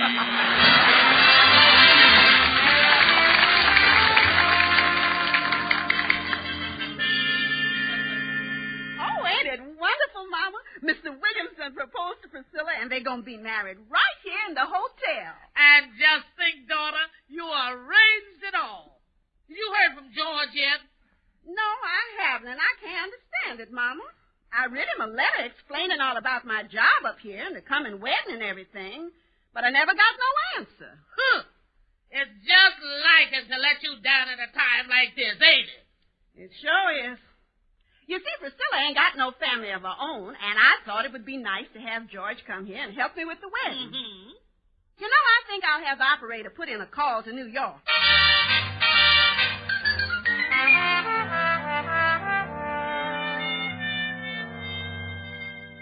Now, Kingfish, you just got to pull yourself together here. Yeah, Kingfish, Amos is right.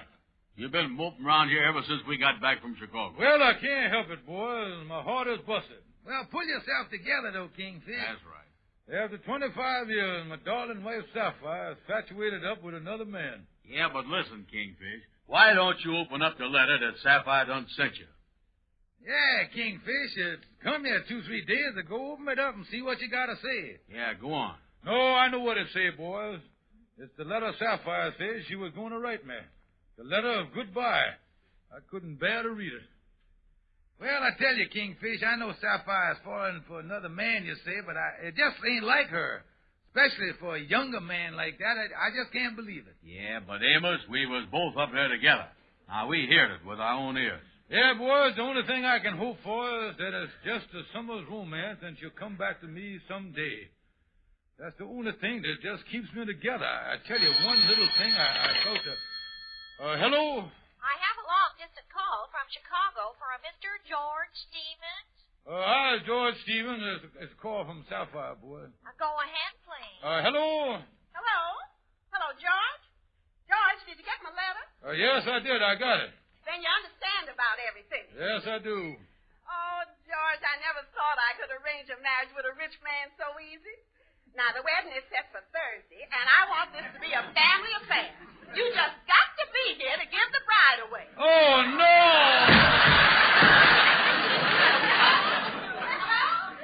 Hello, Sapphire. You have to excuse the Kingfish. He's been temporarily disconnected.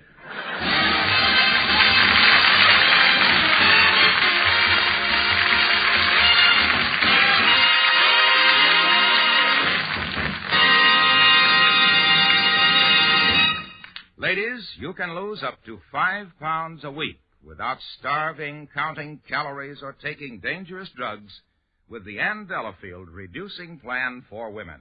Ann Delafield is the beauty expert who has reduced more women than any other expert in the world.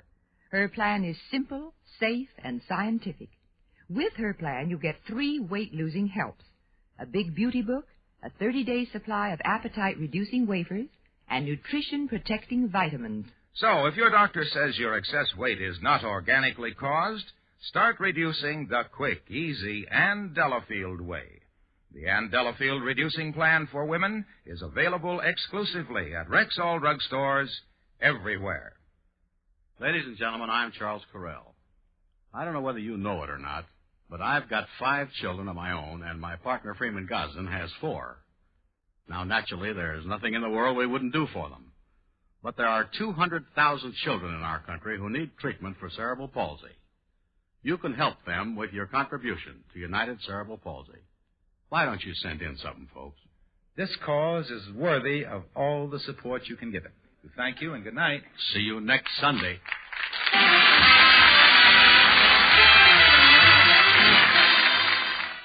Carinome Complexion Soap, just half price.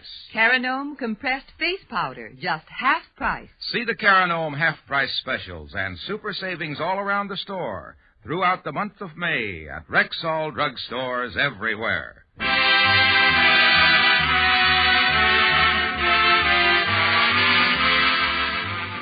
Be sure to be with us at the same time next Sunday when your Rexall druggist will again present the Amos and Andy Show, transcribed and directed by Cliff Howell.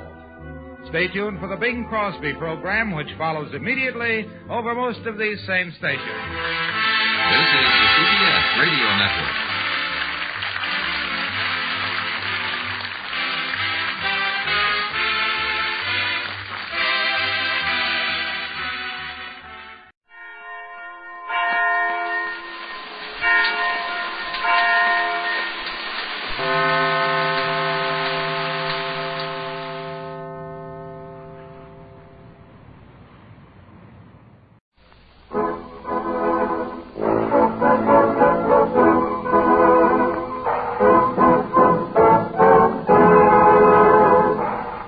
the difference. Campbell's Tomato Juice presents George Burns and Gracie Allen, and Niles, and Henry King and his music. Twinkle, twinkle.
Speaking. George and Gracie will be here in a minute. And say, am I happy? You know, I've been telling you about the downright deliciousness of Campbell's Tomato Juice and what a great favorite of mine it really is. Well, you people did something about it, too. You found Campbell's Tomato Juice so good that you've made it the largest selling tomato juice in all the world. Thanks a million. And there's another reason why I'm happy tonight. I'm going to tell you about another great favorite of mine, Campbell's Chicken Soup. Remember the real old-style chicken soup Mother used to make? Boy, oh boy. Glistening yellow with full-bodied chicken richness. And so good. That's the kind of chicken soup I'm talking about. Campbell's Chicken Soup. Try a can tomorrow, won't you? And I'm sure you'll heartily agree it's the finest chicken soup you ever tasted. And here are George Burns and Gracie Allen.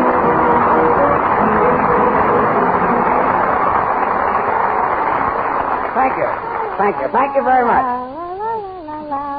Oh, I've got the finish that I forgot last week. Get ready, musicians. Oh, I'm certain, honey, that life could be funny. Oh, George, you look funny. I wish... La, la, la, la, la, la, I don't know the finish. La, la, la, la. For a minute, I thought you wouldn't understand me. You see? George, Yeah? Ken and I are having a little argument, but we don't seem to be getting any place at all. Well, why don't you boys ask somebody to settle it who has intelligence, brains, good judgment? Well, that's a lot to ask of one person, but, boys, I'll do my best to settle it. Oh, I see what you mean. Gracie, maybe you can settle it. Ken and I have been talking about mustaches. Yes, Gracie, what do you think about raising a mustache? Well, Ken, I've never given it much thought on account of my skin is too tender.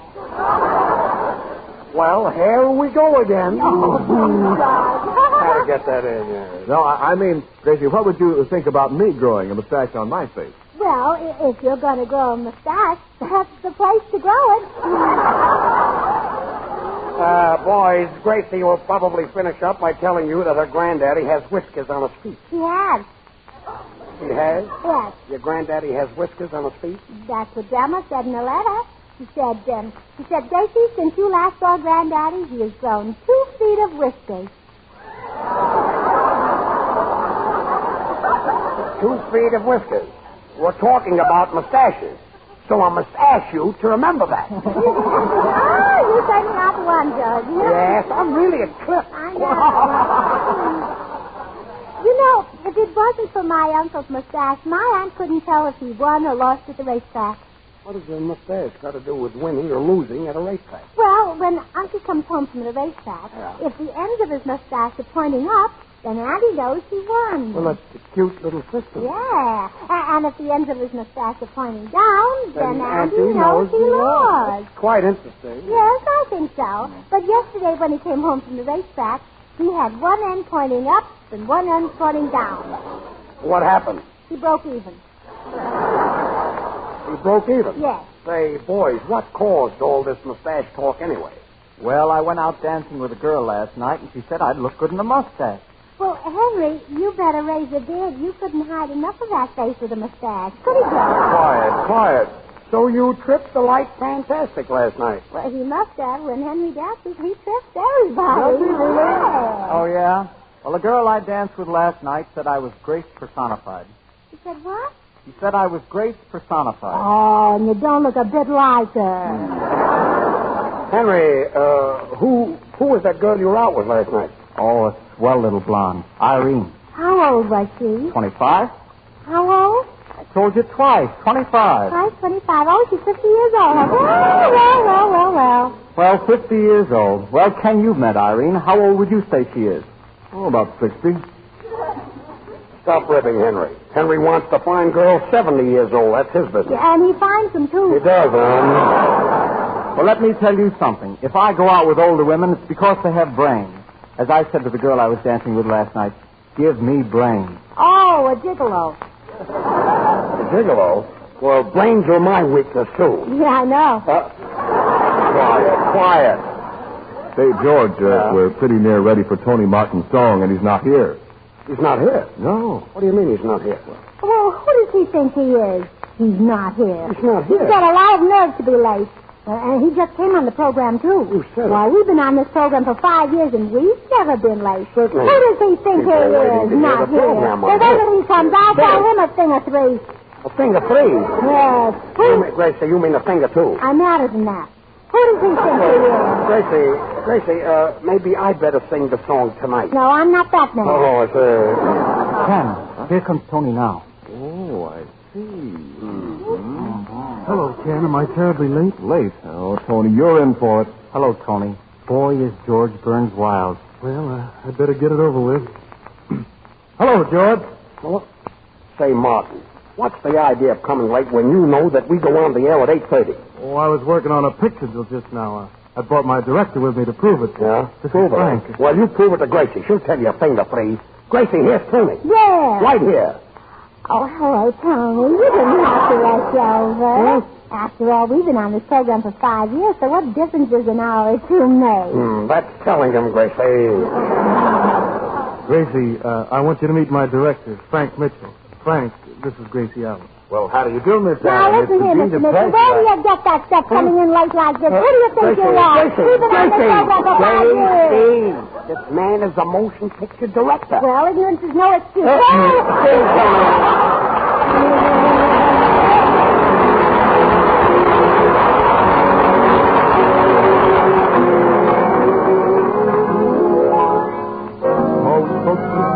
A great ambition to gain position and fame. I'll reach the goal I seek without book. All other outlooks are tame. It's love I'm after. I don't want to be a millionaire. The only thing on earth for which I care is love. For love and laughter, I'd give everything that I possess. The perfect synonym for happiness is love. Rich men, poor men, fame and peace, the way I do, because each one of them believes he'll find somebody like you. It's love I'm after. It may make me right. before, but it's love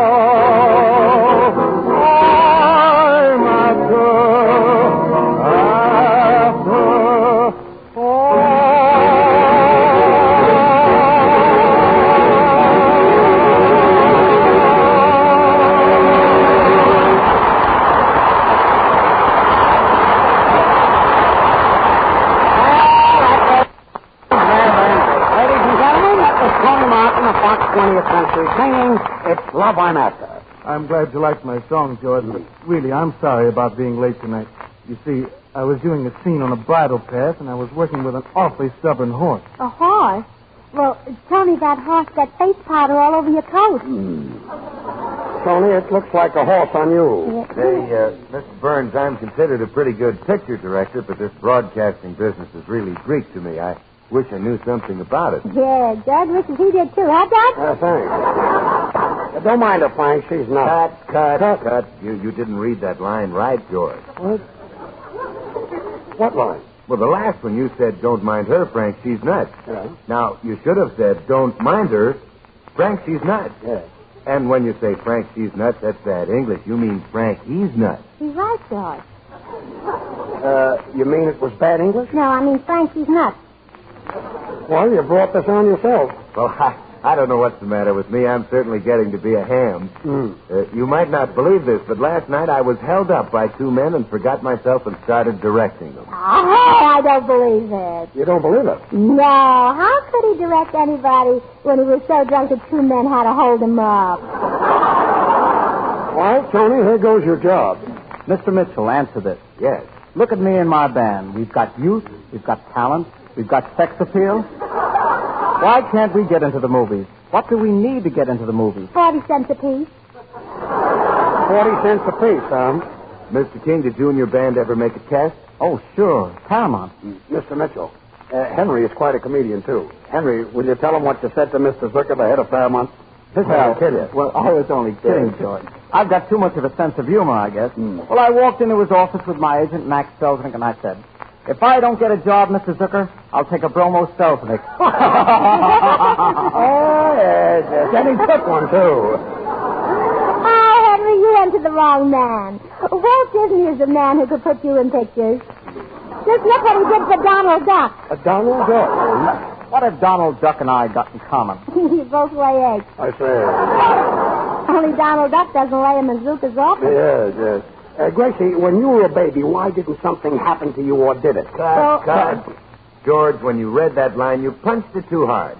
Get a laugh, you've got to throw it away. I see. You want me to get something that the audience will scream at? Well, then get my granddaddy.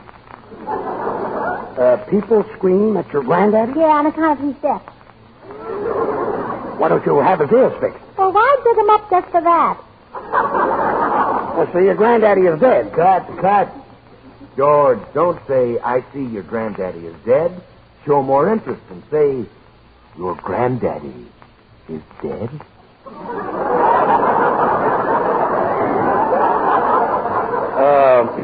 Your granddaddy is dead? That's right. It's a surprise to you. Yeah, it was a surprise to my granddaddy, too. Sort of a shock for the kid, yeah. Oh, he was, His granddaddy was 100 years old. That's the now. Now's the time. Now the centenarian, huh? No, Gracie doesn't know what a centenarian is. Oh, certainly I do. It's one of those bugs with 1,000 legs. Gracie, that's a centipede. Centipede? Oh, baby talk, huh? A centipede is baby talk? Yeah, we had a purple centipede of roses on our dining room table. I know, and the roses cost centipede. Yeah. Oh, nuts. Cut. George, you should enunciate more clearly. You should say, the roses cost a cent a piece. Gracie, maybe... Cut. George, I know that you're mad, so instead of talking to Gracie, it would be much funnier if you just stood there with your hands in your pockets and glared at her. Yeah, glare would sound swell on the radio, wouldn't it? Well, it wouldn't sound good unless you got the right facial expression. Yeah, thanks. Well, now let's take it again. Do I have to stand?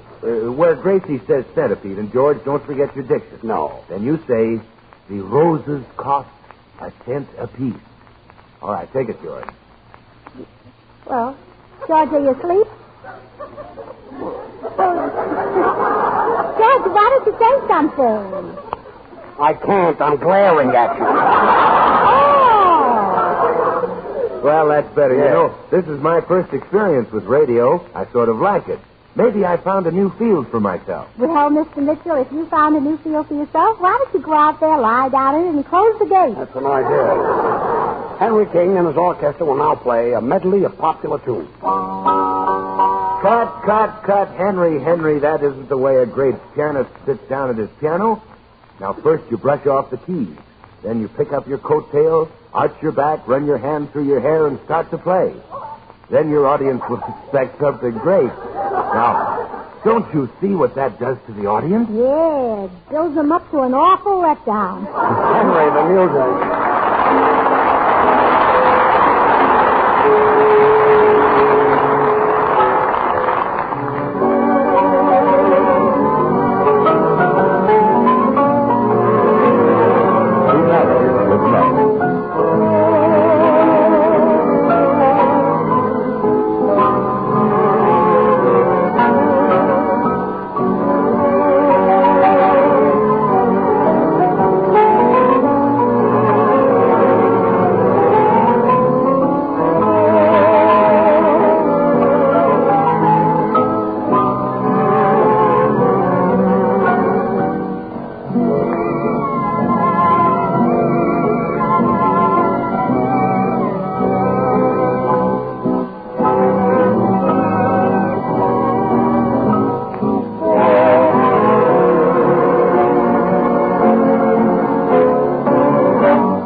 What you want in chicken soup is flavor, full-bodied chicken flavor. And that's what you get in Campbell's chicken soup.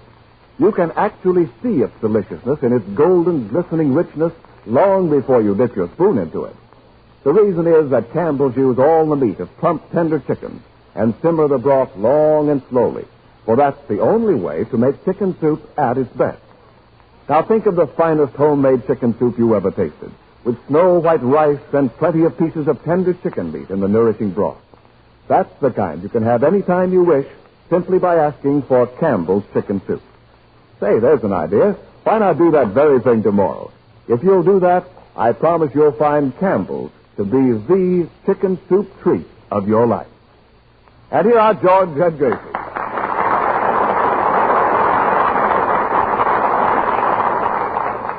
You know, George, I've come to the conclusion that all people are more like most people than anybody. All people are more like most people than anybody? Mm-hmm. The only difference between everybody is that they're not the same as somebody else. Because if they were, everybody would be too much like nobody. And if that were the case, then lots of people would be much scarcer than a few of them. I hope I made myself clear. Oh, you do. I'm glad, because that's a very famous saying. Famous saying? Mm-hmm. Who said it? I did just now. Gracie, when you say something, only a imbecile can understand you. Well, I'm glad I made myself clear. Thank you. Thank you. Thank you.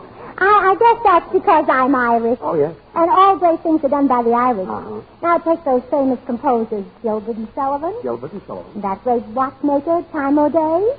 Time O'Day? I know him very well, yes. And every time anything new is invented, you see that Irishman's name on it. An Irishman's name is on every new invention? Sure, Pat Pending. Yes. Pat Pending. Say, George, here comes that director again. You better hide the microphone. Like to hide the director. Even this thing we talk into is Irish. Mike Aerophone. Mike Aerophone. Oh, yes, Mike Aerophone, yes. Gracie, you remind me of that book, Going with the Wind. You mean on account of I'm that small type? No, because you're thick, too. Yeah. I don't get it. You don't, No. Oh, there you are, Bert. Yes. By the way, did you see the picture I just finished called Traffic? Did you direct that? Oh, yes. Oh, you ought to be pretty good at directing traffic. You've got something there, Gracie. This ought to make good radio. Say, Tony, you know that love scene you did today with Madeline Carroll? Yes? Well, I've got the script in my pocket. Now, why don't you do it right here with Gracie Allen? Oh, give it to me. The script? No, Tony Martin. Oh, Tony Martin. I'd like to see Gracie in a love scene. You'd like to see me hugging and kissing Tony Martin? Yes, yes. Oh, I don't blame you. So would I. Yes. Give me the script, Mr. Mitchell. Come on, Tony. We can both read from the same one. I don't need one. I know the script. Yes, but you don't know me. Well, we're off. All right, now we'll start. Quiet, everybody. Roll 'em. Camera. Action. Oh, Armand. Oh, that's not good. It's kind of silly. No. I love you, Armand. That's better. That's better. Yeah. I love you. Oh, wait a minute, Tony. I can't call you Armand. Why can't you call me Armand? Oh, well, it sounds like I'm making love to a nut. Making love to a nut. Yes, it's either that or vice versa. Yeah. It is so long since you have seen your Armand. And now you have insulted me. Oh, I love him. Love him? Yeah. Love what? Insulted almonds. Insulted almonds. That's spicy stuff, you know. Gracie, you're trying to square yourself with your lover, so play it a little more dramatic. Yeah. Oh.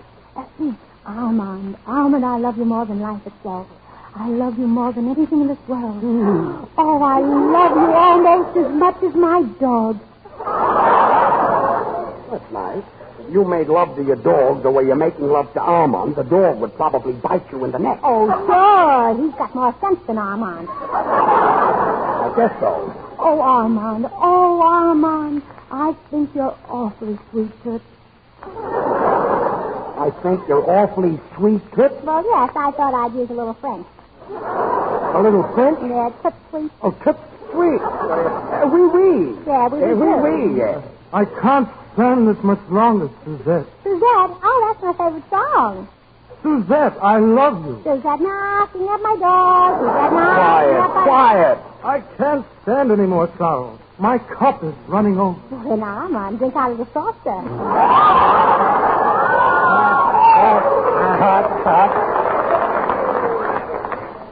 take him in your arms now, Gracie. Oh, why did you say that? Armand, I can hardly wait for the day when we'll walk down the aisle, Armand and Armand. This is the nut, folks.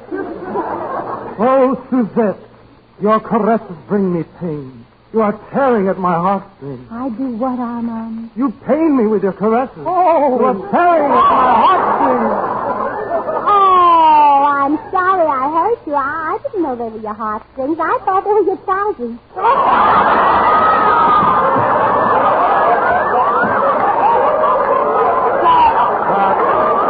Gracie, you mean suspended.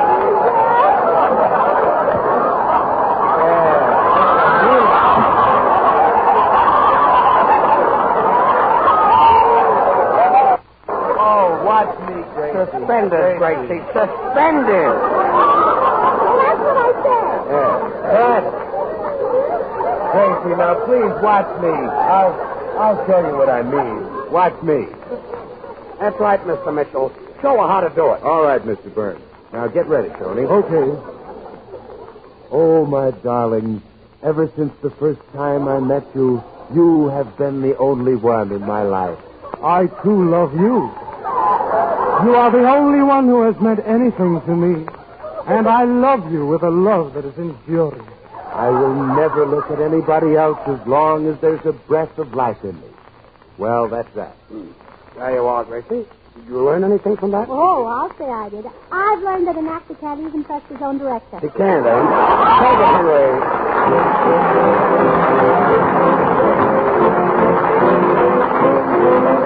Gracie will sing, and now that summer is gone. Sing it, Gracie.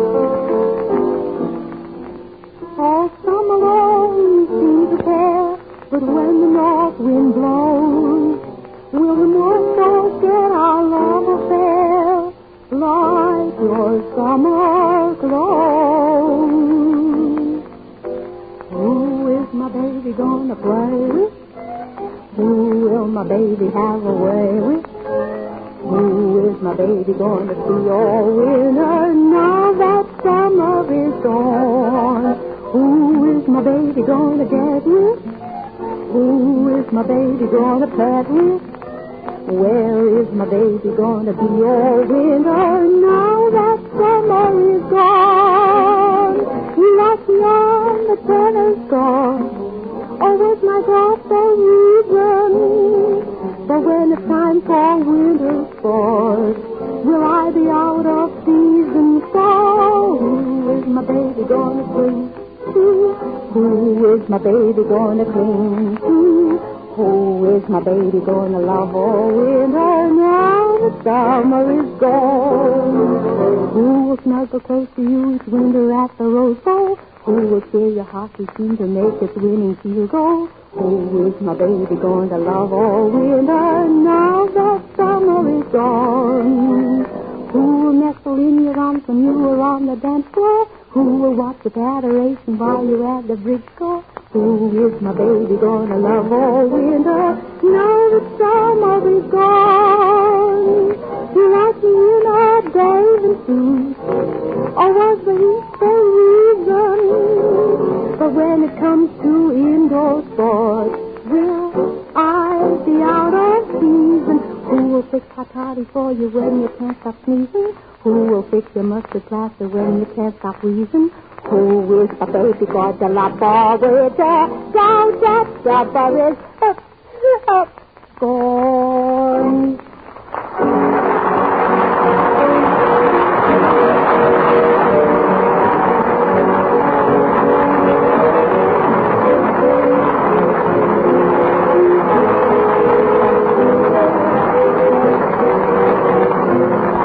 Makers of those fine Campbell soups invite you to listen in and laugh with George Burns and Gracie Allen again next Wednesday. Meanwhile, remember that you can have the finest chicken soup you ever tasted simply by asking for Campbell's Chicken Soup. You'll find it to be the delicious, nourishing, old-fashioned kind.